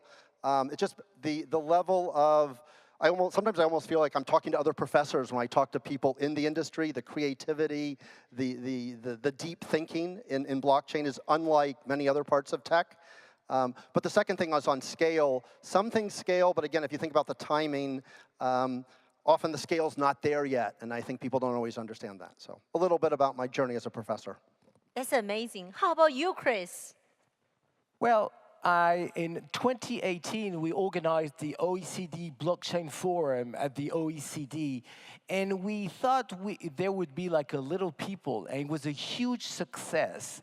So I said, maybe there's something to do for the young generation. And I went to ESSEC Business School and said, I would like to build a courses on blockchain. And they were interested by these technologies because ESSEC Business School is always ahead of the game. So they trusted me to build a 30 hours course on blockchain at the time in 2018. And I remember the economy teacher said, well, I would have it would have taken me 30 minutes. How can you do 30 hours? And my main focus, I was used by this at the OECD where I was teaching already, is to, as you said, is to of course, underline opportunities, but also be very conscious about the risk of this technology. So that's one of the pillars of my teaching, is to always be, of course, underline the opportunities, but also be aware of the risk. And as you say, when we go into business cases, use cases, to differentiate between great use cases and, well, less interesting, use cases. This is amazing. And I think there's the famous quote of saying education is the passport of the future. Thinking about the student who listened to your class back in 2018, BTC price probably is only $5,000 US. Even though we're talking about BTC price has been halved compared with a few months ago, still $20,000, right? So actually, there's a lot of important things when you actually have a good education, understand ahead of the curve, understand what is coming. So how about you, Deep? You know, in Imperial, one of the leading schools, tell us about, when we think about Imperial, we're probably thinking about rocket science, right? But blockchain, tell us more about that. Yeah, thank you. So it's a pleasure to be here with you guys today. I mean, I think a little bit on the personal journey side of it. For me, I go back to when I was a postdoc. I trained as a physicist, and back in those days, the internet was just kind of emerging. We were looking at how digital technologies might transform societies. We had no idea really that what was going to happen with social media and everything that's happened since over the last sort of 20 years or so. And during that time, part of the work I was doing was around looking at the kind of statistical modeling of financial systems and how maths and science and technology plays a part in finance. And I was fascinated with how we might emulate and create a real digital analog of the financial systems that we see. This was like a problem that was around, you know, the double spending problem and all of this kind of stuff. And so for me, the moment that we ended up seeing the emergence of blockchain, it starts unlocking a lot of the aspirations for not just what we might do with financial systems, but what we might do with the internet as a whole. Almost returning us to the fundamental kind of initial ideas of what the internet was supposed to be all about. And so this is really a powerful technology for me. So I'm a technologist and a scientist, and I come from it from that perspective. And I would say my colleagues at Imperial, Imperial is a science and technology dominated school with a great business school as well. And we're fascinated by how the science and technology can then translate to real world impacts in businesses and in societies, and how we can change people's, I guess, the conditions of prosperity around the world. And really, that's the key for me as to why this is such an exciting space to be in at the moment. That's wonderful. Last but not least, Frederick, Simplon. Before Simplon, I was a geek from now 25 years, so I'm really curious about technology. I tried to deep dive on blockchain in 2018, and in Simplon, I say, we have to have a certification on blockchain to certificate some developers who are dedicated to blockchain. So we get this certification from the state, but we didn't train so much people because there wasn't the traction there is now for blockchain developers. So now it's really like huge and increasing. And I have to say that I'm very honored because there is INSEAD, there is ESSEC, there is Imperial College, and Simplon. You see? comparing Simplon to your school, you know, it's really like incredible. But it's very important that everyone has access to this kind of technology, and as Simplon is really focused on underserved, we really have to focus on democratizing, demystifying this technology, and this is the thing I'm more passionate with. The use cases are great, but non-profit use case, empowering people use case are really something that make me get up in the morning. Yeah. Fantastic. My next round of question is about reality check of what's the future. The reason I'm asking that, because you are actually dealing with students. What they are most passionate about is very important. So I do want to share with you, from the various leading institutions you are leading, what you are hearing from the student. How do you see they can impact? Maybe one of the things also maybe start with Peter. Another curiosity I've got with INSEAD, today, if we look at all the leading financial institutions, I would say majority of the executives in Europe, they probably all actually graduated from INSEAD. They are a product of INSEAD. And now, Peter is teaching blockchain to really innovate. Your student has been actually the empire they have been building. What's your view, and how do you see the new generation of the student? What's their passion? All right, so briefly, like the others, when we tried to get started in 2017, 2018, there were a few faculty that were interested, but it was really work. We wrote, you get them to write cases on Binance, which is exciting, or Beef Chain, which didn't go anywhere. But bit by bit, it built up, so that by 2021, like our most successful elective launch anywhere at time was crypto entrepreneurship. And again, one of the things I'm watching, is it coming down? Not yet. I think, again, remember, business schools are counter-cyclical, so when the market turns down, people step out and they come back. So we still have a lot of people interested in like our NFT projects on campus and those kind of things. On the financial services, again, I have a strong view, which is, again, the role of schools is to bring diverse people together, diverse perspectives. So for me, it's really important that we have people from the crypto, the DeFi space in debating, interacting with these senior executives as well, and we bring all that together. And as one often says, it's good to keep the cannibals in the family, and you might as well disrupt your own alumni. Amazing. How about you, Chris? When you are teaching all those courses since 2018, what's the trend you are seeing from the students so far? I think you can compare to the internet in a way. Maybe in 1995, people were interested in knowing about the technology, what is IP, it was very technological. And then after 2000, students were more interested in what are the businesses running on internet, like Amazon and things like that. And for me, in the Web3, I observed the same tendency. As at the beginning, people were very technical about what they were interested in, and now they want really to be inside business. And that's why it's a huge opportunity to work with Binance in my course, where Binance mentors students, as well as Simplon mentors students, to help them to be into the business. For example, to be very specific, we have a business case called Binance Pay, and they are amazingly creative on bringing ideas on how to make Web3 accessible to everybody. So yeah, that's the way I see it, from something which is technological to something which is very much more business oriented. That's amazing. And Dip, I remember a few months ago when we were doing the session in Imperial, I asked the question, how many of you actually owns a crypto coin? Most of the students all raised their hand, which I was shocked. Because if you ask, the penetration of blockchain and crypto is so high in colleges. Why is that in Imperial? Why do you think the penetration is so high? Yeah, I mean, I think it relates to your question that you were asking with respect to the students. That was a room full of students. Yeah. And for me, the students are the place where students don't have to necessarily ask for permission to play with the technology, to investigate it, to create it. I mean, the comment around the internet in the early 90s, I was around that. You've reminded me of being a student now. And actually, I could just quietly get on and do stuff and play with things and invent things. And then maybe through that process of investigation, something practical would come out of it. So I think a lot of people hold crypto and are involved just to be involved, just to know how the mechanics works and exactly how the system operates and to play around with it. So that's why you had so many hands raise up.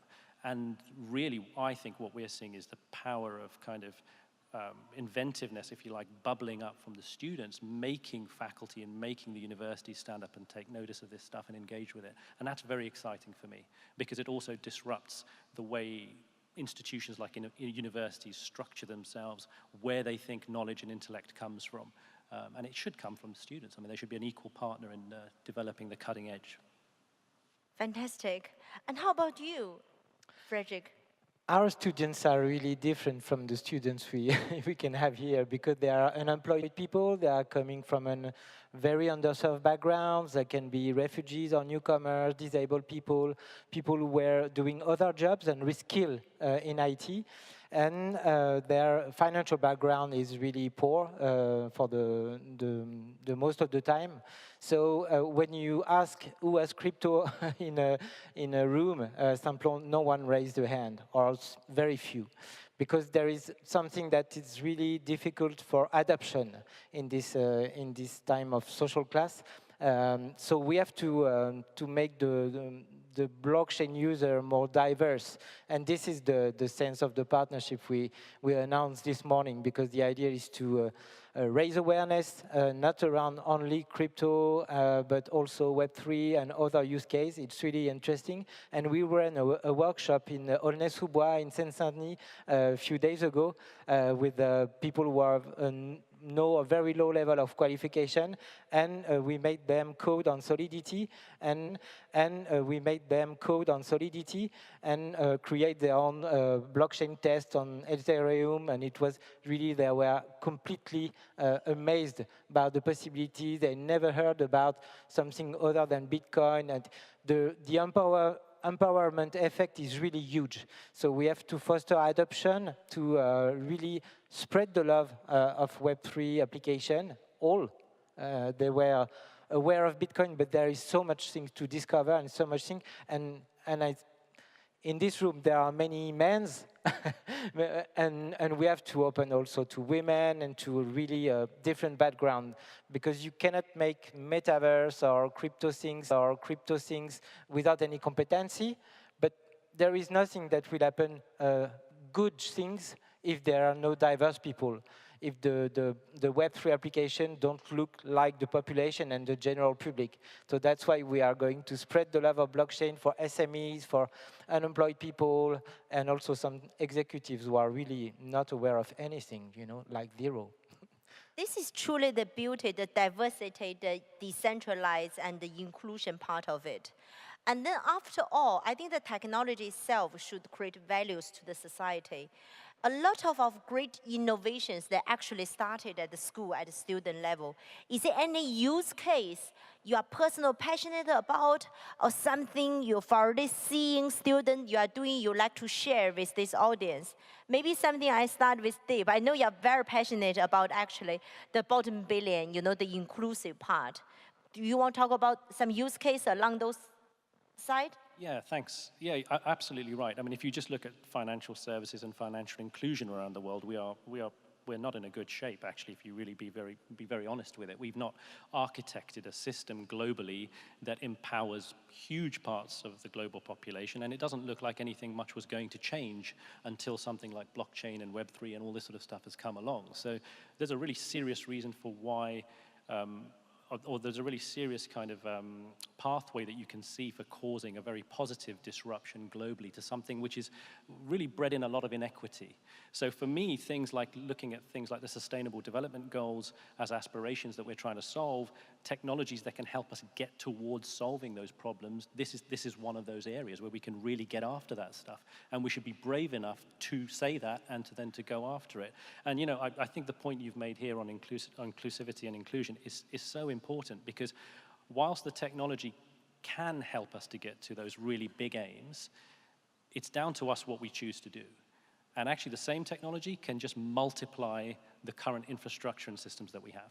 So we can choose to make it just as kind of non-diverse and problematic as it is now and amplify it with this technology, or we can choose to use this technology to do something very different. And that's the human aspect that we have to get right in this whole game.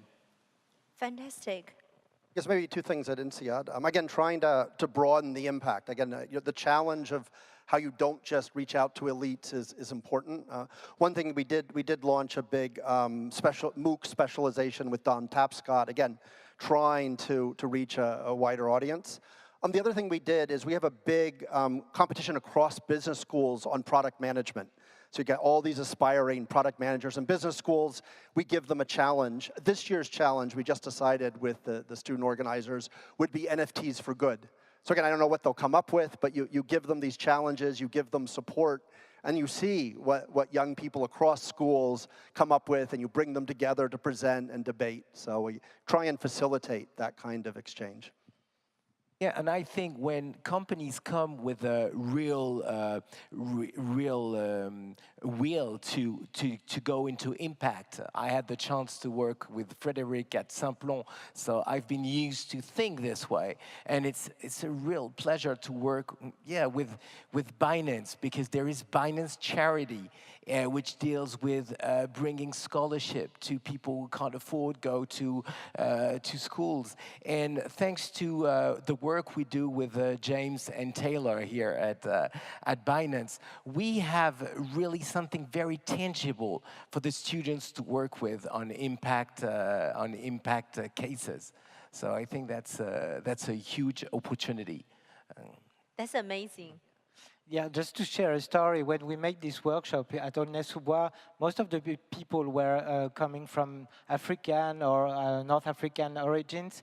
And when I started to explain, based on the Binance Academy materials, that we can have a decentralized finance and something like this, they say, oh yes, we have something like this in Africa, it's called Tontine.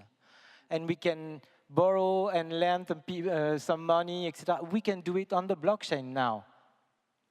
It's like history and technology can bring something together at scale.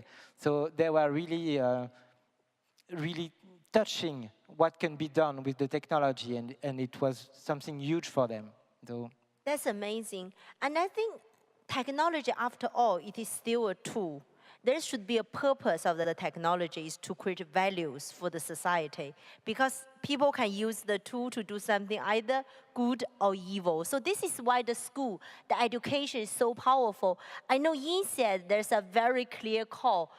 Business is a good force, for the society. So how do you actually, during your teaching of the technology, how you actually build into the value system to the student? Yeah, well, clearly the conversation is shifting. I think, in the past there was somehow this assumption that technology would be for good, and clearly, when you look at some of the negative effects of social media, there's no excuse anymore when you're building the metaverse. If you're not thinking it could go wrong, you're just not awake. And again, I think it's a bit pushing against an open door. I think that's been so beat into us. It's just around getting the faculty the support, connecting them with the right cases. The students are pushing for it. But again, I think the whole ecosystem has to really rise up and embrace this. But I feel like on this one, I feel like I'm pushing against an open door, and people have gotten the message. This is really amazing, because I think from Binance perspective, we do believe technology should actually empower. It should become the best complementary of human nature. It should empower empathy, innovation, and stewardship. This is why actually with the partnership with all of you, we want to drive that inclusive, collaboration to really empower everybody, in Essex and also Simplon at the same time. So how do you see, Chris and also Frederick, the people, the unprivileged people, when they have this kind of education support, how do you think they can really use the tool to change the future? I think first, students are interested by impact, and they're also interested by the innovation that enables the technology. And that's a very powerful direction I use in my teaching. Web3 will be an opportunity to really enhance the marketing tools for companies. And it's not necessarily an impact purpose, but it's also very interesting because it brings new tools. So I think it's both directions that you need to pursue during the course I do at ESSEC. Brilliant. I think Simplon students want to make the world a better place, but they want to change their own destiny. They want to get a job. They want to be included in the society. So when we are providing some frame to get some new skills, they want to get job. They have ideas to be entrepreneurs. They were, unemployed 2 or 3 months ago, and now they want to run business. The gap is really incredible. After we showcase the use case, non-profit, impact, but really they are starving to survive, they want jobs. So I'm not sure that this kind of audience is the best audience to generate some social impact entrepreneurs. I think that people more privileged, maybe in your schools, are better social impact, but the social impact they want is for them, and it's a good thing, I think, to empower themselves. To build on that, I think there's also the education to policymakers and also regulators and also the politicians. And I think maybe Deep, you can also share, at Imperial, I know actually a lot of British politicians looking for policy advice papers from you. How would you also shape even from the top? Yeah, I think we're living in a period of history where there's a lot of what some people term sort of emerging disruptive technologies. This is one of those domains, but we're living at a time when I think it's become kind of standard for people in senior decision-making circles, whether they're in industry or whether they're in government, to not feel it's necessary to understand the technology or the technical aspects too much, and to abdicate responsibility for that to other people. My techie team or my techies, they'll give me the information that I need. And I think what's happening now is we're calling time on that kind of model. So if you look at the regulatory space right now, technology is moving so fast, and if you look at regulatory time cycles, how long it takes to form regulation and legislation, by the time, let alone the ink being dry, once you've started the document, the technology has already shifted away. So we need almost a paradigm shift in the way that we run regulation, maybe some sort of agile and more a nimble process for regulation, but we also need to increase, I believe, the technical literacy of the people that we have in those systems, so that they can make the right policy calls, the right regulation calls. And that, of course, means then creating education pathways for through-life learning to allow people to come back from from their professional domains and then learn back at a university and go back to the professional world. And that's something which the universities I know across the world are very, very much engaged in, and that's what we're interested in too. Huge. Again, it's not the place we play the most, but again, when we look at the space and where the ecosystem is, we're trying to step up to do more. I think there's a window here. I think national regulations are really feeling strong, and then if you look at what's happened in crypto, they feel empowered, and the window to try and not get it too wrong is now. So there's a real call, I think, for everyone who cares about the ecosystem, how we navigate this moment. Actually, that's very important, because I think because a lot of policy makers and also executives, they graduated from the school actually you taught. If I'm involved in their shoes, I'm hearing this FOMO about crypto, blockchain. My view is I want some neutral understanding. What is it going to be? The first place, probably I would go back to the professor I trust, the people who taught me all the knowledge, in my system.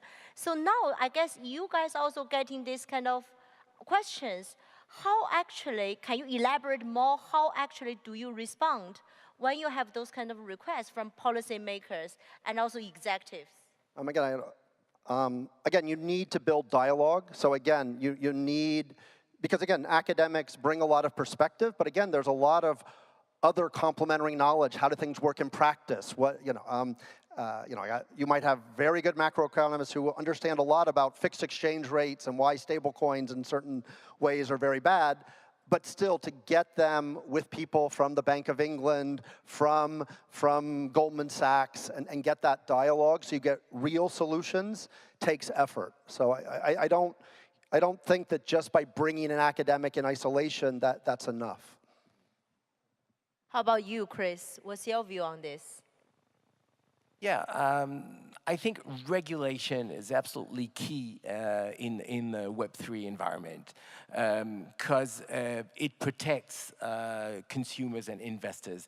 And if we want to have a mass adoption of Web3, we really need to have education certainly, but also not to forget that regulation is very important and even to be taught during the class. Regulation is key in the Web3 industry. That's amazing. Before we wrap up this channel, I want actually each of the panelists maybe give one sentence you want actually the audience to take away. It's very clear, for the whole Web3, there's a huge knowledge gap.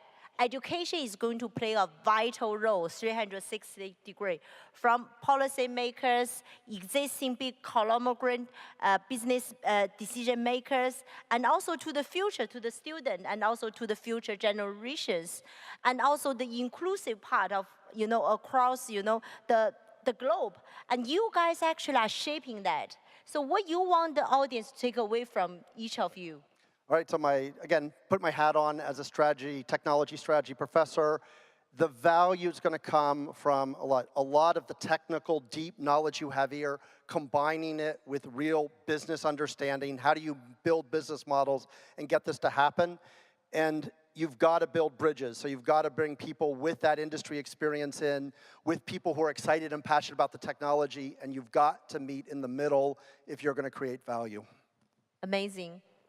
Chris? Well, on the knowledge part, I would say that Web3 has to be connected with other digital technologies and not to be taken isolatedly, like, for example, artificial intelligence, big data, and other technologies. So that's on the knowledge part.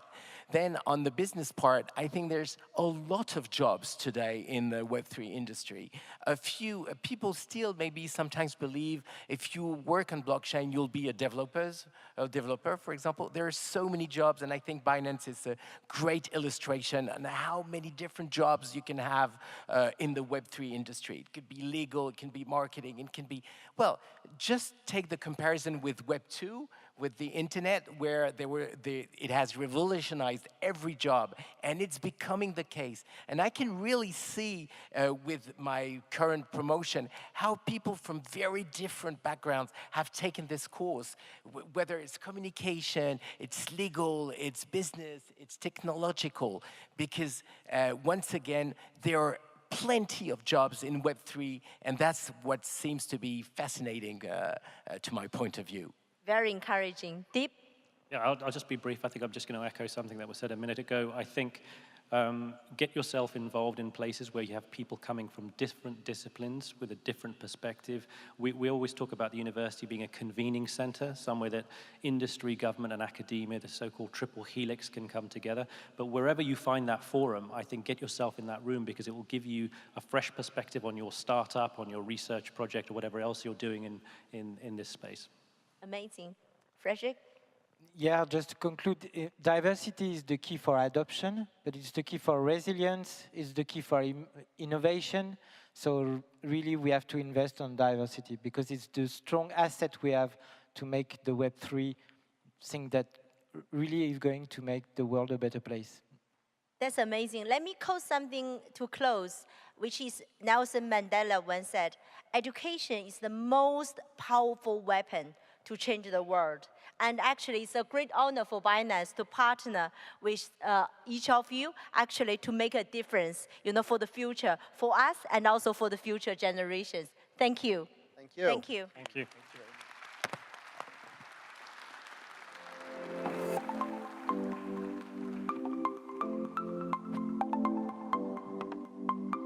Thank you so much to our panelists for all your great work. Like you said, sort of sharpening and working on that weapon, which is so powerful, education. You guys, we are down to our final panel of the day. I don't know how that happened. The day just sort of flew by. I don't know if it's the same for you guys.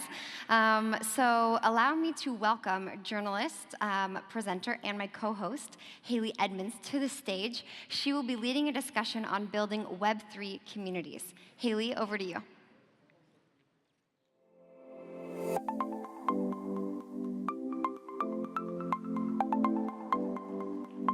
Thank you, Kayla, for the introduction. Thank you very much for being here. If you'd like to take a seat, we've got a couch each. Oh no, we can, perfect, fantastic. As Kayla said, we will be discussing building Web3 communities, and I'm delighted to be joined by Ian Goddard, Head of Innovation, Technical and Innovation Partnerships at Alpine F1 team, and Athena Yu, Deputy Head of NFT at Binance. Now, companies, of course, can build on Web3 infrastructure to create communities around their brands, building open platforms that share value with users, directly creating more value for everyone. With Web3, users typically own whatever content they've created, as well as, of course, the digital tokens or NFTs that they've purchased. The tools are changing, the rules are changing, technology is changing, and now communities are changing, all thanks to Web3. But how can Web3 create new communities? How can they reinforce or strengthen pre-existing ones, from sports teams to celebrities to festivals even? Well, we're going to talk about that in just a second. And as I said, I'm delighted to have some fantastic guests with us today. So my first question to both of you is, how would you define Web3 in your respective fields? Yeah, thank you so much for this question. So maybe let me take it first. So I think there are a lot of different terms around like Web2, Web3, like metaverse, NFT, etc. I think try to understand it. Let's go back to the fundamental part, like internet, blockchain, and then Web2 and Web3. So I would think about it like this. So I think internet, we're now using internet everywhere. So I think internet just represents a transfer of information where you actually do not really rely on a physical newspaper to know what is going on today. You just rely on the internet to give you all the information. So people can have all this free transfer of information on the internet. But I think what really makes blockchain really disruptive to the world is actually it introduced a new way of the free transfer of value instead of just the transfer of info. So I think that is the fundamental, like the revolution that blockchain technology can really bring, which is the fundamental of what we call Web3. So I think everything, if you let me to do a very big summary about Web3, I think Web3 is all about ownership, privacy, and control. So for example, like in contrary to Web3, let's talk about Web2. So Web2 actually is really based on like the very user-censored and based technology, which is based on the centralized data and a centralized platform. You don't actually own any kind of asset or info on any kind of internet. For example, like we're using the social media platform or other kind of a Web2 platform. So when the platform really crash and down, so basically everything it just disappear. You don't own any of them. But in the Web3 enabled website or platform or the app that we are using, so basically you control everything. You are the owner of the info, data, and everything that on that platform. And for example, NFT is a very important building block in the Web3 community. And also Web3 community bring a very good way where every single individuals, every single participant can really get an interactive experience from the people they are talking with. In Web2 enabled platform, basically you can just interact with other people in just one way. But in the Web3 community, actually there are more engaged interactions with your community and even your idol that you are following, which is never possible in the Web2 community, and give you more power to voice out. I think that is the fundamental beauty of Web3 and how I see the differences between these two communities. But I think think Ian may be sharing more idea and experiences from like how you see, because my angle is really from blockchain and crypto native, but maybe I think the people from the mainstream and the sports and other like the industry can share more idea about how you see that differently. Yeah, thank you. I mean, for us, I think it's obviously Formula One is a huge global spectacle, but how do we make that more immersive for the fans? And I think that's really the big question, what we're starting to answer with Web3. How do we take that kind of, at the moment, the big tech companies control the social media, very engaging, very good ways to deliver content, but I think Web3 is just this question, how could we do it differently? What new ways we can discover to do things? People talk about the NFTs, the metaverse, fan tokens, we'll talk about those in a little more detail, but I think they're kind of the headlines that actually allow us to be really creative and do things differently. So lots of big subjects, but I think really it's that taking control, how do you make it more immersive, and how do we really just do something different so all of our F1 fans can just feel closer and more open to the things we're doing as a Formula One team. So you're really offering more immersive and exclusive content to their fans and getting them much closer to their idols. In February of this year, you launched a partnership with Binance Fan Token, and you launched your very own fan tokens. So 7 months down the line, how is it going? Has it met your expectations? Have you had any surprises along the way? Yeah, you know, it's a brilliant partnership, as you say, in kind of its early days. And, you know, for us as a Formula One team, people always think about technology and innovation. And I think, you know, this Binance partnership's nothing different to that. Really, we want to be early adopters of future tech. So really being part of this journey with Binance, working with Binance and Binance Labs, seeing how we can develop some of these key future technologies is a big part of that partnership. Crypto uptake is another big part of why Formula One. You know, Formula One's globally got over 1.5 billion regular fans. That way outnumbers the kind of 300 million current crypto users. So again, that education piece, how do we work with Binance? How do we take something like the fan token and take it to a wider audience than we've got here today? You know, you're the specialists in the industry. How do we take this mainstream? And again, I think that's something what the partnership is going to help us do, help us explore that together. So just concretely, I mean, when you talk about fan tokens, what are you actually offering? I mean, what do you get if you do kind of purchase fan tokens as an avid F1 Alpine team fan? So I guess, you know, there's two angles. On the one hand, it's a crypto product. So, you know, its value can appreciate or as the markets go. You know, it's been quite a steady token recently, and it's making some good progress financially. But it's much deeper than that. It's almost like becoming a shareholder of a Formula One team. We represent the Renault Group, one of the world's largest car alliances. And I think you as fans being able to buy a fan token and have a voting stake in things that we run. It might be exclusive access to very high-end competitions. It could be direct voting polls relating to something we're doing within the team. There's also a big crossover between the virtual and the on-track. So esports is growing hugely within our kind of sporting empire across not just Formula One, but the sort of endurance cars, GT racing, so lots of different levels where esports meets Formula One. And again, using the fan token as kind of the currency or the way to engage and cross those different disciplines is just a really great way to get, I guess, more empowerment for the fans and direct involvement in things we actually do. I mean, I guess where traditionally people would buy, like, I don't know, Panini stickers or something, you know, avid collectors and fans of a particular person or a team. But now you're actually promising, and you can actually, you know, have and purchase experiences via these fan tokens. Is this, you know, the future? Is this something you want to really kind of develop?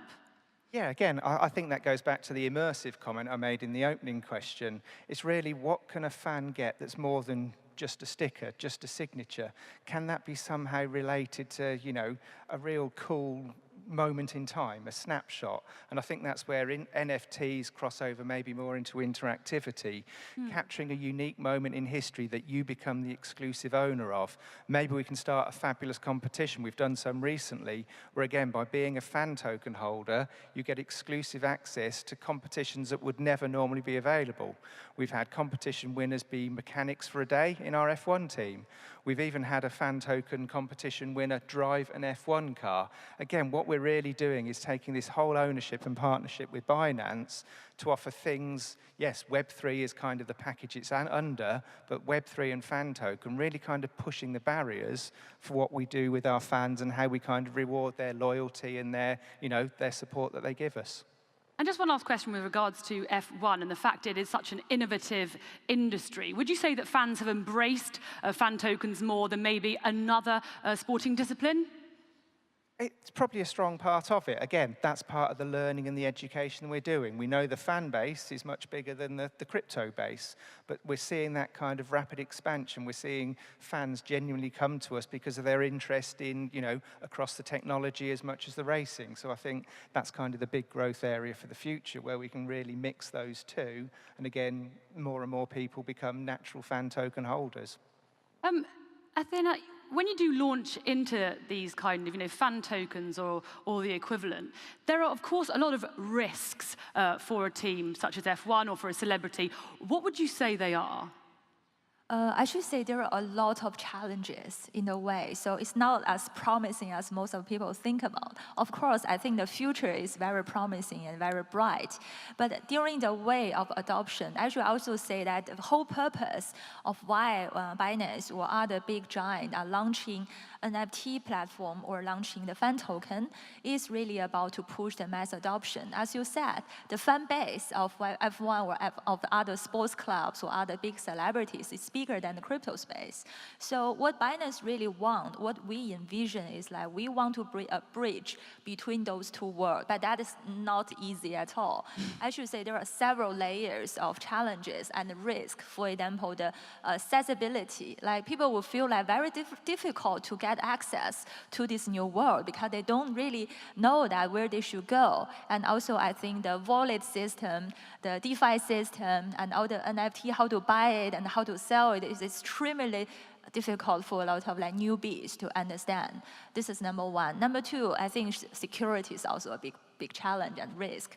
So there were a lot of unaudited projects on chain, and there were a lot of risks of using your own wallet. You are not properly educated or used that before. So you will easily get trapped or get a lot of rug pulls on chain. So basically there has been a lot of loss on that side. So that is why we also spend a lot of time on really helping people on that front.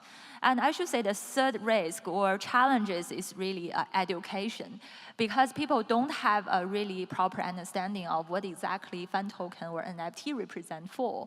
So people would just think maybe NFT is just like a picture of a monkey, or fan token is just like something you can buy and earn. But that is far more than that. Actually, that represents for the utilities and represent for the ownership of your own asset.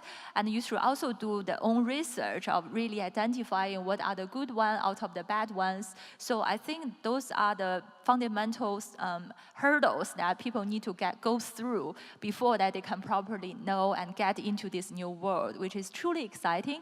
But education, I should say, as the previous panel they addressed, is a kind of problem.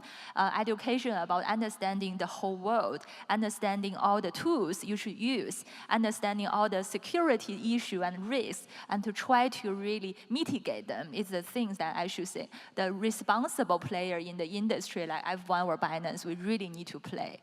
I know that Binance is, of course, very invested in educating people. But how do you work with teams such as Alpine to kind of reassure them, to educate them, not only them, but also the fans, to say, this is a great investment. We're promising great things here as well.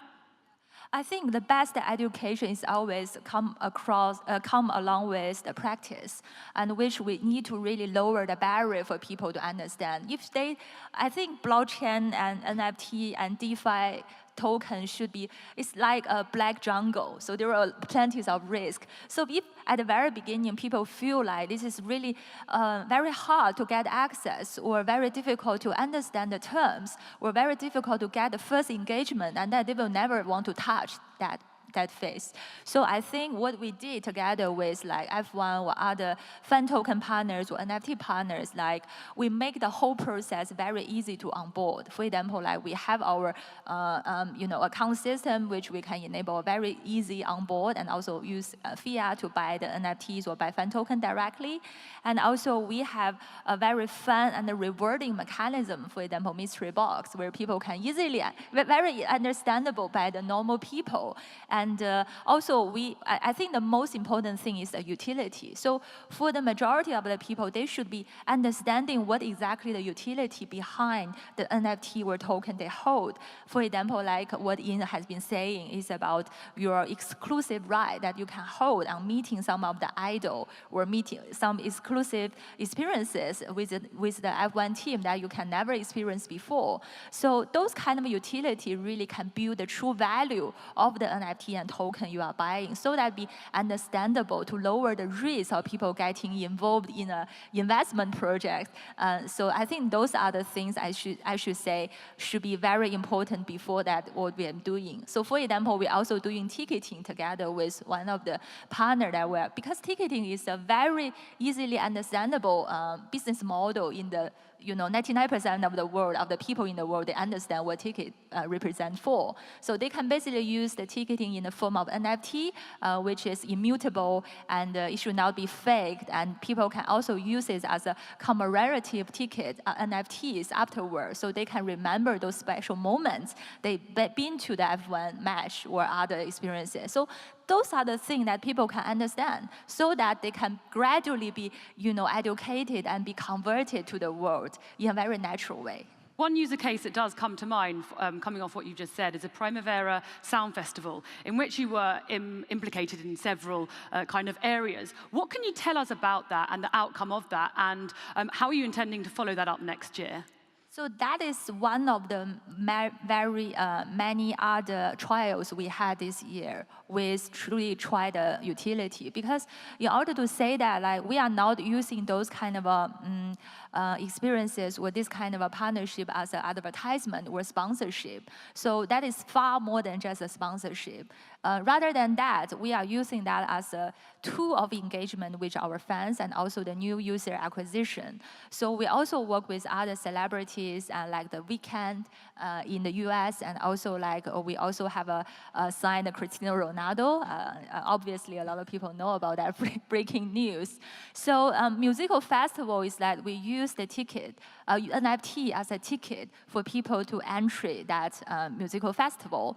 And more than the ordinary ticket that we offer, so the NFT ticket can really, because it's immutable on blockchain, you can forever store it in your wallet. And also you can enjoy a lot of exclusive backstage experiences with the idols. And also you can experience subsequent benefit from holding that NFTs. So that is actually a very successful trial we did. And because what we want to do is really to shape the new model in the NFT world, which I always stress about the utility. Because currently, if we look at the NFT space, I think it's really heavily speculation dominated rather than just utility or consumption dominated. So we want to make the whole world better by bringing the more self-sustainable model into that, so as the better creators or better IPs or the better brand, they can be like they can feel like this is a trustful space that they can come in. And I think NFT and the fan token could play a role as a accelerator of the to change the relations of the production and also to increase the efficiency. But fundamentally, utility is always the core, so that the musical festival and other celebrity-based NFT is the best trial and the best experiences that we have been doing in this year, bringing the people. I think on the festival, there are a lot of non-Binance users or non-crypto users start to know about NFT. Their NFT may be their first digital asset they hold in the whole blockchain world, which is a very, very good education tool for them as well. Absolutely. I think it's all about also employing the right approach to kind of convince people as well. Would you say that your community has changed since implementing a Web3 environment, Ian? And if so, how?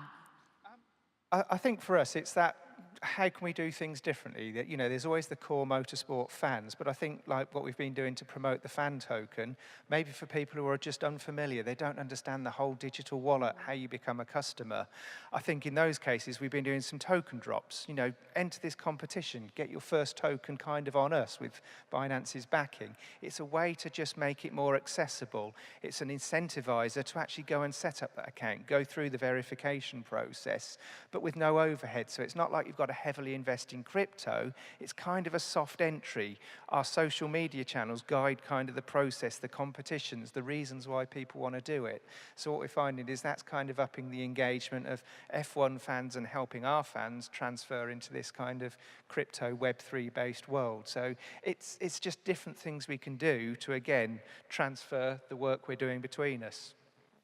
How has and how can Web3 keep on positively disrupting industries like F1 that are followed by thousands of global fans, millions and millions of global fans even? I think, like we said at the start, you know, it's kind of the early days. So very much to start with, let's do some sensibly priced NFTs. You know, we've had the hype of the $1 million NFTs and that kind of thing. We've got to make something more accessible, but we want to do it with, you know, quality, reasons that people would want to buy a limited edition interactive 3D art piece of F1 or something like that. So I think it's how we actually make it accessible, make different price points, make ownership a reality to just get more and more people on board. And it's really then the utility of the tokens. You own the tokens, what can I do next? So again, we're being very creative with kind of the next steps, the next projects, things that Binance and Alpine Formula One team can do together to really, I guess, reward those token holders and also incentivize maybe growth. You know, there might be different entry points for different competitions based on how long you've been a holder, how much you hold, whether you also own NFTs. So again, just different ways that we can incentivize the whole ownership model and hopefully the return to the fans. And then how do you see the NFT model evolving, and what do you think will drive this change? Right now, if you look at, I think if you look at the data on chain or look at the current volume, obviously I think we are not in a very, very bull market. So I think NFT now have the trading volume wise is actually dropped. But I should say now is the best time for building. And I think now the people like seeking for the next level of the innovation. I should say right now, if you let me summarize what is the current challenge of NFT, is still like, I think the user who really understand and be playing the NFT game is still very limited compared with the cryptocurrency players. So I think overall the vision of us is by joining hand with a big brand is actually to make the whole pie bigger. So in order to make the whole pie bigger, the first one is always utility. I think currently if we look at NFT, there are several types of NFTs like gaming, sports, music, and entertainment, etc. But I think right now what really stands out is still the PFP, which is the profile picture model.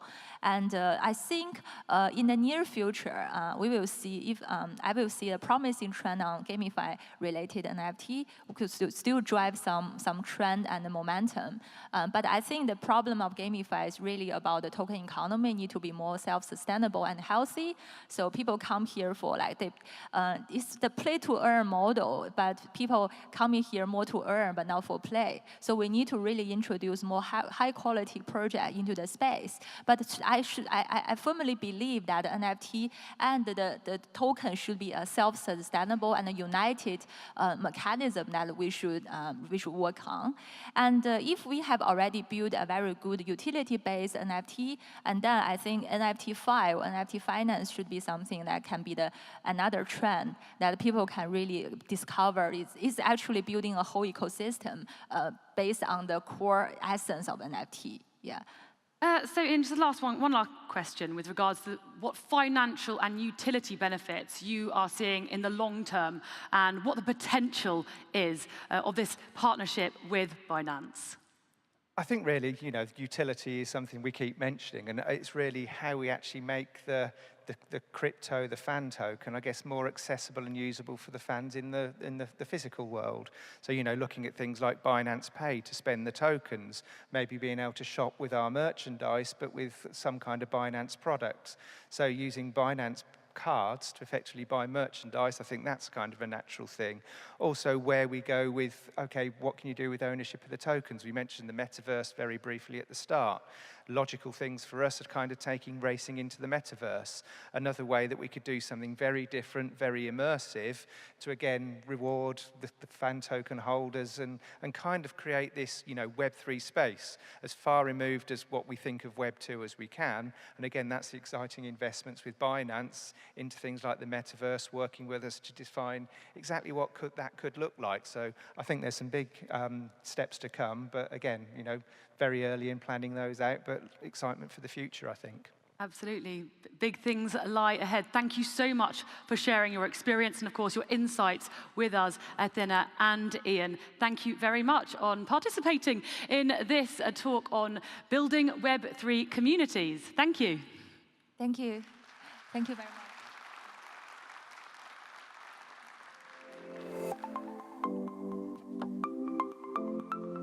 Thank you so much, Haley. Thank you so much, Ian and Athena. What a wonderful way to wrap up our first day here at the Binance Blockchain Week. We hope you have enjoyed today's programming as much as we have. Just a quick note about tomorrow that you won't want to miss. So we start here on the main stage at 9:45 a.m. with a fantastic opening fireside chat on pop art and Web3. Tony Parker will be here, former NBA star. He'll be accompanied by NFT artists Julian Derricks and Alan Terris.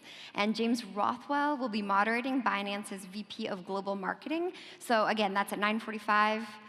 If you guys want to check out that awesome fireside chat. And other than that, I wish you a wonderful evening, and we'll see you back here tomorrow. Thanks, everybody.